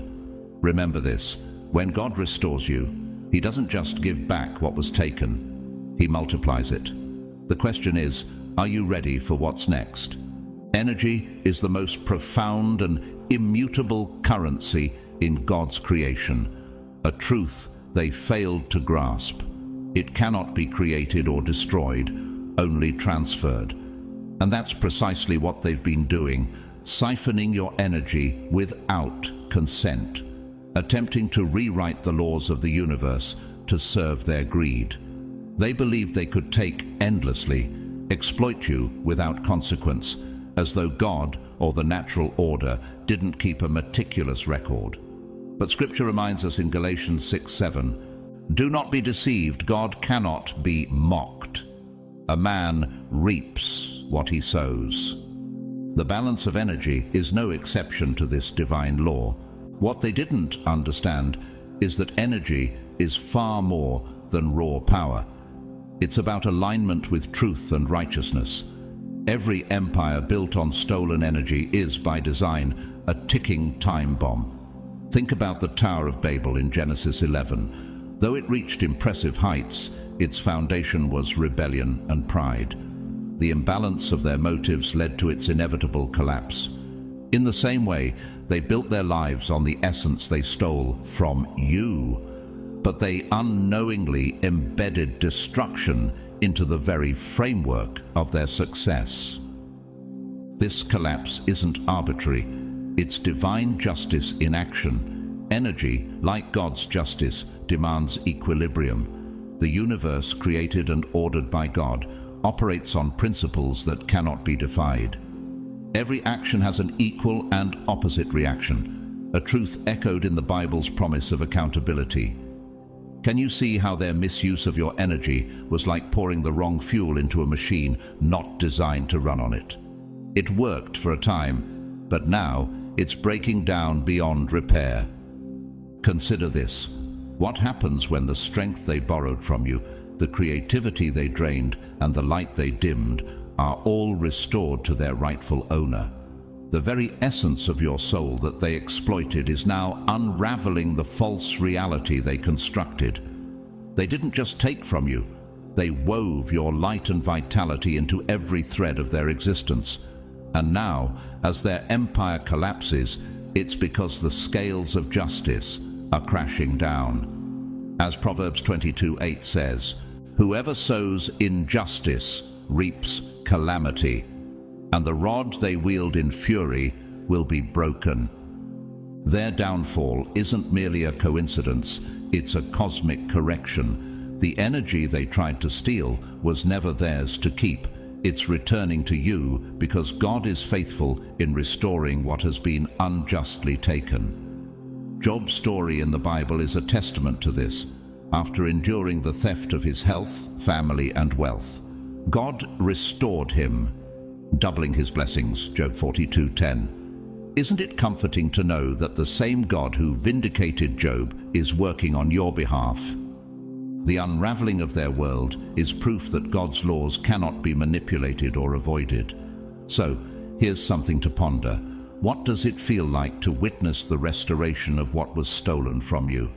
How does it feel to know that God has not only seen your suffering, but is actively working to redeem it?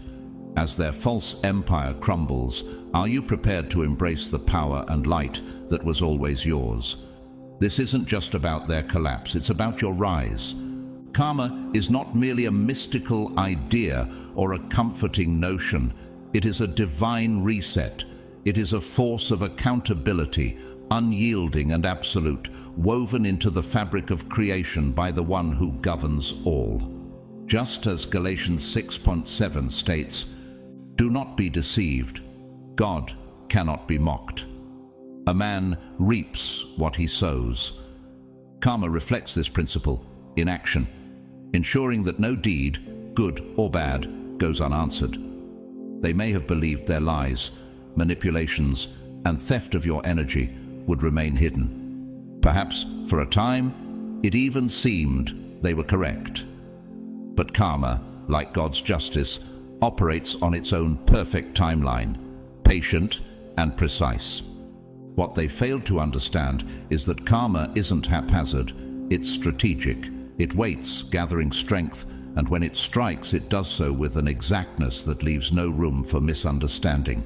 Everything they built using your stolen energy was flawed from the start. Psalm 37, 35, 36 offers a vivid reminder of this. I have seen the wicked and ruthless flourishing like a luxuriant native tree, but he soon passed away and was no more. Though I looked for him, he could not be found. Their temporary rise was merely an illusion, destined to collapse under the weight of their own actions. Karma doesn't just repay, it dismantles. It deconstructs so thoroughly that what once stood tall becomes irreparable. Every lie they told, every moment they used you as a stepping stone, every ounce of energy they drained planted the seeds of their own downfall.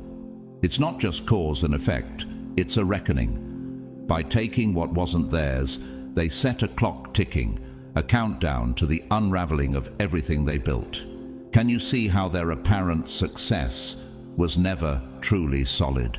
Do you realize how their actions were writing the script for their eventual demise? Their empire is falling apart, not because of external misfortune, but because karma is demanding balance. Ecclesiastes 3:1 reminds us, there is a time for everything and a season for every activity under the heavens. This is the season of reckoning. The beauty of karma, much like God's justice, is that it is fair. While it may feel brutal, it doesn't punish without reason. It simply returns to them what they gave to the world. Their deceit, theft, and manipulation have come full circle, and now the lies they built their lives upon are disintegrating piece by piece. What's even more revealing is the undeniable truth that has emerged. You were always the source of their strength, the foundation of their empire. Without you, their structure crumbles into dust. Proverbs 26:27 captures this sentiment perfectly. Whoever digs a pit will fall into it. If someone rolls a stone, it will roll back on them. Their downfall isn't random, it's the inevitable result of their choices. So, consider this. How does it feel to know that the energy they took from you is finding its way back? Can you see the divine justice unfolding, restoring you while dismantling the illusions they built? This isn't just retribution, it's restoration. God's plan ensures that what was stolen is not only returned, but multiplied in your favor. Are you ready to step into the fullness of what has always been yours? Their empire is collapsing, but your rise has just begun. Their power was never genuine. It was an elaborate illusion, a house of mirrors fueled by the truth they worked so hard to suppress. They built their dominance not through their own abilities, but by overshadowing your authenticity, silencing your voice, and twisting reality to suit their narrative. Their entire identity relied on making themselves appear stronger, wiser, and more capable, but it was a facade dependent on the essence they stole from you. What happens when a lie is confronted by truth? It doesn't just dissolve quietly, it implodes, shattering everything built upon it. Jesus said in John 8:32, "Then you will know the truth, and the truth will set you free." They feared your truth because it was a light that could expose their carefully hidden shadows. Your authenticity was their greatest threat, and they knew it. That's why they employed manipulation, gaslighting, and even your own self-doubt against you. Can you see how their efforts to make you question yourself were not just random attacks, but calculated moves to maintain their false power? They understood that the moment you embraced your truth, their illusion would begin to crumble. And now, it's happening. The resurgence of your truth is like a wrecking ball, tearing through the very foundation of their empire. Everything they claimed, confidence, authority, success was rooted in suppressing your energy and authenticity. Like the parable of the foolish builder in Matthew 7:26-27, who built his house on sand, their empire was never meant to stand. They might have fooled the world for a season, but lies are temporary by nature. The weight of their deception has become too great, and now it's collapsing under its own emptiness. Their power, once paraded as genuine strength, was never theirs. It was borrowed, stolen, fabricated, a counterfeit.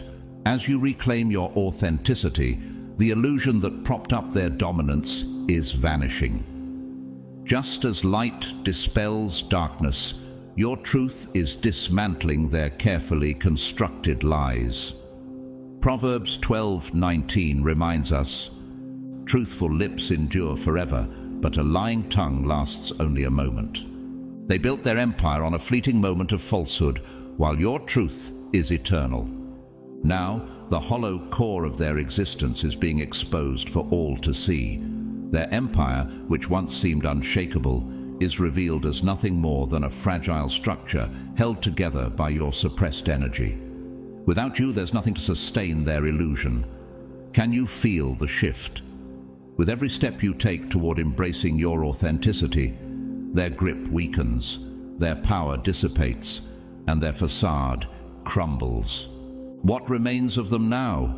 Nothing but the ruins of their deceit. As you stand tall in your truth, their empire vanishes like smoke in the wind. The strength they flaunted was never real. It was yours all along. What does it feel like to know that by simply stepping into the light of your own authenticity, you've unraveled the illusion that held you captive? Their downfall is not just the end of their lies, it's the beginning of your freedom. When they stole your energy, they didn't just commit a minor transgression. They gambled with sacred energy, a divine force so rare and powerful that it exists to fulfill higher purposes. Your essence, as one of God's chosen, is not ordinary. It is holy, imbued with purpose, designed to create, heal, and uplift. It is the very currency of heaven, and they, blinded by arrogance, treated it like loose change, spending it recklessly on their vanity, greed, and illusions of grandeur. Their actions weren't merely theft, they were a desecration of something profoundly sacred. Taking energy from a chosen one is more than just exploitation. It is a violation of divine order. Proverbs 6:30-31 declares, "People do not despise a thief if he steals to satisfy his hunger when he is starving. Yet if he is caught, he must pay sevenfold, though it costs him all the wealth of his house." They took what didn't belong to them, not out of need, but out of greed, and now the spiritual debt collector has arrived. They treated the divine energy meant for creation and healing as a resource to fuel their shallow pursuits, status, material gains, and fleeting victories. But sacred energy doesn't bend to human arrogance. It is governed by the laws of God, and those laws always demand justice. Now, they are facing the consequences of their recklessness. Everything they built with stolen energy is being stripped away, piece by piece, leaving them exposed for who they truly are. Have you noticed how the things they flaunted, their confidence, their achievements, their so-called power, are crumbling before your eyes? This is no coincidence. It is divine justice at work. Just as Haman in the book of Esther built gallows for Mordecai, only to meet his own downfall, Esther 7:10, they too have sown the seeds of their own destruction. Sacred energy is not a resource to be stolen, it is a trust to be honored. By disrespecting it, they signed a cosmic contract they can no longer escape. The universe, created and balanced by God, does not tolerate the misuse of sacred energy. Ecclesiastes 3:17 reminds us, God will bring into judgment both the righteous and the wicked, for there will be a time for every activity, a time to judge every deed. Their downfall isn't random, it is justice in its purest form. The greed and illusions they built with your energy are now collapsing under their own weight. They poured sacred energy into empty pursuits, not realizing they were fueling their own demise. And the most devastating part for them? They can never regain what they've lost because it was never truly theirs to begin with. The energy they took is returning to its rightful owner, you. As it flows back to you, it restores not only what was stolen, but also the strength, creativity, and purpose that were temporarily diminished. Psalm 23:5 speaks of this restoration. You prepare a table before me in the presence of my enemies. You anoint my head with oil. My cup overflows. Now they are left with nothing but the consequences of their reckless gamble, a life built on borrowed power, collapsing into ruin. How does it feel to know that the sacred energy they misused is being restored to you? Can you see how their loss is your gain, a divine realignment of power and purpose? Their empire is in ruins, but you stand on the threshold of restoration, filled with the sacred energy that was always yours. This isn't just their downfall, it's your rising. When God moves, his work is never arbitrary or chaotic. It is deliberate and restorative. The destruction you are witnessing is not mere punishment. It is the divine reordering of what was wrongfully taken and misplaced. What they stole from you was far more than energy or effort. It was fragments of your identity, your destiny, and your God-given purpose. But here is the beautiful truth. God is not just tearing down their illusions. He is restoring you. Everything stolen is being returned, refined, and more powerful than before. Job's story offers a profound example of this divine restoration. In Job 42:10, after losing everything to undeserved calamity, God restored him, giving him twice as much as he had before. Similarly, what is happening now isn't just about dismantling their false empire. It's about rebuilding your life, your purpose, and your blessings on a solid foundation that no one can steal. Can you feel the shift as the pieces of your identity are being returned, stronger and purer than ever? They believed they were building something permanent, legacies, reputations, wealth, but none of it was truly theirs. Everything they claimed was rooted in deception, crafted from what they stole from you, your light, your strength, your gifts. Without those stolen pieces, their carefully constructed identities are crumbling. What's being stripped away isn't just their material wealth or status, it's the very foundation of their false sense of self. Proverbs 10:25 reminds us, when the storm has swept by, the wicked are gone, but the righteous stand firm forever. Their storm is revealing their emptiness, while your foundation is being rebuilt stronger than ever. This isn't just punishment, it's divine recalibration. For them, it means losing the false identities and hollow power they clung to. For you, it means restoration, healing, and the return of everything that was rightfully yours. Isaiah 61:7 declares, "Instead of your shame, you will receive a double portion, and instead of disgrace, you will rejoice in your inheritance." The energy they stole to elevate themselves is now being returned to elevate you, not as an act of revenge, but as a testament to God's justice and love. Their loss is not random, it's the natural consequence of building on lies. What's happening is not destruction for its own sake, it's a divine cleansing. God is removing what was wrongfully built and restoring order, ensuring that your purpose and destiny shine through. Their empire was an illusion, a house of cards destined to fall, while your true foundation is being restored with God Himself, orchestrating every step. As their false foundations crumble, consider this. How does it feel to see God returning what was stolen, even stronger than before? Can you see how this recalibration isn't just about what you lost, but about who you are becoming? Their downfall is revealing their emptiness, but it is also unveiling your wholeness. With every piece restored, you are stepping into the place you were always meant to be, a place of purpose, strength, and divine favor. God's work in your life is not just about reclaiming what was taken. It's about positioning you for what's next, stronger and more complete than ever. Their collapse won't be hidden or hushed. It will be undeniable, loud, and witnessed by all. This is not a quiet retreat into irrelevance or a slow fade from memory. Instead, the very spotlight they once basked in, fueled by stolen energy and fabricated narratives, will now serve to illuminate their ruin. Everything they manipulated to build their illusion of power and success will be exposed for what it truly is, a facade built on deceit.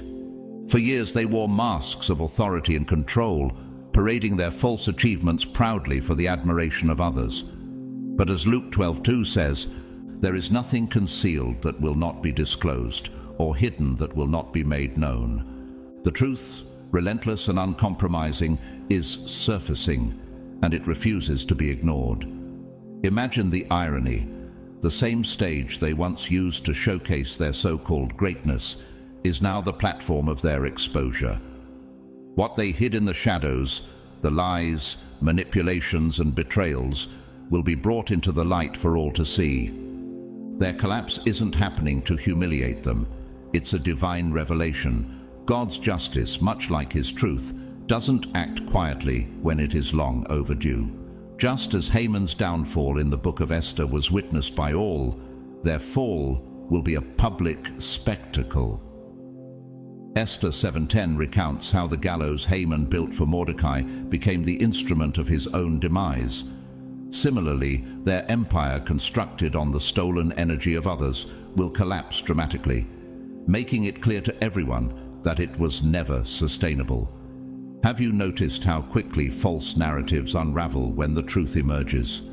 The public nature of their downfall will force even their supporters and admirers to question everything they once believed. Those who stood by them will step back, realizing they were unknowingly part of a deception. Their reputation, their name, their carefully curated legacy, all of it is crumbling. This isn't about revenge, it's about exposing the truth. As Proverbs 19:5 warns, a false witness will not go unpunished, and whoever pours out lies will not go free. The world will see not just their failure, but the hollow foundation they stood upon, revealing the futility of building on lies and stolen energy. Their collapse is more than poetic justice.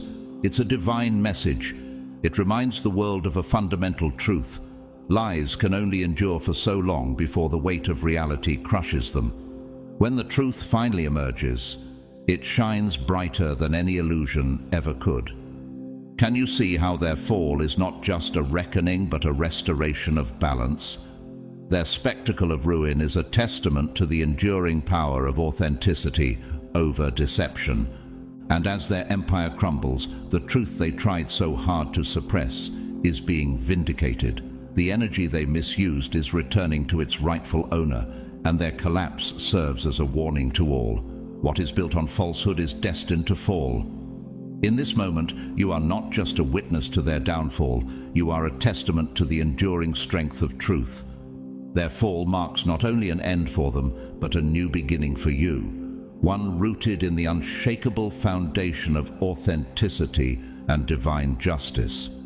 Your energy wasn't merely powerful, it was transformative, carrying the capacity to heal, uplift, and even guide others toward redemption. It was not just a force to admire, but a divine gift, capable of opening doors to spiritual growth and higher understanding. Had they chosen to honor and collaborate with your essence in grace and humility, they could have discovered paths to redemption they never imagined. But instead of aligning with this higher purpose, they chose the path of greed, manipulation, and theft. They saw your light, and rather than respecting it, they tried to possess it as their own. This choice reflects the tragedy of Esau in Genesis 25:29-34, who sold his birthright for a fleeting moment of satisfaction. By rejecting what was sacred for something immediate, they lost the chance to access what truly mattered. Your energy, much like a birthright, wasn't something that could be stolen without consequence. It was a sacred force that, if shared with reverence, could have elevated them. Instead, they dismissed its sacredness, exploiting it as a resource rather than embracing it as a gift. By choosing to exploit instead of honor, they rejected not only you, but the very key to their own evolution. Can you see how their actions weren't just about you, but also about their refusal to grow? Their greed blinded them to the opportunity to transform, leaving them trapped in the same cycles of stagnation they tried to pull you into. Their shortcuts and manipulations have backfired, deepening the chasm between who they are and who they could have become. Their downfall highlights a profound spiritual truth. Redemption cannot be achieved through deceit. Proverbs 14:12 warns, "There is a way that appears to be right, but in the end it leads to death."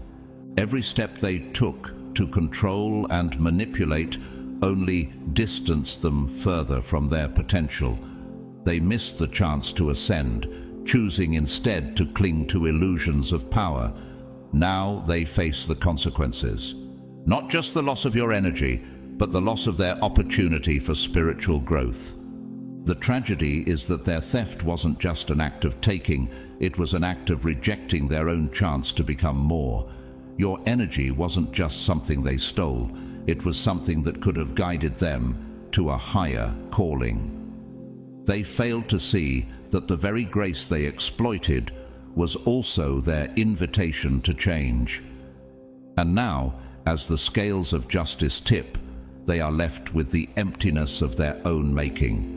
Without your energy, they are trapped in a state of spiritual stagnation, unable to move forward or rise above their current state. Isaiah 59:2 says, "But your iniquities have separated you from your God. Your sins have hidden his face from you, so that he will not hear." They must now face the void they created, a space filled with regret and missed opportunity. The question remains, how does it feel to know that your energy, once stolen, is returning to you stronger than before? And what will they do now, left with nothing but the consequences of their choices? Their downfall's not just a loss for them, but a reminder for you of the power and sacredness of what you carry. You were not just the source of their stolen strength. You were the opportunity they let slip away. Now, as you reclaim what's yours, their loss becomes a testament to the divine balance of justice and grace. Every triumph they paraded, every milestone they flaunted was built on borrowed time and energy. They saw your essence as an infinite resource, something they could drain endlessly to fuel their ambitions, never considering the consequences of their theft. Their fatal mistake was treating your sacred power as though it were theirs to exploit, assuming it would always sustain their desires. But what they didn't understand is a profound spiritual truth. Energy, much like justice, operates in cycles. It moves, it balances, and ultimately it returns to its rightful owner. For a time they thrived. Their rise, fueled by what they stole from you, seemed unstoppable. The world applauded their achievements and they basked in the illusion of invincibility. But as Proverbs 16:18 reminds us, pride goes before destruction, a haughty spirit before a fall. Their confidence in their stolen success blinded them to the ticking clock attached to everything they built. That clock is now striking zero, and the facade they so carefully constructed is collapsing. What they failed to realize was that nothing built on theft or deceit can endure. The energy they exploited carried a divine purpose. It was never meant to be misused or hoarded. Much like the parable of the talents in Matthew 25:14-30, where the unfaithful servant loses even the little he had, their misuse of what wasn't theirs to keep has led to its return. Can you see how the very power they took from you is now returning, leaving them with nothing but the emptiness of their hollow victories? Their so-called success was an illusion, a fleeting high built on the lie that they could take without consequence. They reveled in their achievements, believing their empire would stand forever. But the foundation was never theirs. It was yours. And now, as that energy returns to its rightful place, they're watching everything slip through their fingers. The empire they thought they controlled is crumbling, not because of bad luck or external forces, but because stolen energy cannot sustain a legacy. Their temporary wins are a stark reminder that nothing false can last. Ecclesiastes 3:17 assures us, God will bring into judgment both the righteous and the wicked, for there will be a time for every activity, a time to judge every deed. Their time of reckoning has arrived, and the reality they ignored is now inescapable. What they mistook for permanent power was always destined to fade, and their collapse is not just inevitable, it's a revelation. So here's the question: how does it feel to know that what was stolen from you is returning stronger than ever? Can you see the divine justice in their unraveling, as every false victory is exposed for the illusion it was? Their fleeting success, built on lies and exploitation, is being swept away by the same energy they tried to control. Now, as their so-called wins fade into obscurity, you stand poised to rise. The energy that once fueled their temporary empire is coming back to you, bringing not just restoration, but a renewed sense of purpose and strength. Their fall's not just their loss, it's your liberation, a testament to the unshakable truth that what is stolen will always return, and what is built on lies will always crumble. This moment is not about vengeance, it's about revelation. As one of God's chosen, you were never meant to stand idly by in silence while their empire unraveled. You were called to witness it, to observe the unveiling of truth as part of the divine plan. Your role isn't to retaliate or seek revenge, but to see the undeniable power of God's justice at work. What you're witnessing isn't just punishment. It's a revelation of the eternal truth that nothing built on lies and stolen energy can endure. Consider the story of Joseph in Genesis 50:20, where he tells his brothers, "You intended to harm me, but God intended it for good to accomplish what is now being done, the saving of many lives." Like Joseph, you're seeing how what was meant to harm you is being turned into a display of divine justice. Their empire, built on deceit and manipulation, was always unsustainable. It was never designed to withstand the weight of truth, and now it's collapsing under its own falseness. You weren't meant to be a passive observer in this reckoning. Your purpose in witnessing their fall isn't about entertainment or vindication. It's about understanding the profound workings of divine order. You're part of the balance that ensures no falsehood stands forever. Your energy, your truth, and your resilience have contributed to the great cosmic correction now taking place. Do you see how your journey has aligned with this moment, serving as both a testimony and a catalyst for divine justice? This reckoning isn't something to fear or resent. It's a confirmation of the path you've walked, even when it was filled with challenges and hardships. Psalm 37:34 says, "Wait for the Lord and keep his way. He will exalt you to inherit the land. When the wicked are destroyed, you will see it." You were meant to see this, not to revel in their collapse, but to witness the restoration of balance and truth. Their fall is not about cruelty, it's about demonstrating that manipulation and theft can never sustain true power. As their false empire crumbles, your own ascension becomes tied to the rising of truth. This isn't just a spectacle, it's a pivotal moment in your journey. It's a divine affirmation that the path you've chosen, though difficult, has always led to the highest truth.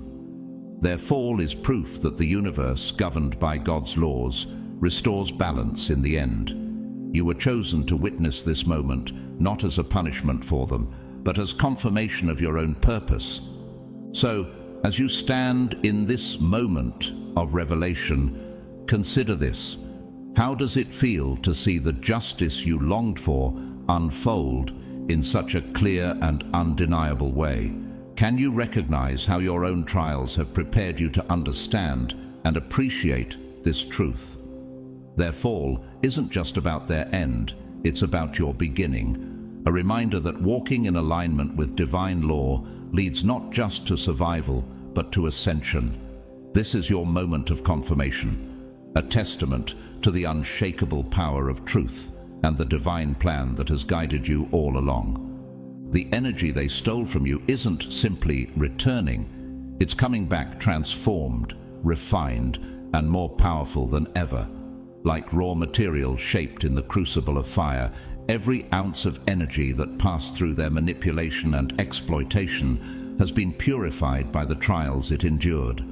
What they drained for their selfish purposes has only been fortified by the process, becoming a force they could never have anticipated.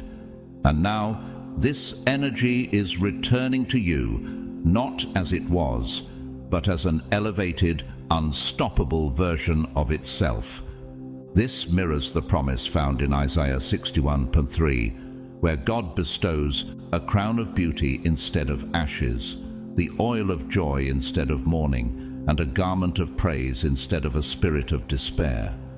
The energy you lost is now coming back with a renewed purpose, transformed by the hardships it endured. Every struggle you faced, every moment of pain they caused has worked to refine this energy into something far greater than what it was before. They saw your energy as a finite resource, something they could exhaust for their gain, but they failed to understand the divine nature of what they took. Energy, much like God's grace, isn't static. It carries the imprint of its journey. Think about Joseph's story in Genesis. His brothers sold him into slavery, thinking they had robbed him of his potential. Yet, through the trials he endured, Joseph emerged stronger and more powerful, eventually rising to a position they couldn't have imagined. Genesis 50:20. Similarly, your stolen energy has been through its own crucible, and it's now returning to propel you to heights they can't fathom. What they thought would deplete you has done the opposite. Their attempts to weaken you have in fact forged a power within you that is now unshakable. The energy they took has been supercharged by the very struggles that they created. Can you see how the pain they caused has become the fuel for your elevation? Their exploitation wasn't the end of your story. It was the beginning of your transformation. This returned energy isn't just a restoration, it's an amplification. You're stepping into a realm of power and purpose that was previously out of reach. The trials you endured weren't in vain. They were the refining fire that prepared you for this moment. Romans 8:28 reminds us, "And we know that in all things God works for the good of those who love him, who have been called according to his purpose." What they meant for harm has been turned into the very catalyst for your ascension. Now, as this transformed energy returns to you, it's elevating you to a level they will never comprehend. They thought they were using you, but in reality, they became part of the process that made you unstoppable. The energy they mishandled is now your greatest asset, and with it, you are poised to rise beyond anything they could ever touch. So, here's something to ponder. How does it feel to know that every hardship you faced has not only been redeemed, but has also made you stronger? Can you see the divine symmetry in how their attempts to diminish you have actually empowered you? With this transformed energy, you're stepping into your purpose with a force they'll never understand, leaving them to witness a strength they unknowingly helped create. This isn't just restoration, it's triumph. They claim to be builders, architects of their success, but the truth is, they were never builders at all, only thieves. Every brick in their empire, every milestone they flaunted, was constructed not by their ingenuity or hard work, but by the energy, time, and essence they stole from you. They paraded their achievements as if they were self-made, projecting an image of power and brilliance. But behind the facade was a foundation they didn't create, a structure sustained entirely by what they had taken from you. Without the energy they siphoned from you, their rise would have been impossible. What they called their empire was never truly theirs. It was borrowed, stolen, a fragile facade that could only stand as long as they continued to extract from you. Proverbs 21:6 reminds us, "A fortune made by a lying tongue is a fleeting vapor and a deadly snare." What they built was always destined to fail because it lacked authenticity and integrity. Now, as God's justice unfolds, the truth is being exposed, not as something new, but as a reality that was always there, hidden in plain sight. Their collapse isn't chaos or random misfortune, it's divine revelation. What they built on stolen energy was always unsustainable, and now the truth can no longer be avoided. The image they projected of hard work and ingenuity is crumbling, revealing the hollow foundation beneath. They're not just losing material possessions or social status, they're losing the very identity they crafted, the lie that they were the authors of their own success.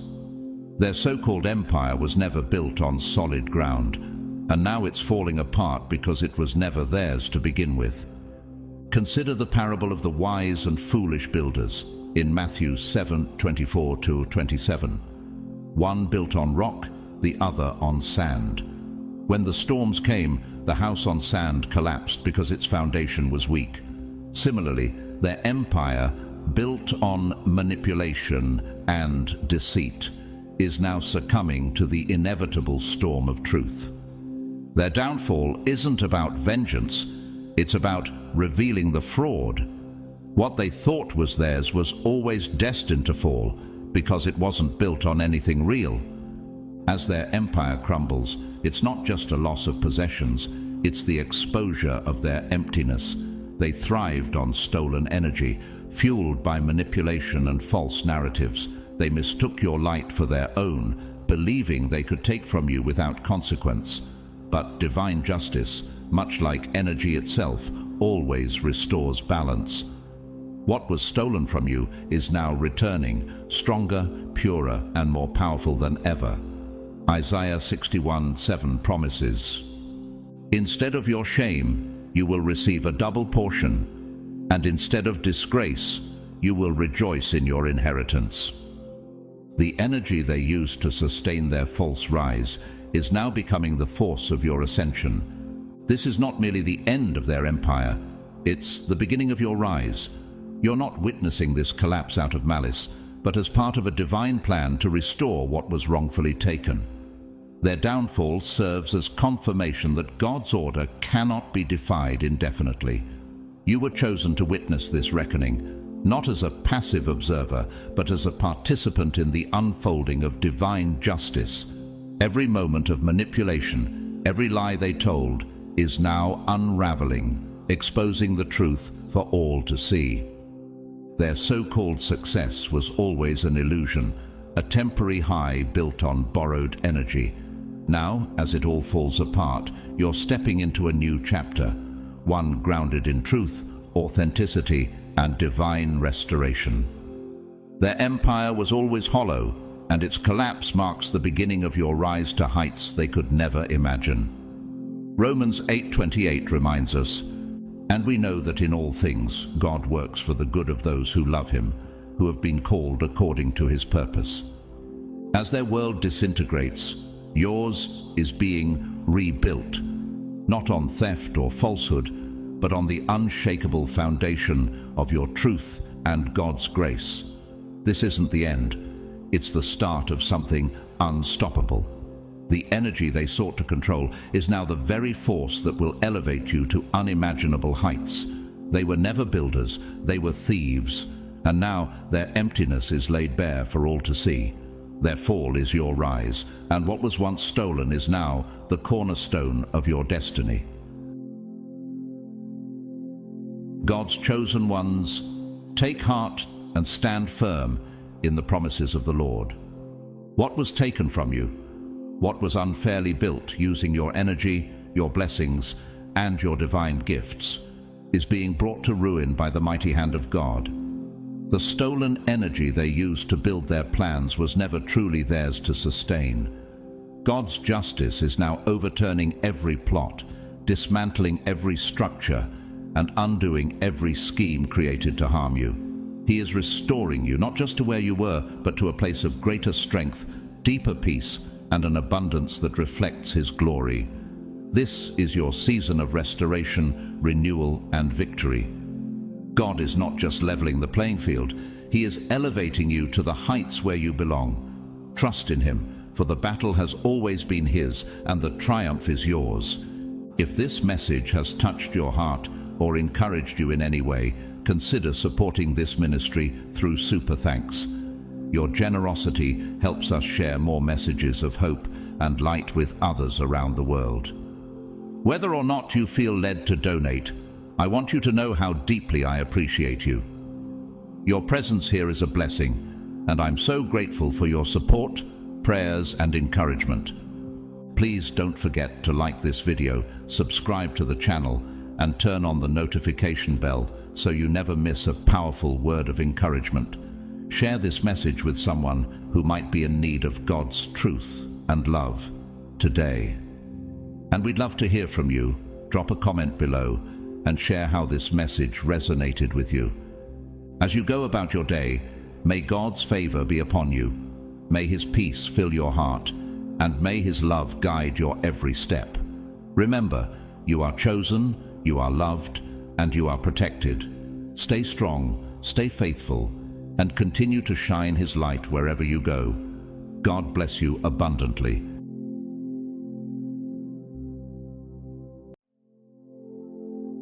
Welcome, anointed ones. Prepare yourselves, because the proud always fall the hardest, especially when they're least expecting it. Picture a spotlight so intense it illuminates every hidden flaw and masked motive, exposing those who believed they were untouchable. Think about this. Throughout history, rulers, public figures, and cunning schemers who played dirty have rarely escaped the crushing blow of divine justice. Their empires, reputations, and carefully crafted facades didn't simply fall. They shattered for the world to witness. But here's the twist. Those who set traps for others often end up entangled in them, like someone setting up a surprise party, only to find it was meant for them all along. Today, we're diving into a different kind of surprise party, one that God Himself has orchestrated as the ultimate payback for those who dared to oppose His chosen. This isn't just any spectacle. It's the kind of divine justice that makes even karma take notes. And when God's about to publicly humiliate your enemies, it's a moment that shakes foundations and opens eyes. Now, if you're ready to see how God flips the script for His anointed, let us know by commenting 77 below. Don't forget, you can support this message through Super Thanks too. God bless.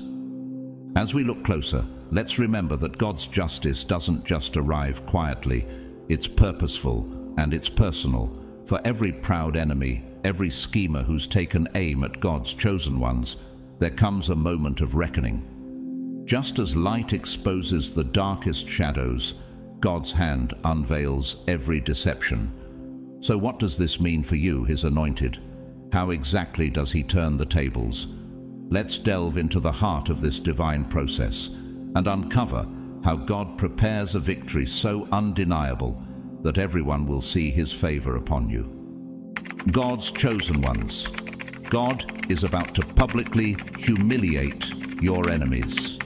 Big celebrations are coming for you.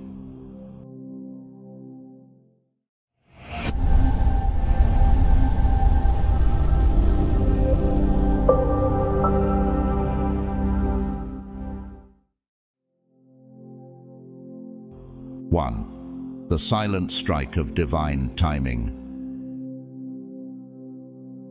Imagine God's timing as a silent, precise clock ticking in the background, so quiet that only He hears it.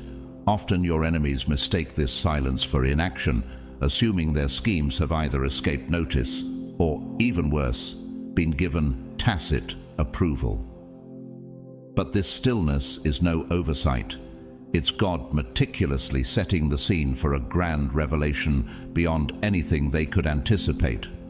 Think about Pharaoh in the Bible, who mistook God's patience for weakness, only to witness the mighty plagues that humbled his kingdom. Exodus 7-12. Just like Pharaoh, these individuals act with arrogance, piling up offenses, thinking their power and status make them immune to consequence. This silence is God's strategic preparation, not approval. While they revel in their false security, convinced of their untouchable status, they're unaware that every act, every word, is being meticulously accounted for. Divine timing isn't on a schedule they control. It operates on a scale beyond any human timeline. This brings a powerful question to mind. What if every moment of silence from God is actually a countdown, a build-up to a point when he will turn the tables and make known his judgment for all to witness? Remember, his timing is deliberate and unstoppable, and when he moves, the impact is undeniable. God is patient, allowing those who oppose his chosen to dig themselves ever deeper, unwittingly binding themselves by their own actions. He lets them reach the height of confidence, a place where they feel untouchable in their schemes. And then, in a moment they never see coming, he acts. There's no warning, no gradual fall. It's a swift, inescapable shift that leaves them utterly exposed, with no time to hide or feign innocence. They are laid bare, with every intention and action displayed for all to see, and they have nowhere to turn. This moment is reminiscent of the story of Haman in the book of Esther. Haman's arrogance led him to plot against Mordecai, one of God's chosen. He built gallows, certain he would see his enemy defeated. But God's timing turned Haman's schemes on their head, and he himself was sentenced to the very fate he'd planned for Mordecai, Esther 7:10. Just like Haman, those who scheme in darkness are unaware that each step, each offense, brings them closer to judgment. In that sudden revelation, the silence they once misinterpreted as security becomes a crushing weight, a reminder of their miscalculation on the grandest scale. They believed they could sidestep divine justice. But in reality, God was watching and waiting, allowing every detail to fall into place. Their celebrations and confidence only further ensnared them, tightening the trap they could not perceive. The irony in God's judgment is profound. While they rejoiced, thinking they had escaped accountability, God was orchestrating their downfall in silence. And when his justice finally strikes, it strikes hard, leaving them to face the reality of their actions in a way they can neither escape nor deny. God's silent yet powerful timing ensures that justice, once delivered, is undeniable, unmistakable, and unforgettable. 2. Their darkness will be their undoing. The darkness within your enemies isn't merely a concealed part of their character, it's the very thing that will lead to their downfall. They're convinced that their lies, schemes, and manipulations will remain hidden, safely tucked away in the shadows. But here's a powerful truth. When God acts, he doesn't simply bring justice, he uses that darkness against them, transforming it into the force that exposes them completely. It's as though every deceitful act, every betrayal, and every attempt to bring you down becomes a stepping stone on the path to their own collapse. Consider the story of King Saul, who harbored jealousy and resentment toward David. Saul's envy led him to dark, destructive actions, but each plot only magnified his flaws, eventually isolating him and leading to his downfall. 1 Samuel 18-31. In a similar way, those who operate in secrecy, thinking they are beyond accountability, don't realize that they are accumulating the very fuel for their exposure. Can darkness ever truly stay hidden in the face of divine justice? How long can one build a fortress of lies without expecting it to crumble from within? While these enemies are occupied with building up resentment and envy, they're blind to the fact that each selfish act is a weight added to their own destruction. When God's light shines, that hidden darkness doesn't just come to the surface, it erupts, revealing them for who they truly are. Have they really considered the cost of their actions, or are they too consumed by their own pride to see the trap they're walking into? God doesn't need to devise some external punishment for them. Their own actions are the seeds of their downfall. Their hidden darkness is eventually brought into the light, harshly and unmistakably. When this moment of exposure arrives, it's anything but subtle. Those around them, friends, colleagues, and even people they may have deceived or manipulated, suddenly see their true nature, the charm they once wielded, the carefully crafted lies, and the masks they wore all crumble, leaving only their raw intentions exposed for all to see. It's a scene reminiscent of Luke 12:2, which says, "There is nothing concealed that will not be disclosed, or hidden that will not be made known." In this unveiling, they're no longer the authors of the story. The very things they tried to bury become what defines them publicly. As the image they curated falls apart, the power they once clung to, whether through influence, deception, or manipulation, disintegrates, turning to dust as their own darkness engulfs them. Suddenly, they find themselves scrambling, grasping at explanations and justifications for actions that can no longer be dismissed or denied. Have they considered that the very deception they relied on would ultimately betray them? In striving to control how they are seen, could they have unknowingly sown the seeds for this unmasking? In the end, their downfall is more than poetic justice. It's a trap of their own making, one they unwittingly set for themselves. God's justice operates with profound precision, allowing their own deeds to serve as testimony against them. As the truth stands revealed, they are left to face the stark reality they themselves have created. Isn't it remarkable how, in God's plan, actions always find a way to reveal their true essence? And, in witnessing this unraveling, do we not also see a reminder that, ultimately, we cannot escape the truth of our own choices? 3. Their power will collapse in public view. True humiliation doesn't take place in the shadows. It unfolds in full view, leaving nowhere to hide.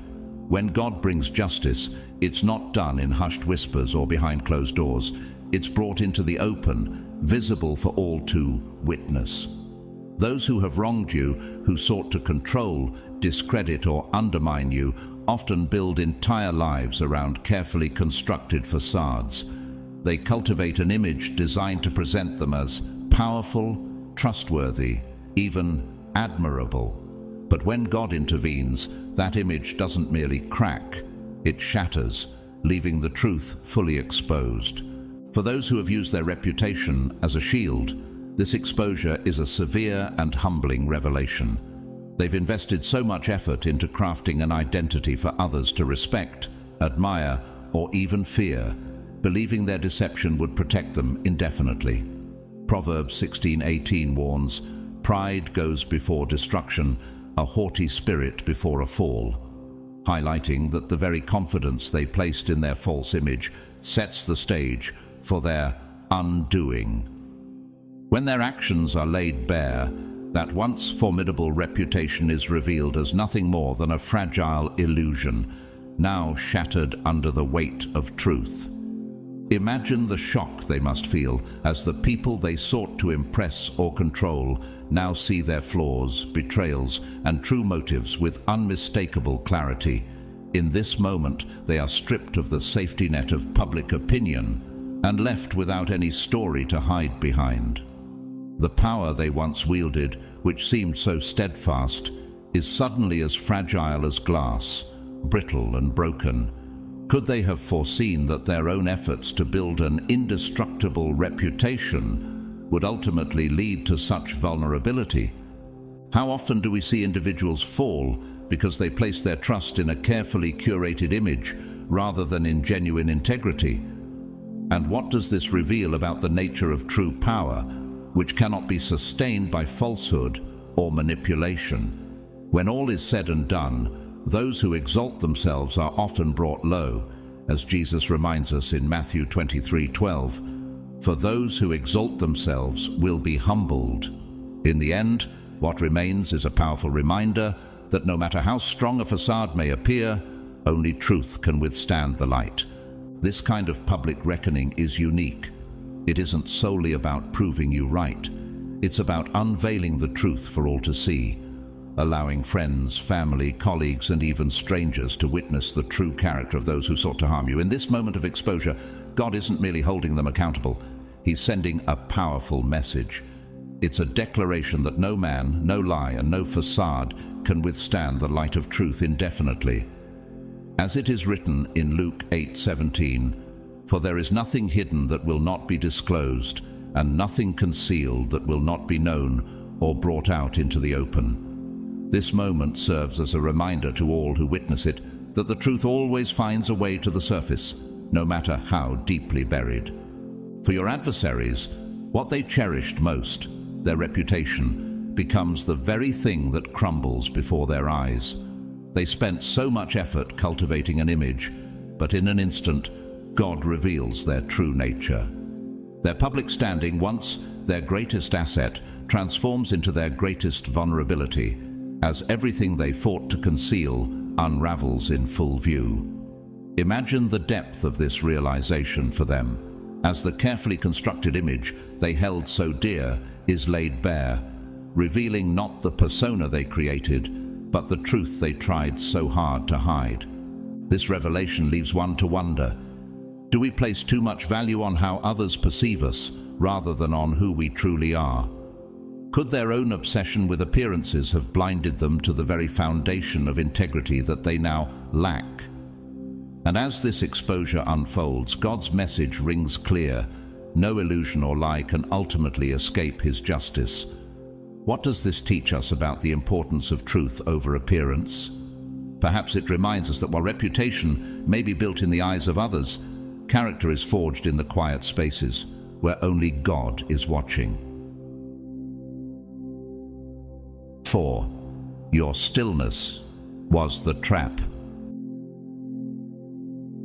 Your stillness and patience weren't signs of weakness or defeat. They were the very trap your adversaries never anticipated. While your enemies exploited your silence, thinking you were vulnerable or easily dismissed, they failed to recognize the true strength in your restraint.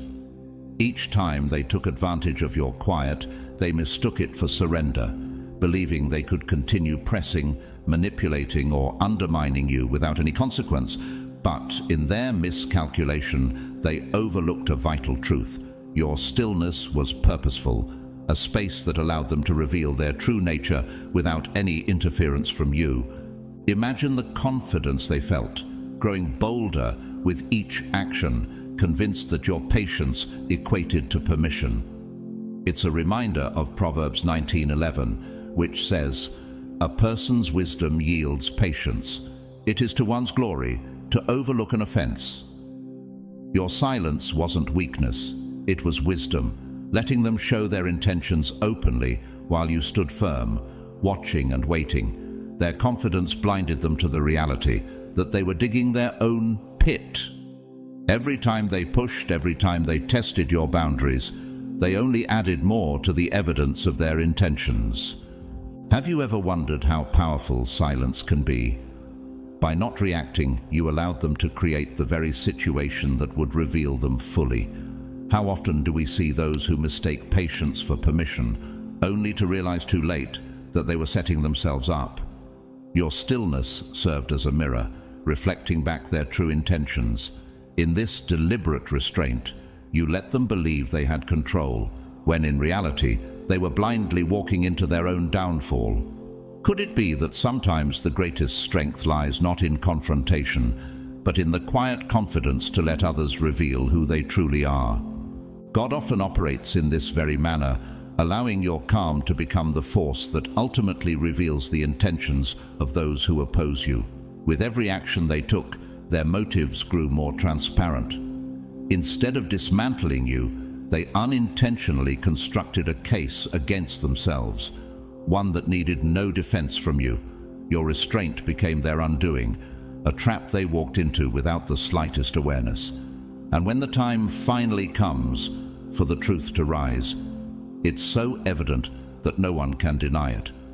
There's no turning back, no chance for them to erase the record they've left behind.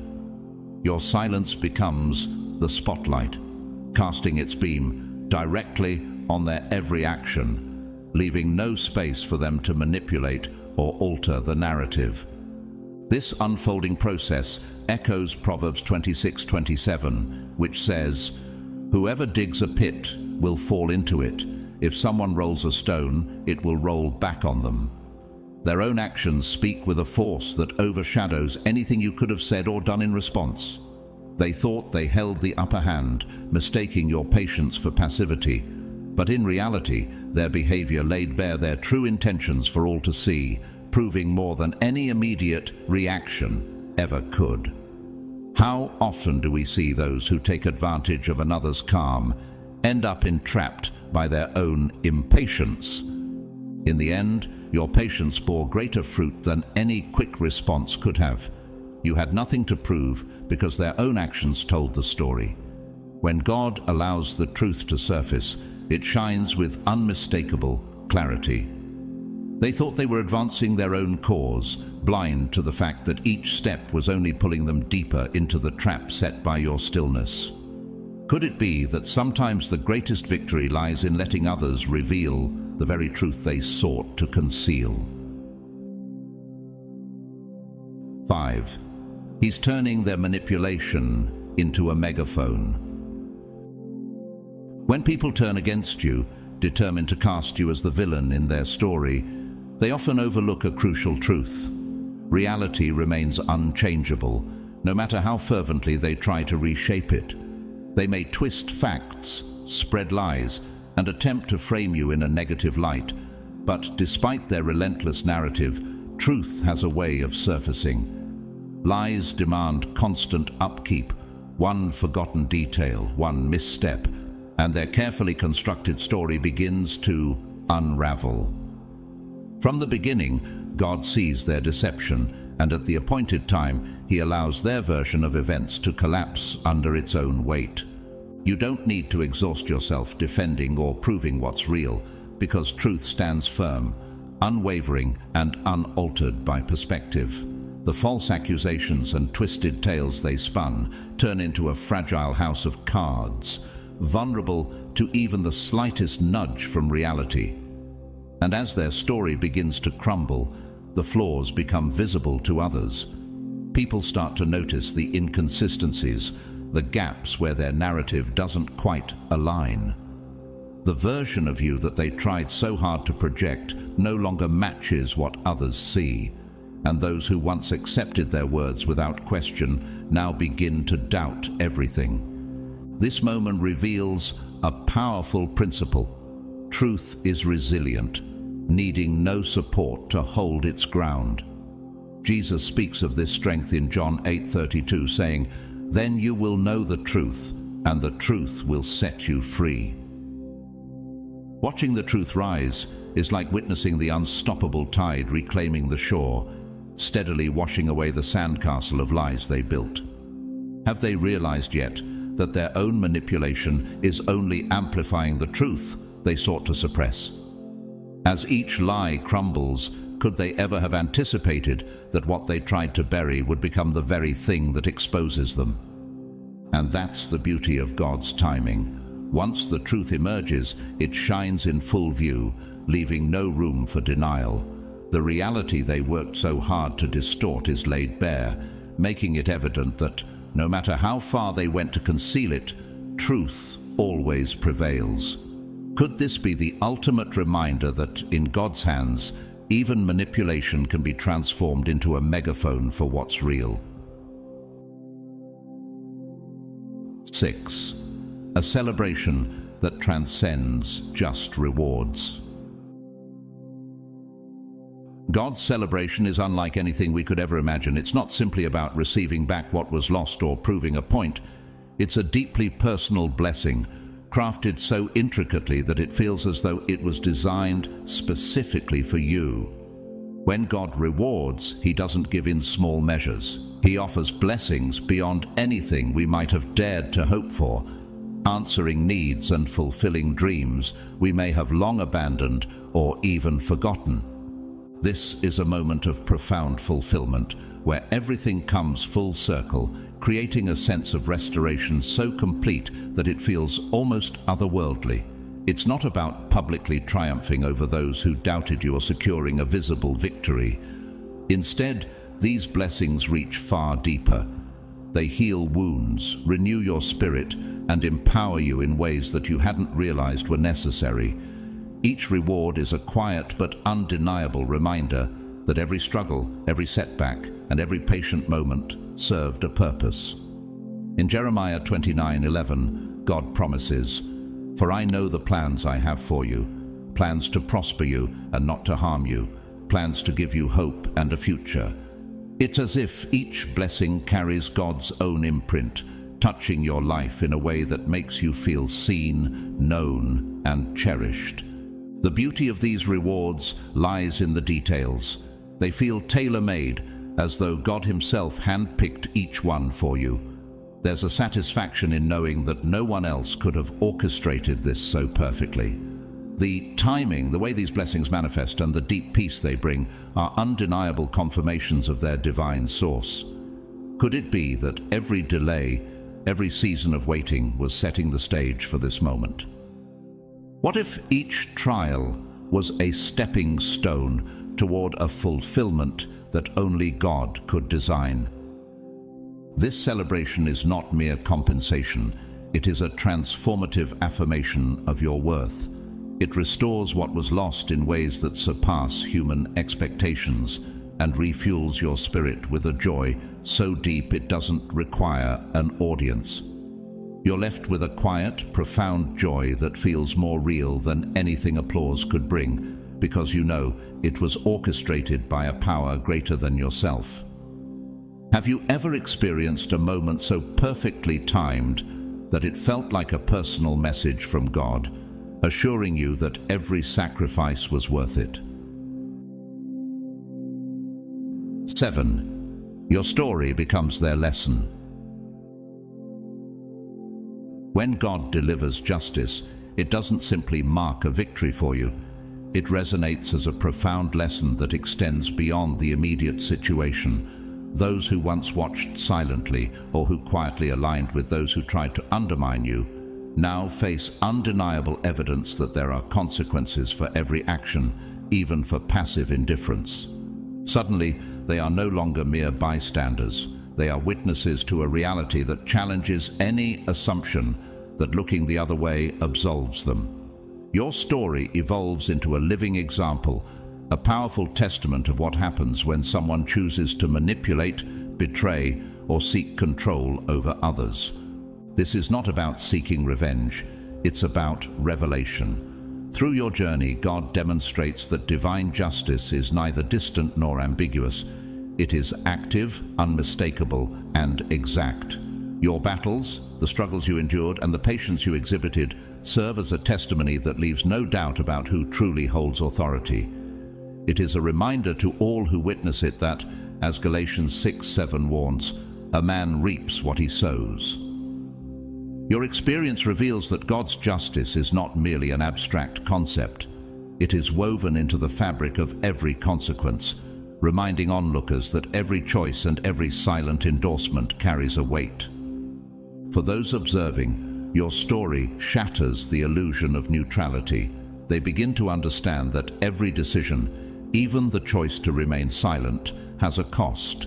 Have they considered the impact of their quiet support, or even their refusal to act? What does your journey reveal to them about the true nature of justice and the hidden power in patience?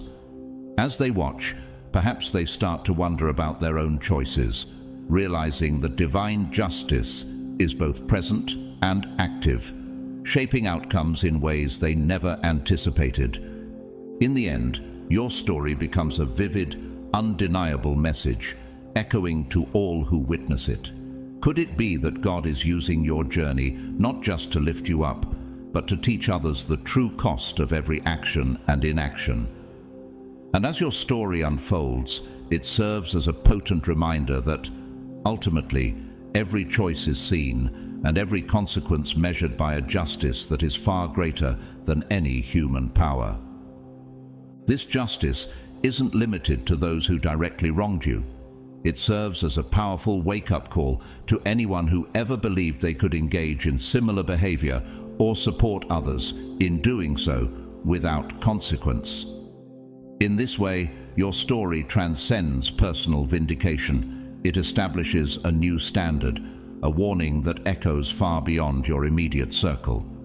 It causes people to pause, to rethink their choices and the alliances they formed, knowing that the same justice could reach them if they tread down similar paths.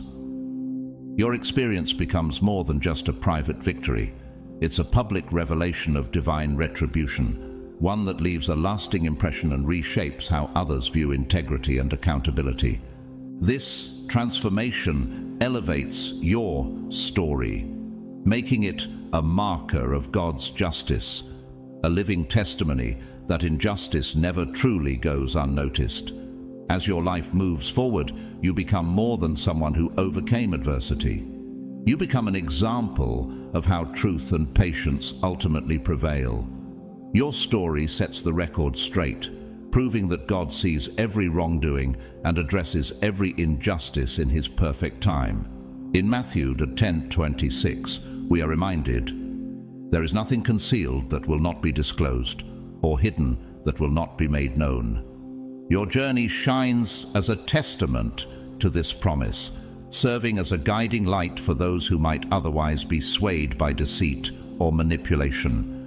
Could it be that God is using your story not only for your victory, but to shape the actions of others, reminding them that no choice is beyond His sight? How many people will reconsider their paths, their alliances, and their actions because of what they've witnessed in you? In a world where justice can often seem delayed, your story stands as a powerful affirmation that no wrongdoing goes unseen and no injustice remains unaddressed. This isn't just your personal triumph, it's a legacy of integrity that impacts everyone who hears it. 8. Exposure that mirrors their own heart. God's justice has a unique way of reaching beyond surface actions, delving into the heart of those who oppose you to reveal their true nature. This isn't a generic or impersonal consequence. It's a tailored and precise reckoning that reflects their intentions right back at them. As their plans unravel, it's as though God is holding up a mirror to their souls, exposing who they really are and what truly motivated them. When their schemes fall apart, the layers of their malice peel away, allowing everyone to see not just their actions, but the very jealousy, spite, or desire for control that fueled them. In this moment, God's justice reveals their inner darkness so vividly that no excuses or justifications can cover it. This exposure doesn't simply punish, it unveils the truth, creating a moment of clarity for everyone observing. Friends, family, and onlookers who may have been uncertain or unaware now have a front row seat to the undeniable consequences of betrayal and malice. It's a stark and chilling revelation as they witness the depths of deceit and cruelty that can lie within someone.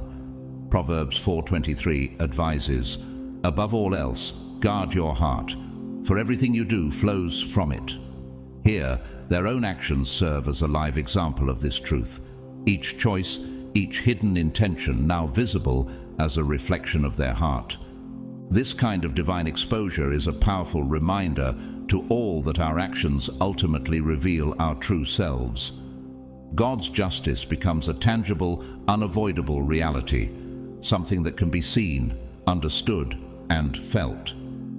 How often do people think they can conceal their motives, only to find that the truth emerges in ways they could never predict. In witnessing this exposure, might others be reminded of the importance of integrity and humility. In the end, your enemies face a harsh realization. They've not only been held accountable for what they did, but have had their true selves laid bare for all to see. Could they have anticipated that their own choices would lead to such a revelation? And for those watching, could this be a lasting lesson in the unyielding nature of divine justice, which reaches far beyond human understanding to reveal the heart of the matter? 9. The power shift. They can't escape. When God intervenes, it's more than just a moment of reckoning for those who sought to undermine you. It's a profound shift in the entire power dynamic. Your enemies may have carried themselves with an inflated sense of control, convinced that their manipulations and schemes had secured them a lasting place of influence. But when divine intervention arrives, that illusion shatters in a single transformative moment. The ground they once stood on begins to tremble beneath them, and their perceived power dissipates like mist. It's not merely a change in their circumstances, it's an alteration so fundamental that it reshapes the very landscape of influence around them. This power shift goes beyond external appearances. It's a deep reordering of relationships, priorities, and authority. Suddenly, those who appeared untouchable find themselves unsteady, realizing that the control they once clung to was nothing more than a fragile construct. Just as in the story of Haman in the Book of Esther, where he plotted to destroy Mordecai but ultimately faced the very fate he intended for another, God's justice operates with precision, placing each person in their rightful position. The roles are reversed, and the truth about who holds real power is laid bare. As this transformation unfolds, could it be that those who once felt secure in their authority are forced to confront their own vulnerability? And for those observing, does this shift serve as a reminder that true influence and stability come from integrity, not manipulation? God's justice doesn't merely remove the illusion of power, it establishes a new order, one that aligns with his principles of truth and righteousness. In this moment, your story becomes a testament to the power of divine justice. Those who once assumed their authority was untouchable now find themselves in a place of humility. Could they have ever anticipated that the very dynamics they relied on would turn against them? And for everyone watching, this shift reinforces an eternal truth, that God, in his perfect timing, reorders power not according to human schemes, but according to his unfailing justice. Those who once felt invincible, secure in their perceived dominance, now find themselves on unsteady ground, confronting the stark truth that their power has been dismantled. What they once saw as an unshakable grip on control is revealed as nothing more than a mirage, effortlessly swept aside by a higher authority. In that defining moment, everyone around them sees the truth. The tables have turned. No longer can they control the narrative or dictate the outcomes of their actions. This shift has profound implications for them. They are no longer the architects of your struggles, but the architects of their own undoing. This isn't just a reversal in the power dynamic. It's a transformation that leaves an indelible mark. Those who once sought to manipulate, intimidate, or diminish you now face the consequences of their actions, forced to confront the reality of their choices. The landscape is permanently altered, and while they grapple with the fallout of their own making, you rise into the space that has been cleared for you. Proverbs 13:22 tells us, "A sinner's wealth is stored up for the righteous," illustrating that divine justice often involves a transfer of influence, with power flowing to those who walk with integrity and resilience. What's truly remarkable about this shift is that it's not just a fleeting change, it establishes a new, lasting order. Their former influence gives way to a recognition of your strength and resilience, As the world witnesses this divine reordering, it serves as a powerful reminder that no one can escape the reach of God's justice. Could they have anticipated that their own actions would lay the groundwork for this dramatic transformation? The power they once wielded is gone, replaced by an undeniable acknowledgement of your rightful place in the story. Have those watching been reminded of the true source of strength, that it comes not from manipulation, but from a foundation of patience, integrity, and trust in a higher power? This reordering is a testament to the fact that God's justice not only corrects but establishes, turning temporary trials into lasting victories. 10. Witnessing their cracks under pressure. The downfall of your enemies isn't a swift, forgettable moment. It unfolds like a slow-motion spectacle, one that allows everyone to witness the unraveling in real time. God doesn't simply pull the rug out from under them in one dramatic move. Instead, He orchestrates a gradual unveiling that exposes every crack in their carefully crafted facade. It's as if you're watching someone attempt to uphold a seemingly stable structure, only to realize it's built with toothpicks and marshmallows. No matter how desperately they try to keep everything intact, it becomes evident to everyone around that it's only a matter of time before the entire illusion comes crashing down. As the layers of their image begin to peel away, revealing the instability beneath, there's an almost tragic humor to the scene. Their anxious efforts to project control and confidence betray them, with each strained smile or forced laugh hinting at the panic churning within. Ecclesiastes 12:14 reminds us, "For God will bring every deed into judgment, including every hidden thing, whether it is good or evil." In this unveiling, the true nature of their foundation is exposed, revealing that their power and image were built on unstable ground.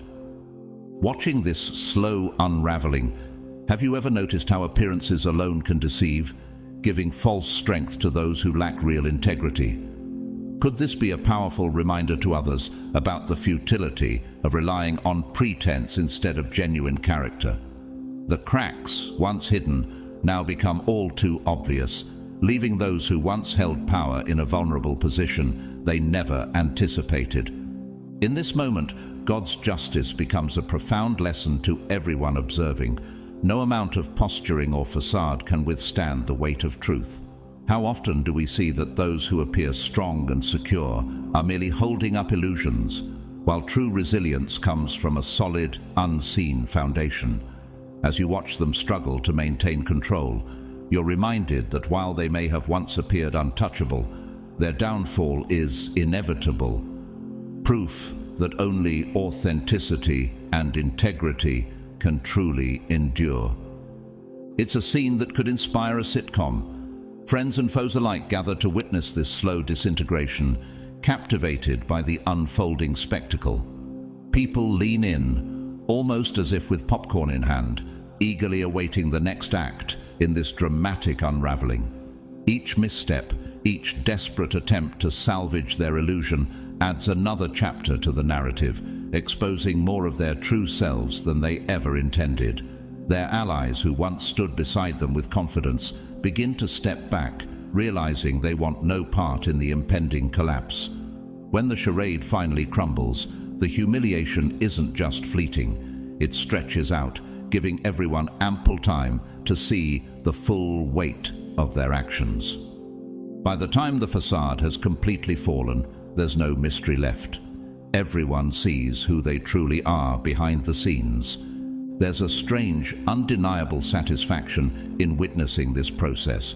Although it may feel sad to see someone fall so dramatically, there's a certain justice in knowing that their carefully constructed pretense has failed so spectacularly. They wanted to control the narrative, to dictate how others perceived them, but now they've become the punchline in a divine lesson, a reminder to all watching that truth has an unrelenting way of breaking through, regardless of any attempts to keep it hidden. Proverbs 12:19 reinforces this truth. Truthful lips endure forever, but a lying tongue lasts only a moment. In moments like these, could it be that God is teaching a lesson not only to them, but to everyone watching? How many people are witnessing the collapse of deceit and learning that pretense cannot shield one from accountability? This situation serves as a powerful reminder of the futility of facades and the ultimate victory of authenticity. For those observing, it's a testament to the resilience of truth, showing that no matter how elaborate the illusion, it will eventually come undone. And as they face the fallout, stripped of the image they so carefully curated, one can't help but wonder, did they ever truly believe they could escape the inevitable? And for those who might be tempted to rely on deception, does this moment serve as a cautionary tale that truth will always find its way to the surface? 11. Turning your pain into public honor. Every hardship you faced, every moment your enemies tried to tear you down, is about to be repurposed into something extraordinary. God doesn't let your pain go to waste. Instead, He turns it into the very foundation of your public honor. Each struggle becomes a stepping stone, each setback a building block that contributes to the grand structure of your eventual celebration. Your journey isn't just a series of unfortunate events. It's a carefully crafted masterpiece of resilience and strength. When you rise from the ashes of your pain, it's not just about bouncing back.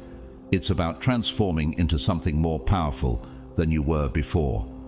Every insult, every attempt to undermine you becomes a layer in the rich tapestry of your victory.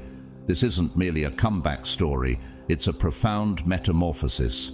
You're not the same person who endured those trials. You're a stronger, more determined version of yourself, armed with wisdom and insight that can only come from surviving the storm.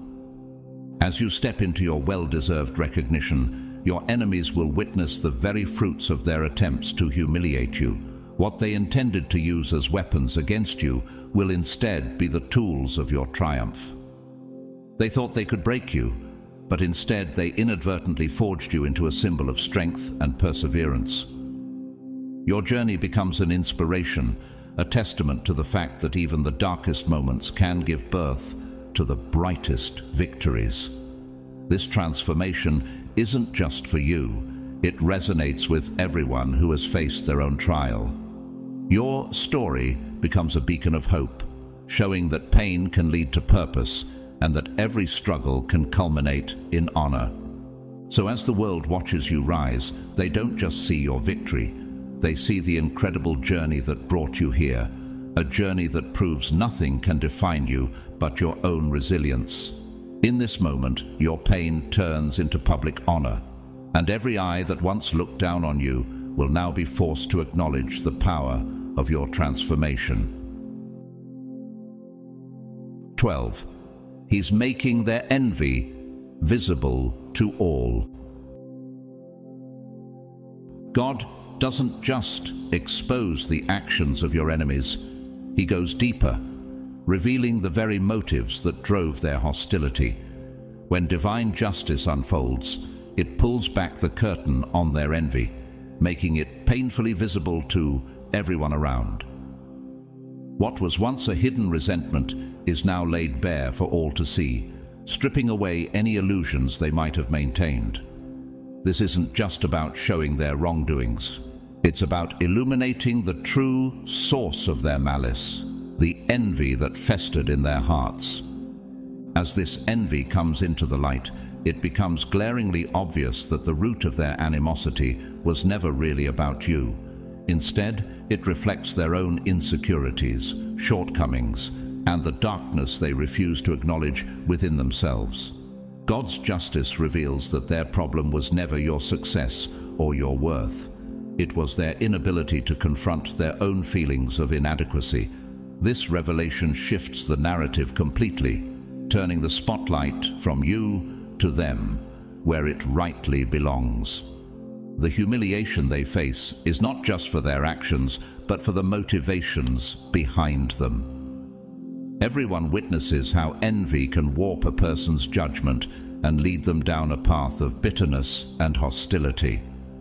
Those who once stood in judgment are now forced to grapple with the reality that the true issue lay within their own hearts.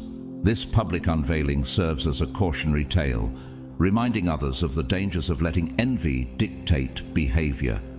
In this way, God's justice acts like a magnifying glass, intensifying the heat on their motives until they can't hide anymore. Friends, colleagues, and even casual observers start to see the cracks in their character. It becomes evident that what they projected onto you was a reflection of their internal struggles. As this understanding sinks in, the tide turns in your favor, and your enemies are left exposed, grappling with the fallout of their own envy.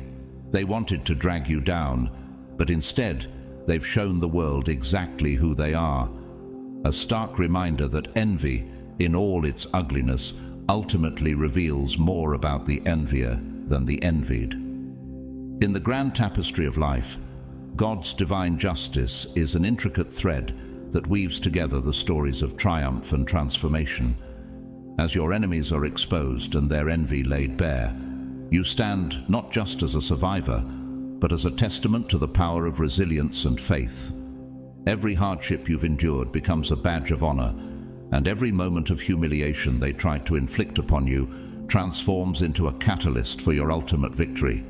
This isn't just a story of retribution, it's a profound journey of self-discovery and elevation. As you rise above the ashes of their envy, you embody the truth that what was meant to break you has instead made you stronger, wiser, and undeniably powerful.